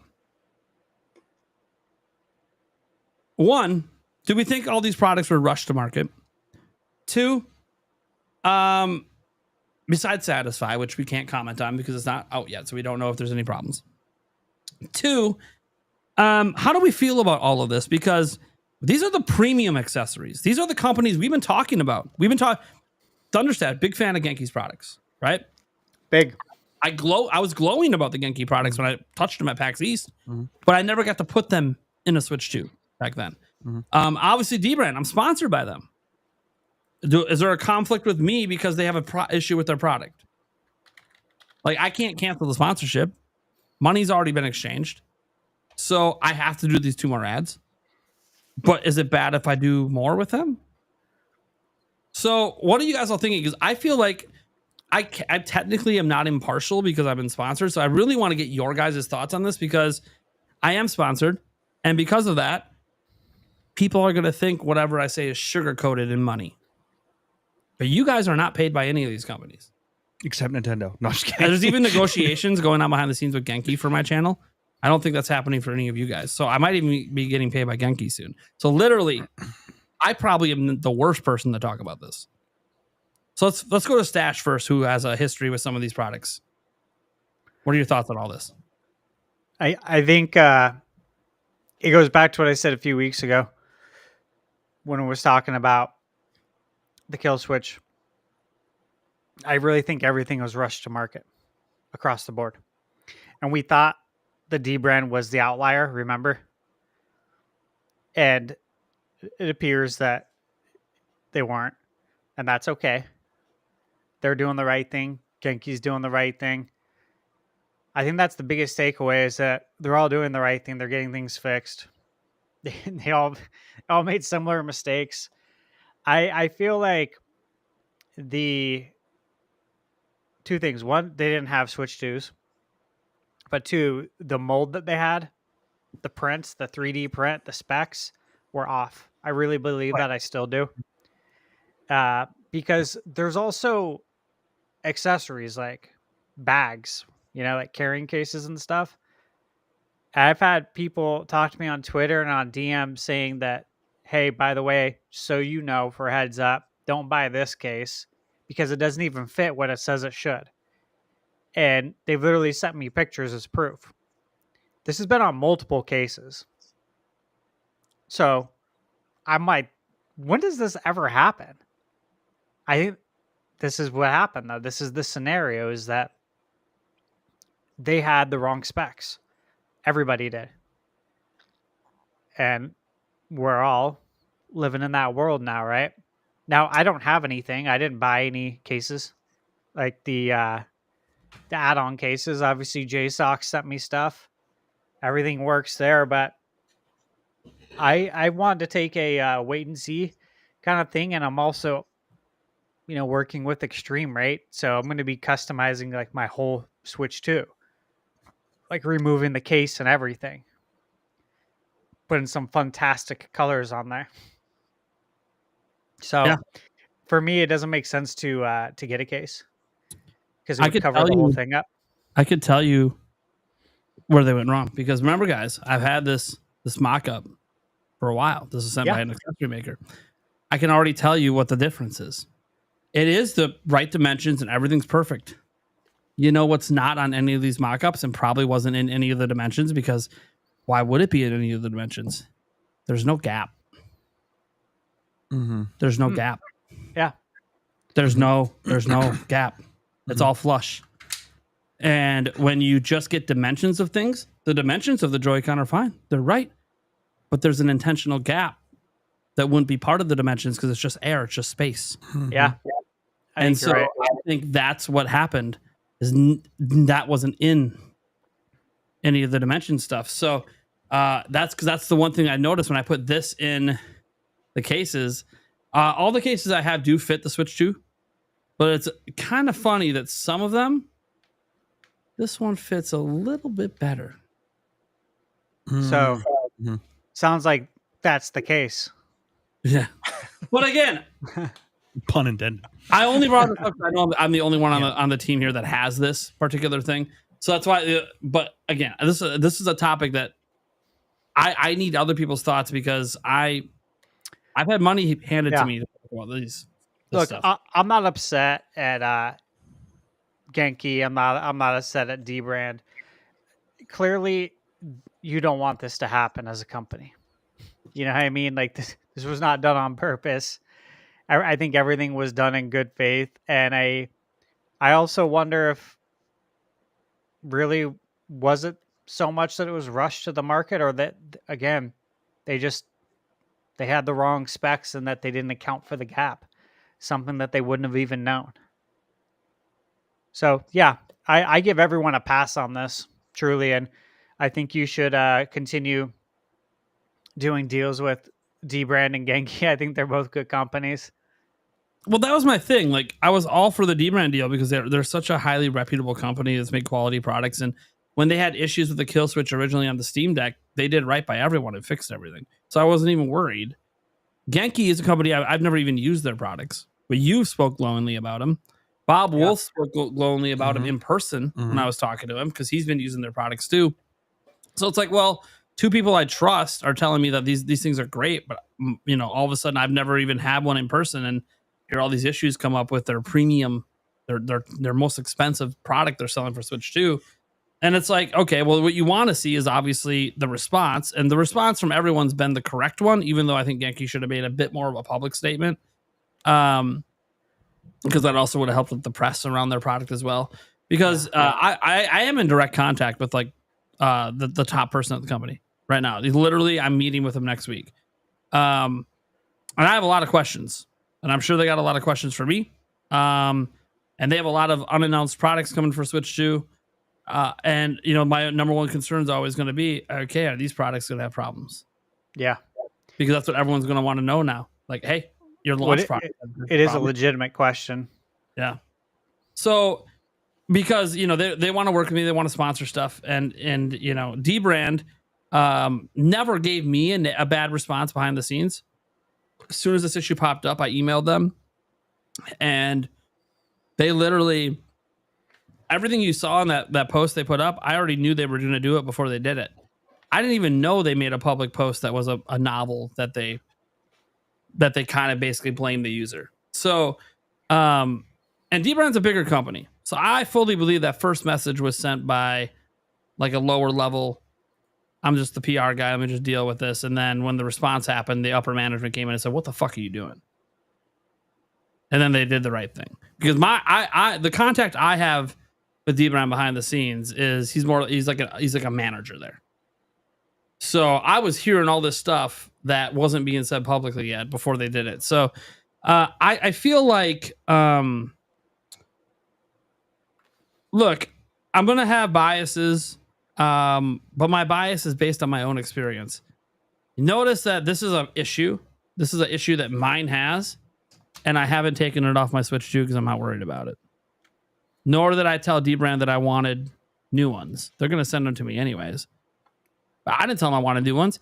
I literally use this every day. I like it. I actually like the kill switch, and I've had no issues with the dock. I have no scratches on the bottom because I've never misaligned it in the dock. I don't know. When I hear people doing that and scratching, I kind of think, "Are you a dumbass?" I'm like, it's not like I'm sitting there and being super careful putting it in there. I see dot, push down, it's in. I don't, but I know not everyone's as careful. Kids especially are never as careful, right? And some adults can be lazy about their products. They expect it just to work as well as the OEM dock, which is not something they ever claimed. The seamlessness that they mentioned on their website, if you actually look at where they talk about it, it's about the taking on and removing of this, like how easy this is to take off and put on. That's what they were talking about, how seamless it is to take this on and off. They weren't talking about the dock, but people thought they were talking about the dock because that's the next topic they go on to on the website. But anyways, so for me, it's tough because I'm getting called a shill when I'm just trying to deliver the messages that are telling me to the public. Well, you're not sharing anything negative. I'm like, what do you mean? The fact I'm even talking about this whole thing's negative. Mm-hmm. Like if I was just a shill, I wouldn't even talk about it at all, and I just run more ads. But I literally told Dbrand, how am I supposed to run ads right now when I'm just going to get yelled at? I'm going to get blamed because people are buying it off my recommendation because I legitimately like this thing. And I'll probably legitimately like the new attack vector because I will have never used the original one. It seems like nothing works that it was supposed to. For example, like all the third-party docks, they don't work. Like docks that were supposed to work. And it's not just BenQ, it's all of them. None of the third-party docks work. The Aver Media one that I had a sponsorship with, yeah, I'm allowed to say this. Yeah, actually, they told me to say this. They did release a firmware update, and it works with Switch 2 now. Good. I talked to BenQ. They're working on a firmware update, but they had to contact like the chip company to do the firmware update. Aver had a beta one out like the day of launch, and it worked mostly. But you couldn't get the what was it? You couldn't get the 120 pass through because it had 120 pass through, and the 120 pass through wasn't working with the beta one. And then that's all fixed now and all works. So, beautiful. Yeah, I'm happy. By the way, good job, Aver. You were on top of it. You even knew you were going to need a patch day one. So, can I jump in? Yes. Give my thoughts on this one. I mean, personally, I think it's negligence from all the companies. I don't think that necessarily means malicious or intentional. Doesn't mean they're purposefully doing anything bad, but I just think it's negligence. And negligence sometimes could be innocent with good intentions. I don't know if that's the case for all of them, but I do believe that everyone's trying to strike gold. Switch 2 is one of the hottest, or Switch was one of the hottest consoles to ever launch. Switch 2 is on the horizon. Obviously, everyone's racing to the mines to strike gold. Everyone wants to find the gold vein first. So I do think it's negligence. And I think anytime a company is selling a product that's not properly tested and has in the fine print that it's non-returnable, when it's not something like, like software that you could download and stuff like that. That is one of the questions I'm going to bring up in my meeting next week with Genki. I'm going to be like, what's this open product non-returnable fun? What is that? It is wild, and that is extremely anti-consumer, and I don't agree with that at any capacity. Now, we talked about multiple companies here, so for any of the companies or all of them, if they retconned that policy and are like, we understand there's an issue and we're going to take care of it, then good on them. Because when you're buying a product and when you're paying a premium dollar for a product, you should be buying something that works. Now, for me, I never, and this is a recommendation to a lot of people here. This isn't really regarding the cases and the grips and stuff, but when it comes to docks, I didn't buy any of the third-party docks for Switch 1. There were stories coming out about docks bricking consoles. It's new tech We don't know how it works with proprietary Nintendo shit. So like for me, I'm a wait and see kind of guy with that sort of thing. I do think it was a misstep for D-Brand to tell customers that like you're just holding it wrong. I'm glad they went back on that and gave a more customer friendly response. Listen, if this was something that they already knew might happen, I'm assuming they didn't. But let's just say, for to play devil's advocate, that they knew that this was a possible issue. There should have been a sticker or a picture with the little circle, red circle with the line across, showing the like holding it like that. There should have been some sort of disclaimer. Yes, most people would not hold their Switch like that, but guess what? Just thinking as a consumer, I've got 3 kids.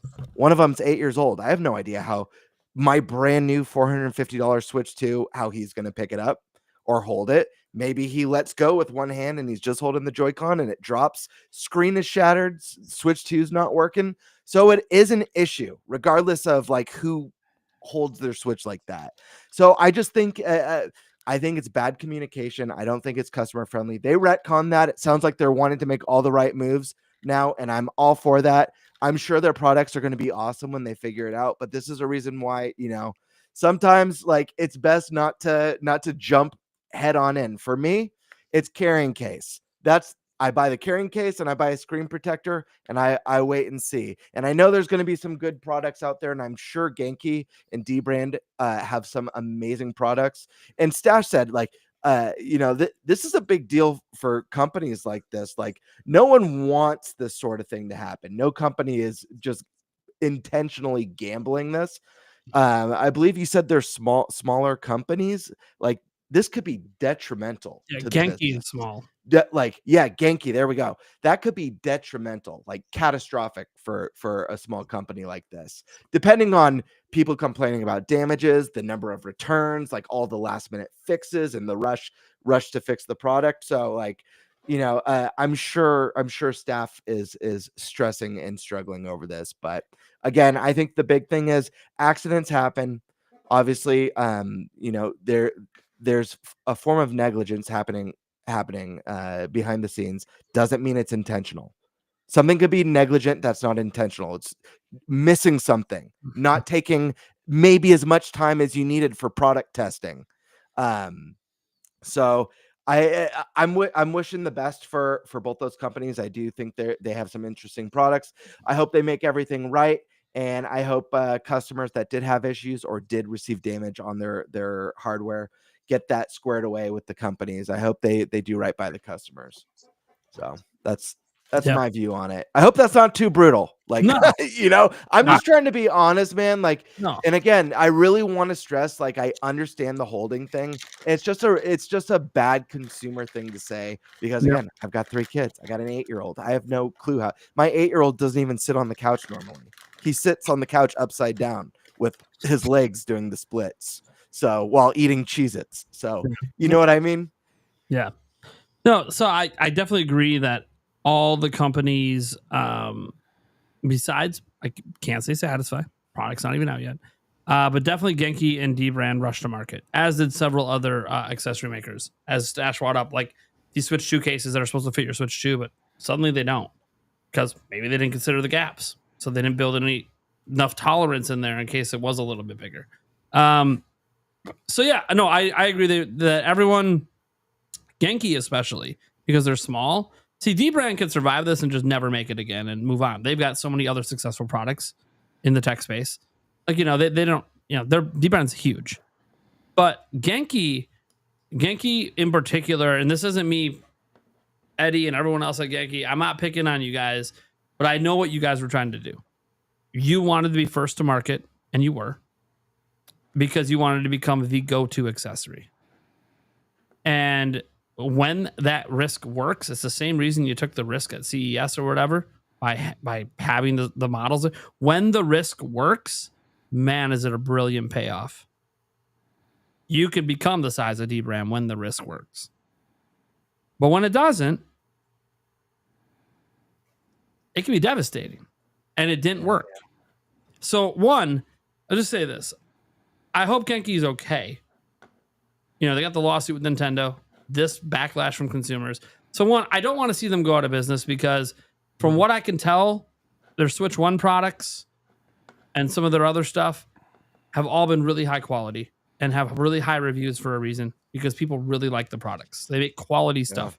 But and cool looking stuff, man. I mean, I was behind the scenes asking about Genki to both you and Stash. That battery that attaches, that has like that, it reminds me of like 80s / early 90s sci-fi aesthetic. I'm like, oh man, I'm all about that stuff. So so it's interesting to me just because I get what Genki was trying to do, and obviously it backfired, and I hope they survive it and it's okay. I don't know who's going to become the go-to premium grip accessory maker moving forward. Satisfy might have just by default gotten the lead because their product's not out yet, which probably fundamentally means that maybe they had issues with their testing and they didn't bring the product to market yet. They're waiting till they get it right.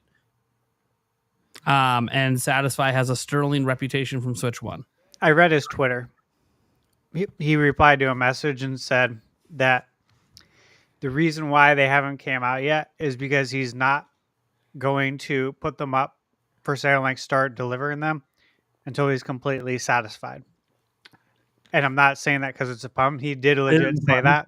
I laughed because I'm like, did you know what you just did there? I love that you have to clarify that, knowing that no one's going to believe you if you don't.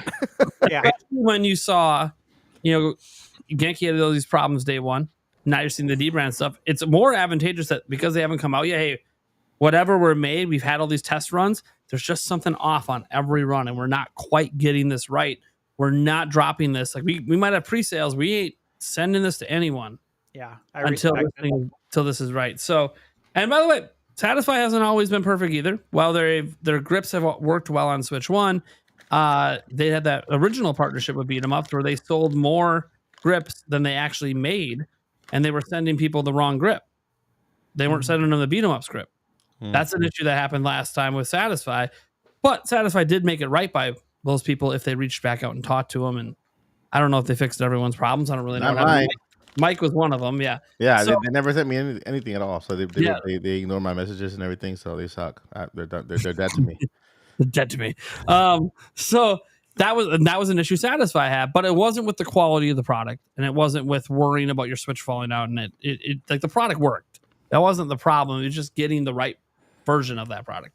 So I appreciate Satisfy's approach that they wanted to wait and basically just let everyone else fuck up, and then we'll come out with the product that works. I kind of feel like they're probably going to get a lead in that premium market because of it, but we'll see. Like I said, D-brand's massive. I guarantee once all these fixes are out, they're going to do another round of marketing campaigns and try to get people to give faith in their brand. Genki literally told me today, I have no deals with them. So as far as I'm aware, unless I'm being told I can't talk about it, I'm going to talk about it. I was told directly by Genki today that, hey, so we can't compete with D-brand. Just straight up. So we can't compete with them. We can't pay you what they pay you. We can't fix problems as fast as they can. We can't afford the same mistakes that D-brand can afford, and we have major fuck ups. And that's why I said it could be catastrophic. Yeah. They're going to survive it for now, but there was like a heavy hint that like if the new version doesn't do well, there could be trouble brewing. So, and I don't want to have that happen, right? But I'm also not just going to promote products to keep them alive. That's not how that works. So, point is that I do think that they fucked up. D-brand, you fucked up. I don't care if you sponsor my channel. You fucked up. You fucked up with the lip. You fucked up with how you handled the initial response. You're doing right in the end, and that's what matters. Now, once you fuck up, ultimately, what's the solution? You're doing the right thing. And even maybe including extra things for other issues that people are having that are more user error than anything, but it doesn't matter. You're still giving them solutions anyways. That's good. Genki, you fucked up. You're doing the right thing. Satisfy, you fucked up last time. You didn't do right by Mike Odyssey, so he's done with you. Fuck off. But the point, just the general point is, the end response is correct. But yeah, they got greedy. Mike, do you have any additional thoughts on this? I know, like I never even owned a Satisfy grip. They sent me one at one point, that like the Tears of the Kingdom themed one. I'm like, this is cool. I used it for a day. It wasn't a dockable one, so I just stopped using it because same thing with the BDMS one. It's not dockable, so I just didn't really use it anymore. Yeah, but working for Apple for all the time that I did, I started working before I went to corporate. I was a retail, and so I was part of a whole bunch of launches of iPhones, right? And whenever we tried to sell them a $1,000 phone, hey, you want a case with it? How much a case? $60. No, it's okay. I'll get it on Amazon. And so now I can say that because I don't work for Apple anymore. I'm like, sometimes I just recommend get on Amazon. Same exact thing. Just because it has an Apple logo behind it, just because it has a brand behind it, it doesn't make it more expensive. They all get it from the same place, And same thing with Switch. I mean, if I'm gonna get a screen protector, I'm not gonna spend $50 on a screen protector. I'll buy 2 for $10 on Amazon. When that one breaks, I'll buy another one. Same thing with cases. This is in my personal thing, right? I it's like when you see how the sausage is made. It's like, yeah, I don't want to participate on that anymore, right? And I knew where the cases came from Apple, right? And how much it costs to make sense. And then they sell them for $50-$60. I'm like, why? There's this other brand. I forgot the name of it. I can't care less, but it's the same thing. It costs sense to make. They try to make a profit and paint themselves. I'm like, you know what? Go to Amazon, get a case, and just slap it on there, right? And that's what you gotta do. That's my recommendation to everybody. Go to Amazon.com, look for Mike Odyssey, code Odyssey 10, and get your case from there. You're good to go. By the way, my suggestion at the moment, and I don't care that I'm sponsored, unless you've already bought the product, don't buy any of these products until they are already out and people have verified the problems are there. So like D-Brand's promising a fix. Let's wait and see if the fix is good. Right. Enough people already own it that are going to get the fix that can verify independent of the YouTubers that got sponsored. I told D-Brand too as well, like the reason I don't, because I was going to run ads this week. I told him I don't think it's right to run ads until you get this fixed. And I need the fix on my end. I need to show people here's what the problem was. And now it's fixed. And now you can feel confident in buying it. I can't do that right now. Same to Genki. I can't, there's no deals happening until I know the product works. I want to add something.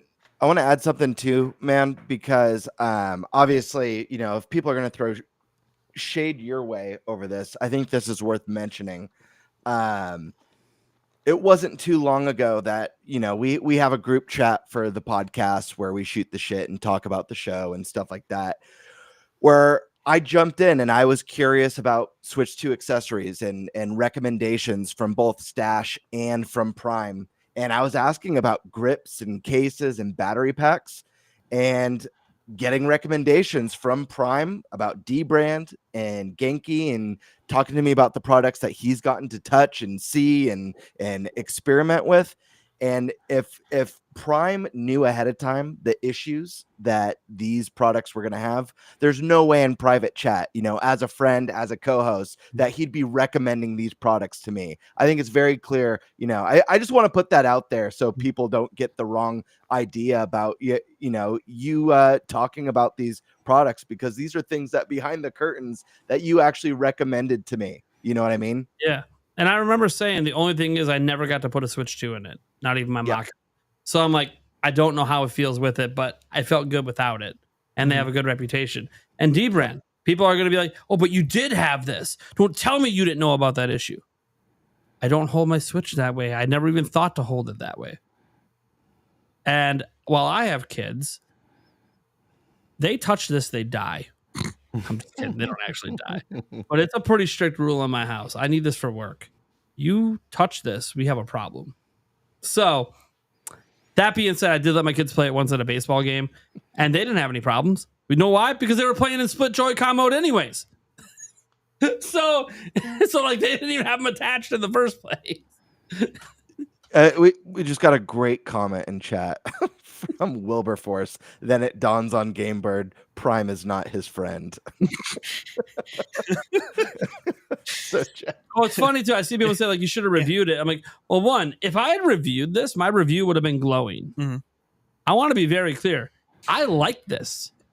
You know why my review would have been glowing? I would have never found that problem because I would have never even thought to hold my Switch 2 that way. Ever. Guess what? Before I put the case on here, I didn't hold my Switch 2 that way. The only thing I did when I got the Switch 2, the only thing I did was I went like this a little bit to see if it would come off. Like I just kind of like pulled on it a bit. Mm-hmm. Oh, it didn't. Okay, cool. Then I put this on. Oh, sorry. The way D-Brand says you're supposed to take it off and put it on. Mm-hmm. Make sure I install it correctly. You know, otherwise they might yell at me. No, I know the correct way to install it. And they're like, okay, look, I'm pulling and it's not coming off. That's the only thing I did with it without it. So like I would have never noticed this problem until I saw other people and what they were doing to get it to happen. So like that's my thing. Like this is why I don't review products. I'm not good at reviewing products. I would have did this, thought it was great, then took a sponsorship, and then people would have been all mad anyways. Because how did you not catch this, you corporate shill? I'm like, I don't fucking hold my console that way. So anyways, it is what it is. I still love it. I still haven't taken it off because I fucking love this thing. It ain't because they're paying me. I've already been paid. And I'm the one holding back the ads. And they know it. I told them, no ads until I get the replacement and I make sure this problem's gone. So, and I don't have the problem with the dock. My dock works fine. So I don't have the problem where like it doesn't connect or any of that stuff. So I don't have a lemon. All right. Eric, you got any thoughts on this? Obviously, you know, you might get caught into being a shill too because you're my best friend. Of course. But, you know. Yeah. What do you think? No, it you guys have all said it. It's the ending result that matters. They are doing right. I mean, it seems like they may have gotten, like you said, the same type of dimensions and stuff like, or sample that you have where there's no gap, and that's what they designed it for. And, you know, it happens. And just so everybody understands, we're talking millimeters, if not fractions of millimeters. Yeah. According to D-Brand, the ones like mine that have the problem are 0.12 millimeters too thick. Yeah. That's how tight the tolerances are on Switch 2. And if you fix that, the problem is essentially gone. And then they claim this other solution that they failed the first time mass manufacturing would actually make it so you could hold your system like this and literally just flop it like a fish and it won't come off. But I don't know if that solution is going to make it to mass manufacturing. I'm very curious. Poor fish. Right. So, I mean, it's no excuse. And I mean, I've worked in a manufacturing plant making adult diapers over a summer, and shit happens. I mean, we're constantly checking, Literally. You know, yeah, right. You know, we're constantly checking, you know, the product as it's coming along. You know, every so often you grab one off the line and you check it to make sure that you know, things are going right. And if it's not, you stop the line and you go back until you find the boxes that aren't, you know, that are good. And then you just kind of fix the problem and you go back and you keep going. It's so I'm not trying to make an excuse for these companies, but you know, stuff like this happens. You know, if you miss a small batch of like, you know, 100 things that went through, and the ones in the beginning and before it and after it are fine, and you just missed it. Sometimes it happens, you know, not intentionally, and I don't think these companies are putting these out there to break your switches intentionally. But, you know, what do I know? I'm just here. It's a great point. Yeah. Yeah. But yeah, the biggest thing I wanted to put out there is this is, we're not talking like, you know, massive, you know, margins. We're talking millimeters or fractions of millimeters, tiny things that you are just looking at it, you're not going to be able to tell. Yeah.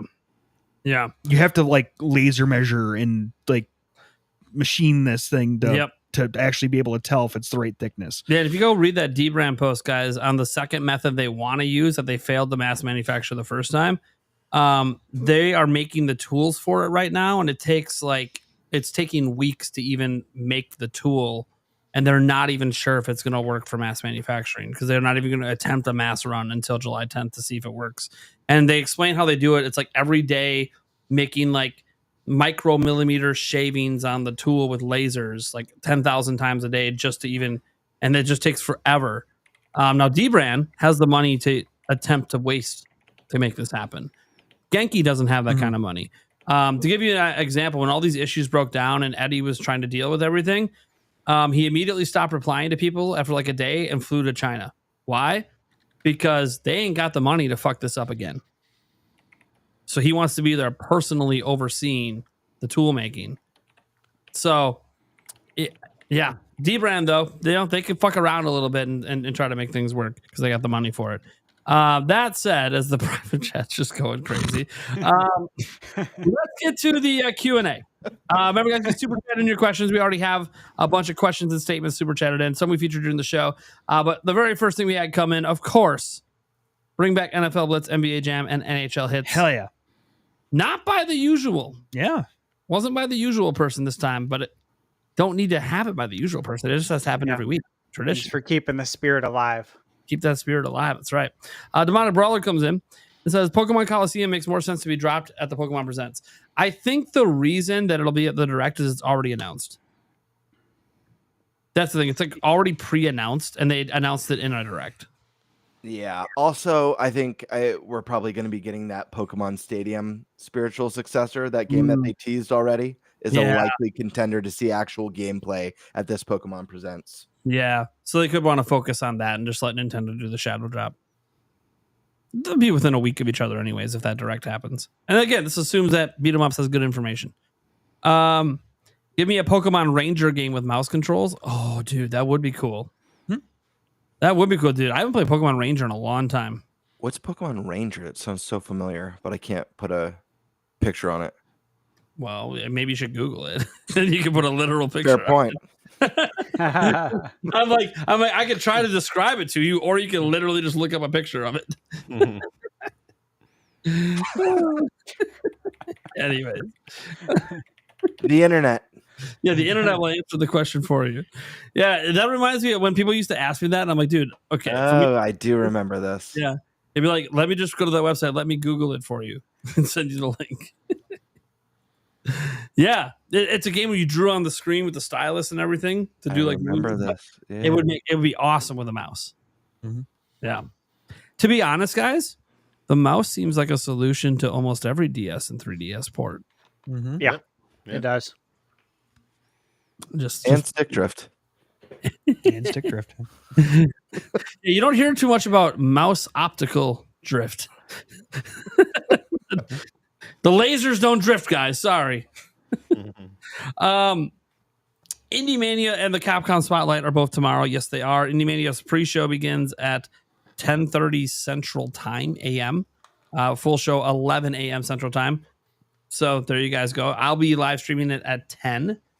I'll do my little pre-show and get us going to get into it. I'm going to be in the show. I made the cut, guys. I wasn't sure if I was going to make the cut. I made the cut. I have no idea what the edit looks like, but I made the cut because I did something in my video that I'm like, I don't know if this is going to get in. I don't even know if this even fits. I don't know what the fuck's going on. Let's see what happens. So I made the cut. So we'll see what's up with that. No idea. Like a 3-hour show, including the pre-show. So you blink, you might miss me, but I won't miss me. I'll be there. And then, the Capcom Spotlight. I forgot what time the Capcom Spotlight is at. Capcom Spotlight's at 3 Pacific time, and then the Arc System Works. Oh, the Arc Spotlight System, is at 6 Pacific time, and they should have a Switch 2 exclusive. There's a good chance they could appear. Yeah. So it should be exciting tomorrow. Tons of games tomorrow. Yeah, I won't be able to stream the later two because I just got family stuff going on and a baseball game. But, we'll go over all that stuff. Probably my news video the next day. Anything related to the Switch and Switch 2. I'm hoping for some big announcements. I mean, I'll know the news because I'll be checking the news wire while I'm at the game and stuff. But hopefully we get some big announcements, guys. Let's see here. Red Dead Redemption 2 next gen upgrade for Switch 2. Yeah, that could be at the Direct. Absolutely. Likely. I expect it. Totally possible. Yeah, makes sense. We know they got dev kits. It's not even a question. So, Demonic Brawler. Again, Demonic Brawler just MVP in today. I wish I could find a great third-party Pro controller just like the 8-bit Do Ultimate, but has the Super Famicom colored buttons and a headset jack. Amen. I don't know if there's one with the headset jack. There are some with the Famicom. I don't think about the headphone jack though. I don't think there's one. I'm getting one sent this week. Hasn't come out yet by 8-bit Do. So just I was gonna say 8-bit Do is gonna have an updated one for sure with a headphone. Yeah, I just got a tracking number yesterday. So it's a Switch 2. It's not out yet, but just stay tuned. Yeah, so we'll see. Nice. I was gonna say 8-bit Do will probably have a Switch 2 version with a jack. So, and probably I'll take one. I like 8-bit Do. Yeah. Big fan. 8-bit Do made a controller as well. I have it. But it doesn't have a headphone jack. You see it? Yeah, I see the box. Yep. Yeah. I love their that's product, the one. man. Yeah. I have like 3 of their controllers. I got their keyboard. Dude, the keyboard is sick, man. I love it. There's a lot of stuff down there to review. A lot of controllers. Hell yeah. Love it. Feel in control. We got to remember, Stash is a reviewer over there. He's the all these companies that reach out to me. Talk to Stash. He reviews products. That's the case. That's the Switch. Dude, guys, have you seen this case? Yeah. Do Dude, any of you own it? I've seen pictures. I wanted to order it, and it sold out, man. I didn't grab it when I first saw it. It's a VHS, it and so inside bad. the VHS is the. There's the VHS tape. Yeah. It says, Be kind, rewind. just to remind, please rewind. Thanks, the end. Yeah. And then you got the sticker on it. This is heavy too. Yeah. And then you lift it open. That's sick. That's so sick. So I want that case so bad, man. That is so cool. I hope it comes back in stock. I don't know if it was a one and done thing. That is so cool. So cool. I want that thing so bad. That's awesome. Demonic Brawler says, I play on a 1440p gaming monitor, but should I lower the resolution if I'm going to play a retro game? I heard higher resolutions make them look worse. So I play I had the analog NT. This is $500 Nintendo, regular Nintendo, that actually plays them in full 1080p HD. And the NES Classic Edition only plays them in 720p. I play mine as high as you can go. I've played retro games in other fashion as well, where I can play them at 4K, also 1440p. And I think they look great. It's all a matter of how you're doing it, if that makes sense. Like if you're playing NSO games on your 1440p monitor, there's no reason to lower the resolution on your monitor. It's fine. It all just depends on what you're doing, what your means are. Are you using the actual console? Are you doing something we can't talk about on a stream? You know what I mean? That kind of stuff. There's also the nostalgia factor. If you're playing a retro game, some people like that TRT kind of vibe or the aspect ratio. And so also the monitor, man. With monitors, you could change the resolution, right? So you can always just try 1080 and see if you think it looks better. Yeah, and just monitor it. You know, dude, it's gotta stop. It's gotta stop. You're not monitoring Deacon Sandstorm now, are you? No. You made some. No, not right now. What? Whoa! Whoa!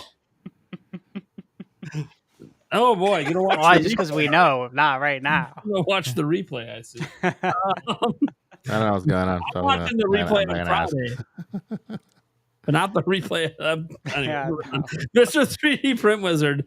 You don't see the latency in the game, but you do in menu because of power management sets the screen settings based on demand. They are wrong. The latency measurements were taken in game.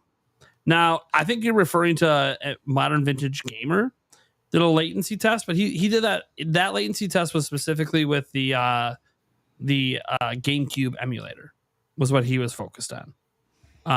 You notice there's some latency with the emulation. Don't know because I don't really play NSO stuff, and I turned on, even with the GameCube controller, I turned on Wind Waker like twice, and I'm sorry, I can't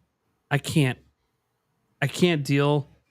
Like, the GameCube controller was designed to go in those specific directions, right? That's why it's got that pattern.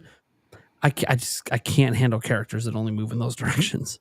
It's just modern gaming has spoiled me. I can't. That being said, not all GameCube games are that way. Some GameCube games do have free movement, so it sucks for me because I'm such a big Zelda guy. And you know what game fixed it? Wind Waker HD. There you go. Another reason that I want Wind Waker HD to come back, because they fixed the controls.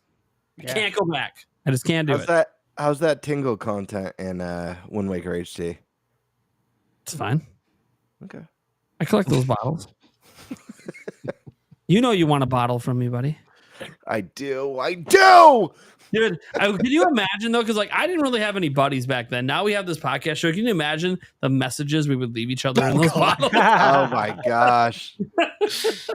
Yeah. It would be great. It would be dude, I wouldn't even play to beat the game. I'm just searching for bottles, man. Open a bottle. That's all I'm doing. Bitch. What? God damn it. That'd be amusing. Yeah, Venata 712 will send me, hey, what's the ending to Ocarina of Time, bitch? God damn it. Right? Anyways, it was a neat thing. It just seemed to replace the actual quest, but whatever. Right. All right. Calypso Dawson says the biggest issue with HDR is there are 0 dimming zones. Yes, that affects HDR as well. Obviously, OLED is the best at that, but there are LCDs with local dimming zones and mini LEDs. Yeah, that can help as well, but it's still nits are required in order to maximize the differences between the darks and the lights. So, but yeah, local dimming zones obviously allows you to turn off, things, and OLEDs are the best at that because they can turn off per pixel. Right. All right. Demar Brawler says Splatoon 4 will offer game share. It'll be $80. I'm curious if it will. Because not every game does it. Yeah, I know Donkey Kong Bonanza is doing it, but it's not for like controlling Donkey Kong.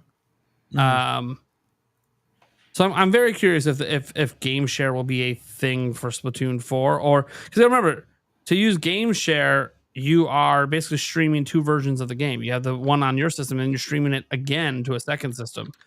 What that kind of tells me is that Donkey Kong Bonanza might not be using the full power of Switch 2. It's more of a Switch 1 game that they repurposed for Switch 2. And I think you're going to see that moving forward, that any game that takes full advantage of the power of Switch 2 won't be able to do game share. So I'm hoping Splatoon 4 is designed specifically for Switch 2 and wasn't a Switch 1 game. So that's why I don't think game share will be there. Mm-hmm. Could be wrong. We'll see with Splatoon Raiders. Maybe there's some multiplayer in that. We don't know yet. Or it's a roguelite. Exactly as Gamebird said. Mm-hmm. We'll see. I threw a super chat in. This was just to get us to the good old 69 so I could crack a beer because I knew I was going to have to talk about my bias with D-Brand. Had to get some drinks in. Winged Man, $5 says, if we're not getting 3D Mario news until the anniversary celebration, what do you think will be the big surprise in this rumored upcoming direct? Well, Beat 'em Up says Animal Crossing, but what if it's not Animal Crossing? Then what would it be? Fire Emblem. Ooh, I like Fire Emblem, especially if it's like a 3 Houses style one, because that's the one that sold really well. 3 Houses. That's what I want. I feel like Engage was a big step down from 3 Houses. It feels like more like a celebration, but dude, enhance the tactical elements, give the social mechanics, put in some mouse mode for some great tactical RPG combat. I think if it's not Animal Crossing, it'll be Ocarina of Time remake. Oh, don't do that to me, Mike. They have to wait till September. I might try because that's what I've been guessing for like a year. I mean, it's not only for this year, for next year. Yeah, I know. It's got to be something. He said it's got to be September. Yeah. That's all right. That's your guess. Eric? Luigi's Mansion. There we go. Fuck yeah. That'd make me really happy. I love Luigi's Mansion. So Yeah. Stash? I'm not sure. That was an odd answer from You know Stash. what? Like, I don't think I've ever heard him say Well- anything of the sort. You know what? I'll go to limb. Star Fox. A new Star Fox game. I have Star Fox know- is in September as well. my answers right I have sources. for your collaboration video, Gamebird. Oh, yeah. Oh yes. This Yeah, feeds speaking of directly which- into my answer. I forgot about that. Thanks for reminding Speaking of which, hold on, I've got to do some name drops because I haven't received. Well, so there is someone other than Stash. Stash has been in touch about it, and Rob from Rule of Two Review has been in touch. He's got a busy week, but I think he's on it. But I'm gonna call a couple people out that I'm still waiting for. Sunbro Nation, I'm talking to you, and Josie Woe, what's going on? I'm waiting. Wait, Yeah. I told Thunder Stash that I know how busy you are and I don't want to bug. And Stash is all, just tell him I already submitted mine, and then he'll be like, oh shit, I got to get mine to Gamebird immediately. I had no idea he had already submitted it, so expect it tomorrow. I got to go back and read the message. Wait, what was I talking about again? Son of a bitch. All right.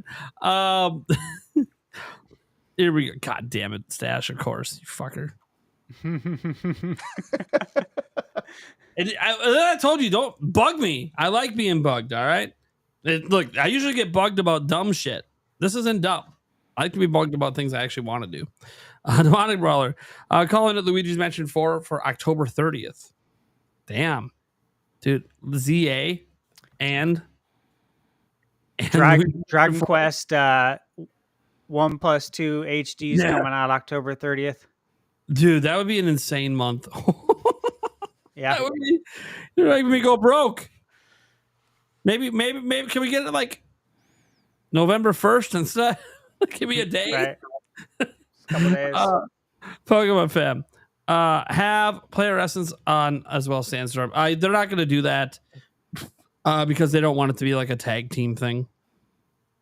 But yeah.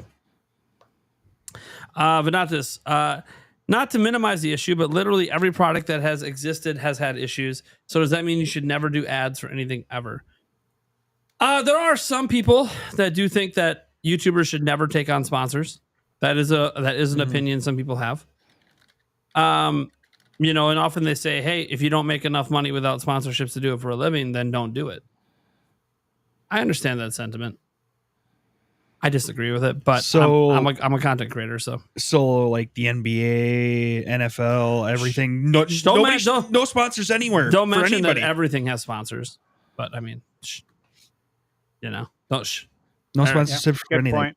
Anywhere. Good point, Eric. I mean, you are. already. You are a sponsor. Everybody's a sponsor. When you buy a ticket Here- to watch a movie, you're sponsoring that movie by buying the ticket. Here's what I think the answer is, and I think the tricky part is it's like the viewer, the consumer, the whatever is never actually going to know the answer to this. But I think you should only do sponsors as a moral obligation with products that you actually like or you think are cool or products that you use or would use. I think I don't think morally you should be sponsored by products that you think are absolute ass. Like I don't like milk, so I've turned down a milk sponsorship many times on my channel. I get it. Yeah, I got a sponsorship offer for a sex doll on my channel. Are you going to take it? Was it good money? I sent it straight to spam. Did you click the link? Wait a second. I recognize it. It was legit. I went to the website. Whoa. You recognized it was a legit sex doll? Wait a No, second. you have to do your research. Like you look at the email that sent it. You look at that website kind of extension to make sure that's not like a spam or whatever. I went to the website. Yeah, it's a Japanese website. They sell a whole bunch of junk stuff. I'm not even gonna say it. And Okay, then let me. they had the new dolls. There's one important question. There's one important question. It's a new doll you can put your Nintendo Switch on, and she's like with her legs wide open. And Hold on. There's one important question. Yeah. Did you at least try the product? Nah, nah. Dude, you gotta send them my way because I gotta start planning for Eric's 40th in a few years. I gotta get this set up And PAX. Oh, for PAX for sure because he's the only one not bringing a lady. We'll make sure this one can go in the luggage.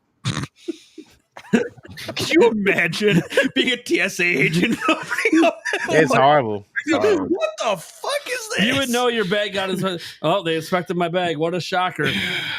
Oh my god, they didn't even fully deflate it. They inflated. God, is it used? Did they use it? Yeah, right. It's creepy though because the dolls look like very real. Yeah. Well, I mean that's the point. People want it to be real. The people that use them. Sad. Anyways, yeah, that see, we just heard that what Gamebird doesn't know is I've taken Raid Shadow Legends sponsorships in the past, and I hate Raid Shadow Legends. So now Gamebird hates me. Dude, morals out the window. Yep. I'm a shill. Corporate shill. Everyone says it. You need to go to church, dude. Everyone says it. The funny thing is, all my sponsorships I've had this year are actually like really cool products that I would use and do use, and I have used because I have them now. Like the next one I just agreed to today is a portable monitor. I'm like, well, I don't really need a third portable monitor, but I'll probably use it.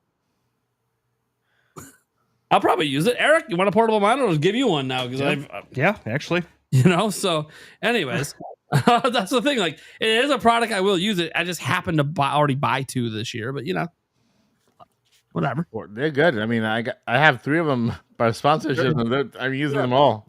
But I obviously. That's the thing. I look at it like this: when you have a normal job, right? Because people have normal jobs, right?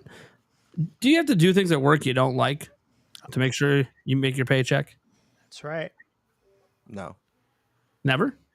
No, I'm kidding. Obviously. Okay. So like this is my job. So like because it's my job, sometimes you got to do things you don't like. Now, I'm not saying that I want to shill fucking shit ass products. Like when I did Raid Shadow Legends, it wasn't my job. It was me hoping I could make it my job. And let me tell you, that Raid Shadow Legends sponsorship did not make it my job. It didn't work. It didn't work. And they were horrible to work for. I'm sorry, Raid Shadow Legends.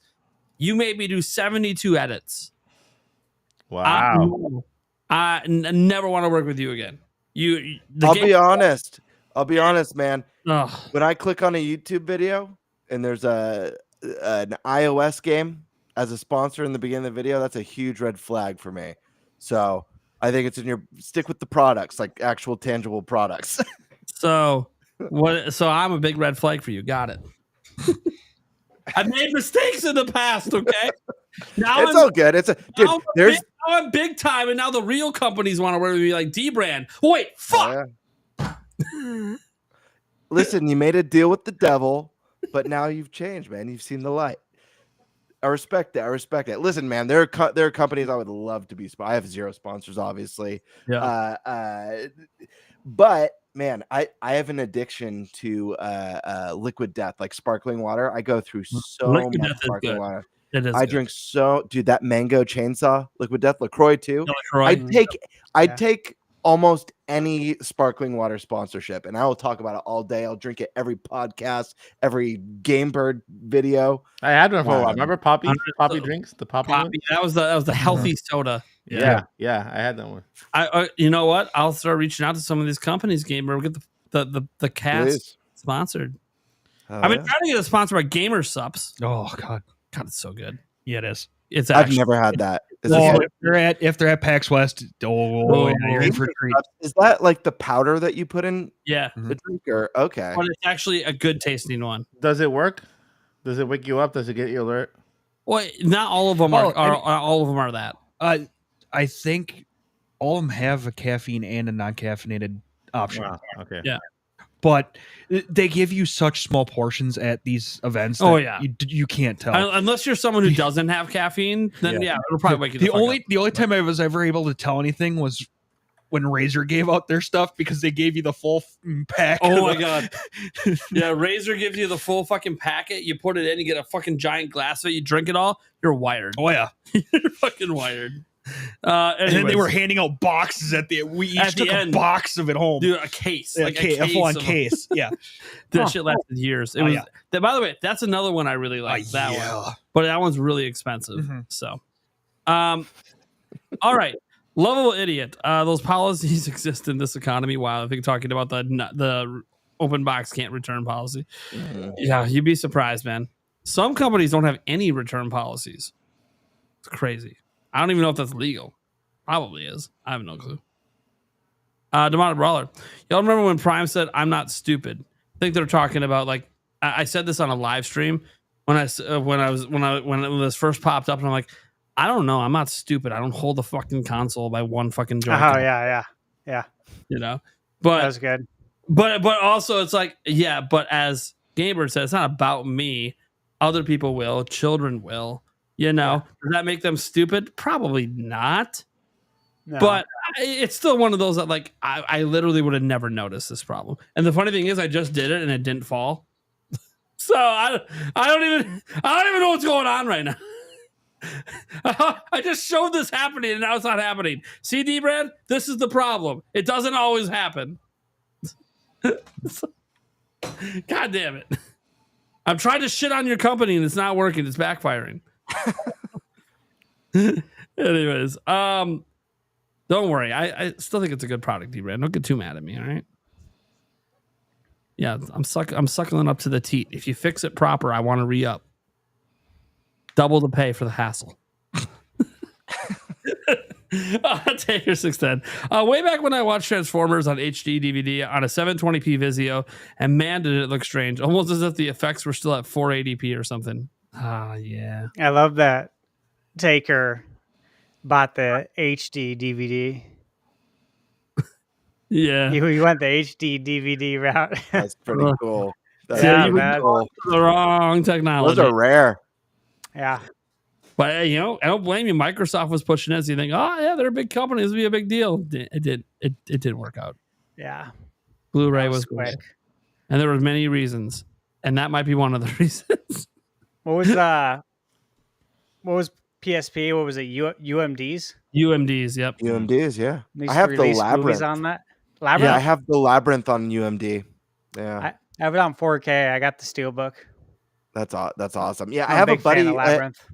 I have a buddy. I actually never owned the PSP, but I have a ton of PSP stuff. I have but I think I mentioned him on the podcast. He works at Insomniac, and he randomly hit me up one day with pictures from his garage. He was moving to a new part in LA.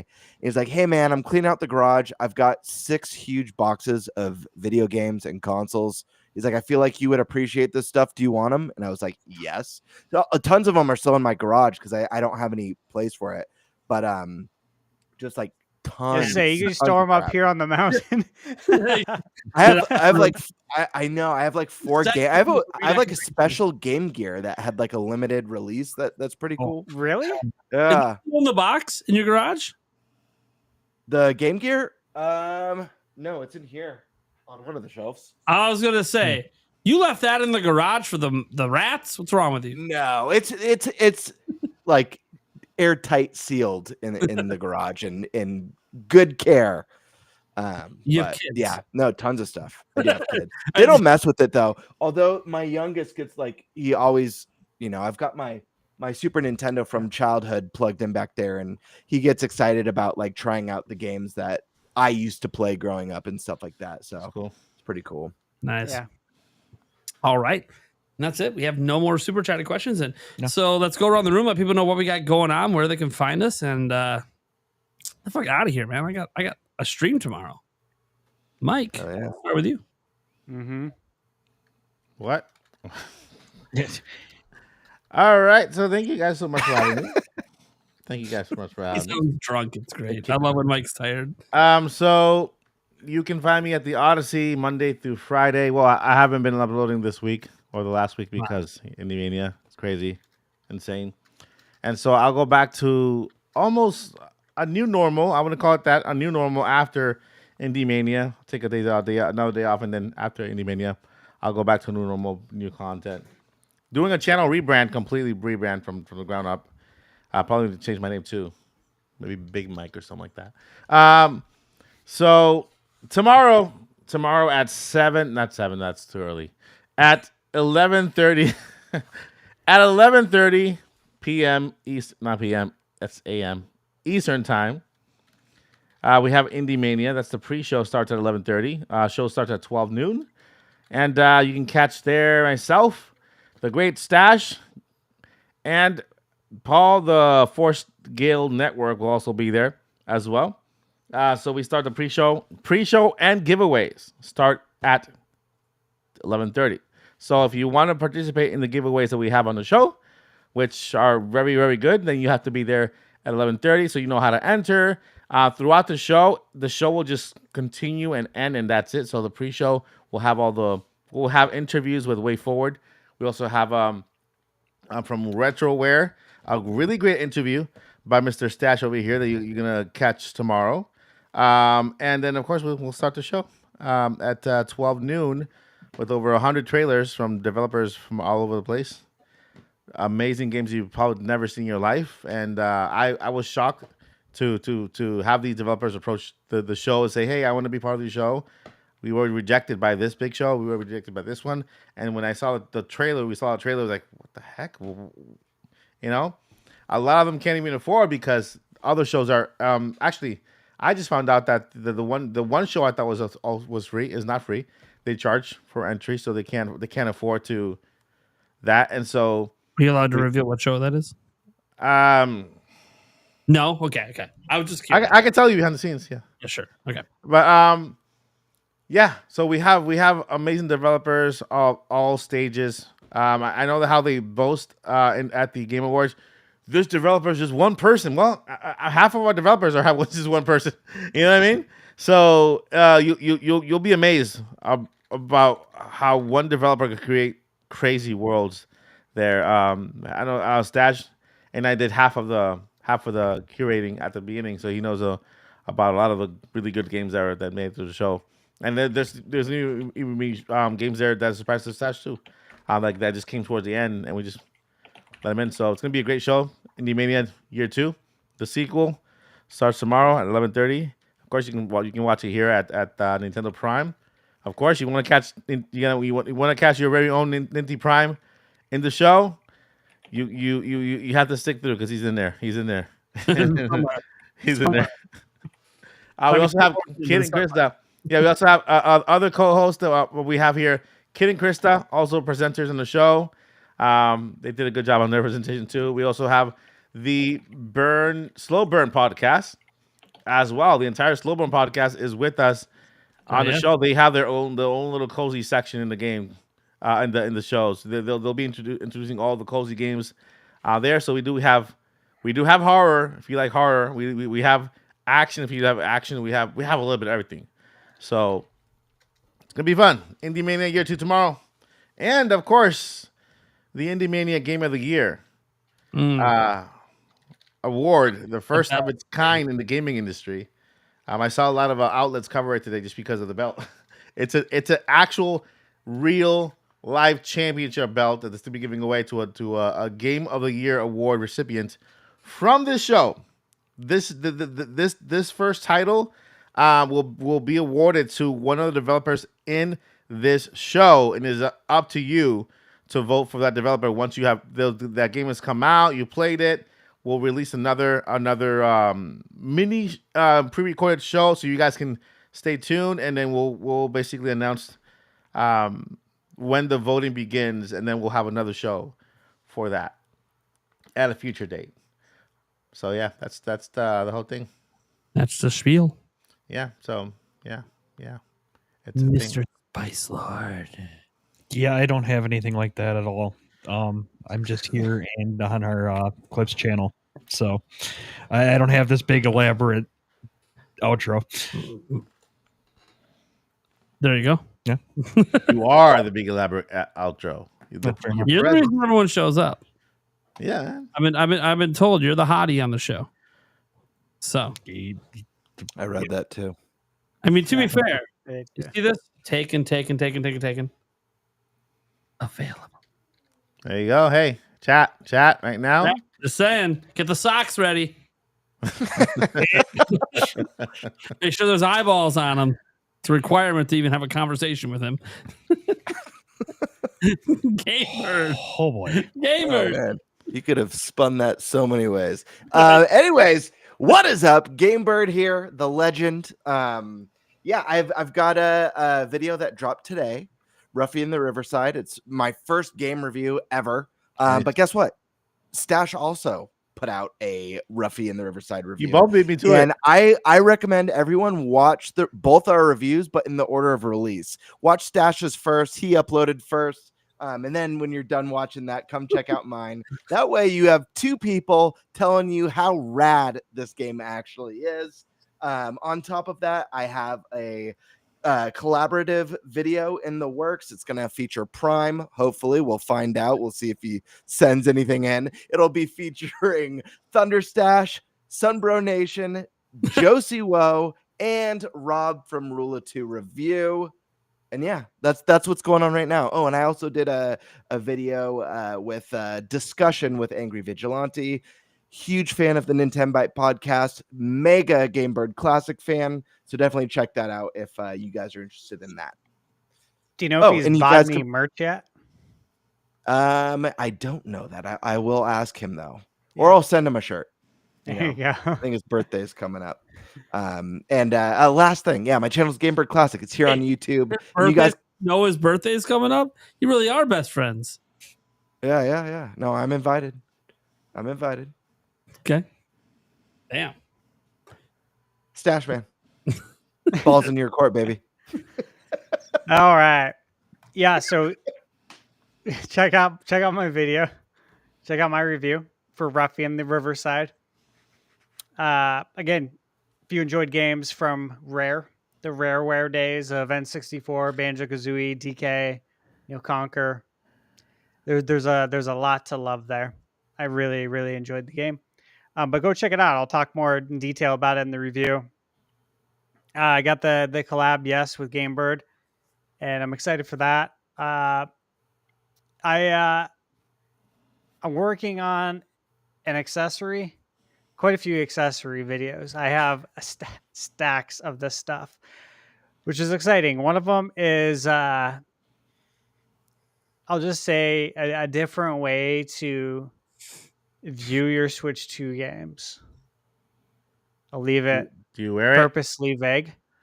Oh, I know what it is. I know exactly what it is. Do you Okay, wear we'll it? have to talk off stream. We'll talk off stream. Yeah, I'm not going to spoil anything for anyone. All right. Extreme Rate, I'm an affiliate with them now, and they sent me a bunch of stuff to do a custom build on my original Switch, my OLED, and I'm excited to do that because this is a really good one for me to practice on, because the Switch 2 ones are in development. They haven't released it yet until it's perfect. So they're like, let us send this to you in the meantime. That way you can just kind of get an idea of how it goes, get used to it. So I'm going to do a custom build on my Switch 1 OLED that I'll do a video on, and then kind of go over what's to come with Switch 2. I got a bunch of details from them. I do have a Genki video to do. I have 3 products from them to review. Nixie, I have a Switch 2 controller that's coming out July 7th that I should have in a week. Review on that. And then I have a very interesting battery solution for the Switch 2 that I'll be doing a video on. It's going to be a mod, but it's something that anybody can do. So that should be pretty cool. And then I think it's time for some more video game reviews. So lots of stuff going on. Very excited. And then, of course, tomorrow, yes, Indie Mania. I will be up early. I'm going to be going to bed right after this. Yeah, me too. My shirt's ready. It's already ironed. The clothes are laid out for tomorrow. All I need to do is wake up, shower, and drink some coffee. And, then it's game time. So I'm excited. A lot of games tomorrow. Please come watch it. Support us. Support the indie developers. And that's it, man. That's probably my longest outro in a long time. Yes, it is. I'll be watching Indie Mania while I work. So there you go. I'll be listening and looking over at the monitor whenever I get the opportunity. Mm-hmm. Thank you. All right. And I'm sorry, just to answer a question. Yes, the main the Indie Mania YouTube channel will have an upload right after the show goes live, but the main channel streaming it is the Mike Odyssey channel. So it'll be uploaded after the show on the Indie Mania channel. That channel still doesn't have the capabilities of live streaming yet. So it'll be uploaded there. All right. Well, I'm Nintendo Prime. You know what's up? Daily news videos. Tomorrow is going to be a bit of a weird one. I hope to get a news video out tomorrow, but it's kind of a weird day because we do have Indie Mania. It eats up a huge chunk of my day, and then my son has a baseball game. So whether I can get something out in between Indie Mania and then we'll see. Because by the time it gets done, I probably got to start being like, hey, isn't it time for dinner? I got to figure this shit out. So that being said, I want to let people know I'll be streaming Indie Mania. I'm an official co-streamer, so you can catch it right here. Catch it at Mike Odyssey. You can catch it at Stash. You can catch it a bunch of different content creators that'll be streaming it. Happy to hear that some outlets picked it up today, even if it was because of the championship belt. Hey, it's whatever. Come support the indie developers because to me, that's what it's really all about. It's about the indie developers, about showing support to them. Games like Ruffy and the Riverside are the sort of games that I wouldn't have heard about if it wasn't for shows like Indie Mania. So that's the kind of stuff, the 100 games or whatever, 100 plus games being shown. Yeah, maybe 90 of them aren't for you, but you might find 10 that you would have never known about if it wasn't for this show. And those 10 might end up being some of your favorites. So, tune in. It's going to be a lot of fun. I'm really happy to hear the Slow Burn podcast is doing all the cozy ones. Those guys are awesome. We met them all at PAX East. We already knew Nintendo Talk. We met him before, but it was cool to meet the whole crew. You're right. You got pictures of them and everything. It's awesome. And they all signed. Not this. Where is it? What did I do with it? Oh yeah. They all signed this bad boy. That's what all these signatures came from, was from PAX East. I was like, do I take this to PAX West too? I'm like, what are they going to sign on? You're right. Where are they going to sign? The screen doesn't sign too well. I gotta find one of those cases that doesn't work with Switch 2, but works with this, and then make them sign those cases. There you go. Stash, do you have any of those cases that don't work with Switch 2? Get someone to bring one. I don't have one. All of mine technically work with Switch 2. Even though one of them is just barely, and it's not one I've suggested. People are, I'm like, no, I don't grab the one that barely fits because I can't suggest it. That said, and no, it's never appeared in any of my videos. It was just a company who sent it to me, unprompted. Real quick update on your tweet. It's been 2 hours, 35 likes, 11 comments, 1 retweet. Okay, so go right to the latest IGN tweet. Let's compare. Can I beat a 10 million follower channel with their latest tweet 16 minutes ago? Well, let's go. We said 2 hours. 2 hours. I beat the 16-minute ago one. Well, yeah. Let's find a 2-hour-old tweet. I want to shout out a comment. Likes 10,000 nudes. Damn he it. says, please have JRPGs at Indie Mania, and I agree. I know that. Tune in. You'll be. I will be quite Michael. excited, and I can say that you'll be excited. You'll be excited. Should be excited. Oh. Wait, what are you talking about, gamer? What are you saying? I heard JRPG.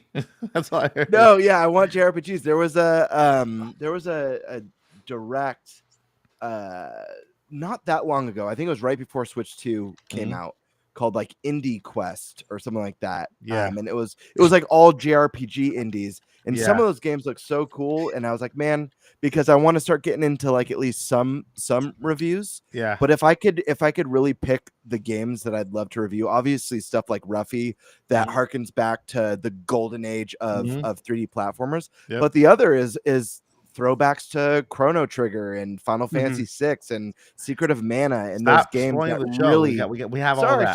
Sorry. I'm just saying, if that stuff's there, I'm like, I'm your audience. You're mentioning Chrono Trigger, and I already have a game that's exactly like that in mind from the beautiful. show. I'll be watching. Yeah, but that's a good thing. We have this show is actually bigger than last year. Believe it or not, I know last year we did three days. This year we're doing just 1 day, but the developers came to us. We didn't go to them this time, but the quantity and quality of games are just. You'll see. Nate stream. You guys saw the one last year. This year is just crazy. You'll see. All right. Yeah. So we want to get back to our tweet business. You can. How many do I have now? So you're 2 hours ago, 11 comments, 2 retweets, 41 likes, and 2.1K impressions. Okay. Or views. Okay. So IGN 2 hours ago, 31K impressions on this Bill Blocks one. They have 31K. 31K. I thought I was reading 3K. Off of the 31K, they only have 47 likes. Yep. And 4 comments. And 4 so retweets. you know what? They have 10 million followers. I'll take that as a dub. Yeah. I have 40,000. Yeah. I'll take that. That seems like a dub to me. Yeah. I didn't quite outdo them on the likes, but that's got to be a dub. They got 10 million. Well, I mean, I got 40K. Am I tweeting? Yeah, but here's the thing, Nate. Your tweet might actually be an evergreen tweet. Let's wait and see. Yeah. Oh, yeah. Check tomorrow morning. Let's do the evergreen check. Let's Yeah. check tomorrow. Oh my God, guys! I'll tweet in the morning which one won. But also in 10% of the impressions. Yeah. Way less impressions, way more engagement, baby. From my vantage point, I thought it said 3,000. And then you said 31. I went, wait a minute. What? Yep. Yeah, it is. Yeah, it's 31. What the hell? I thought I saw 3. So my engagement levels are significantly higher, 10%, baby. 10% of the IGN, you could suck it. You don't know what you're doing on Twitter. Your engagement farming is failing. Anyways, all right, guys. Thank you so much for tuning in. We'll be back next week. You can catch the podcast everywhere podcasts are heard audio-wise. I've been very good about getting those audio episodes up. Clips channel as well. Finally got back to putting clips. I don't know why I didn't realize that there were more clips to post. I'm just an idiot.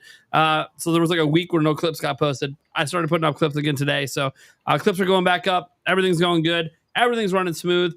And as a nice reminder, as I got to always do this until it happens, the whole crew is going to PAX West. So if you want a chance to meet the Nintenbyte Podcast crew and you happen to live out in that Washington area, the Seattle area, come on out to PAX West, baby.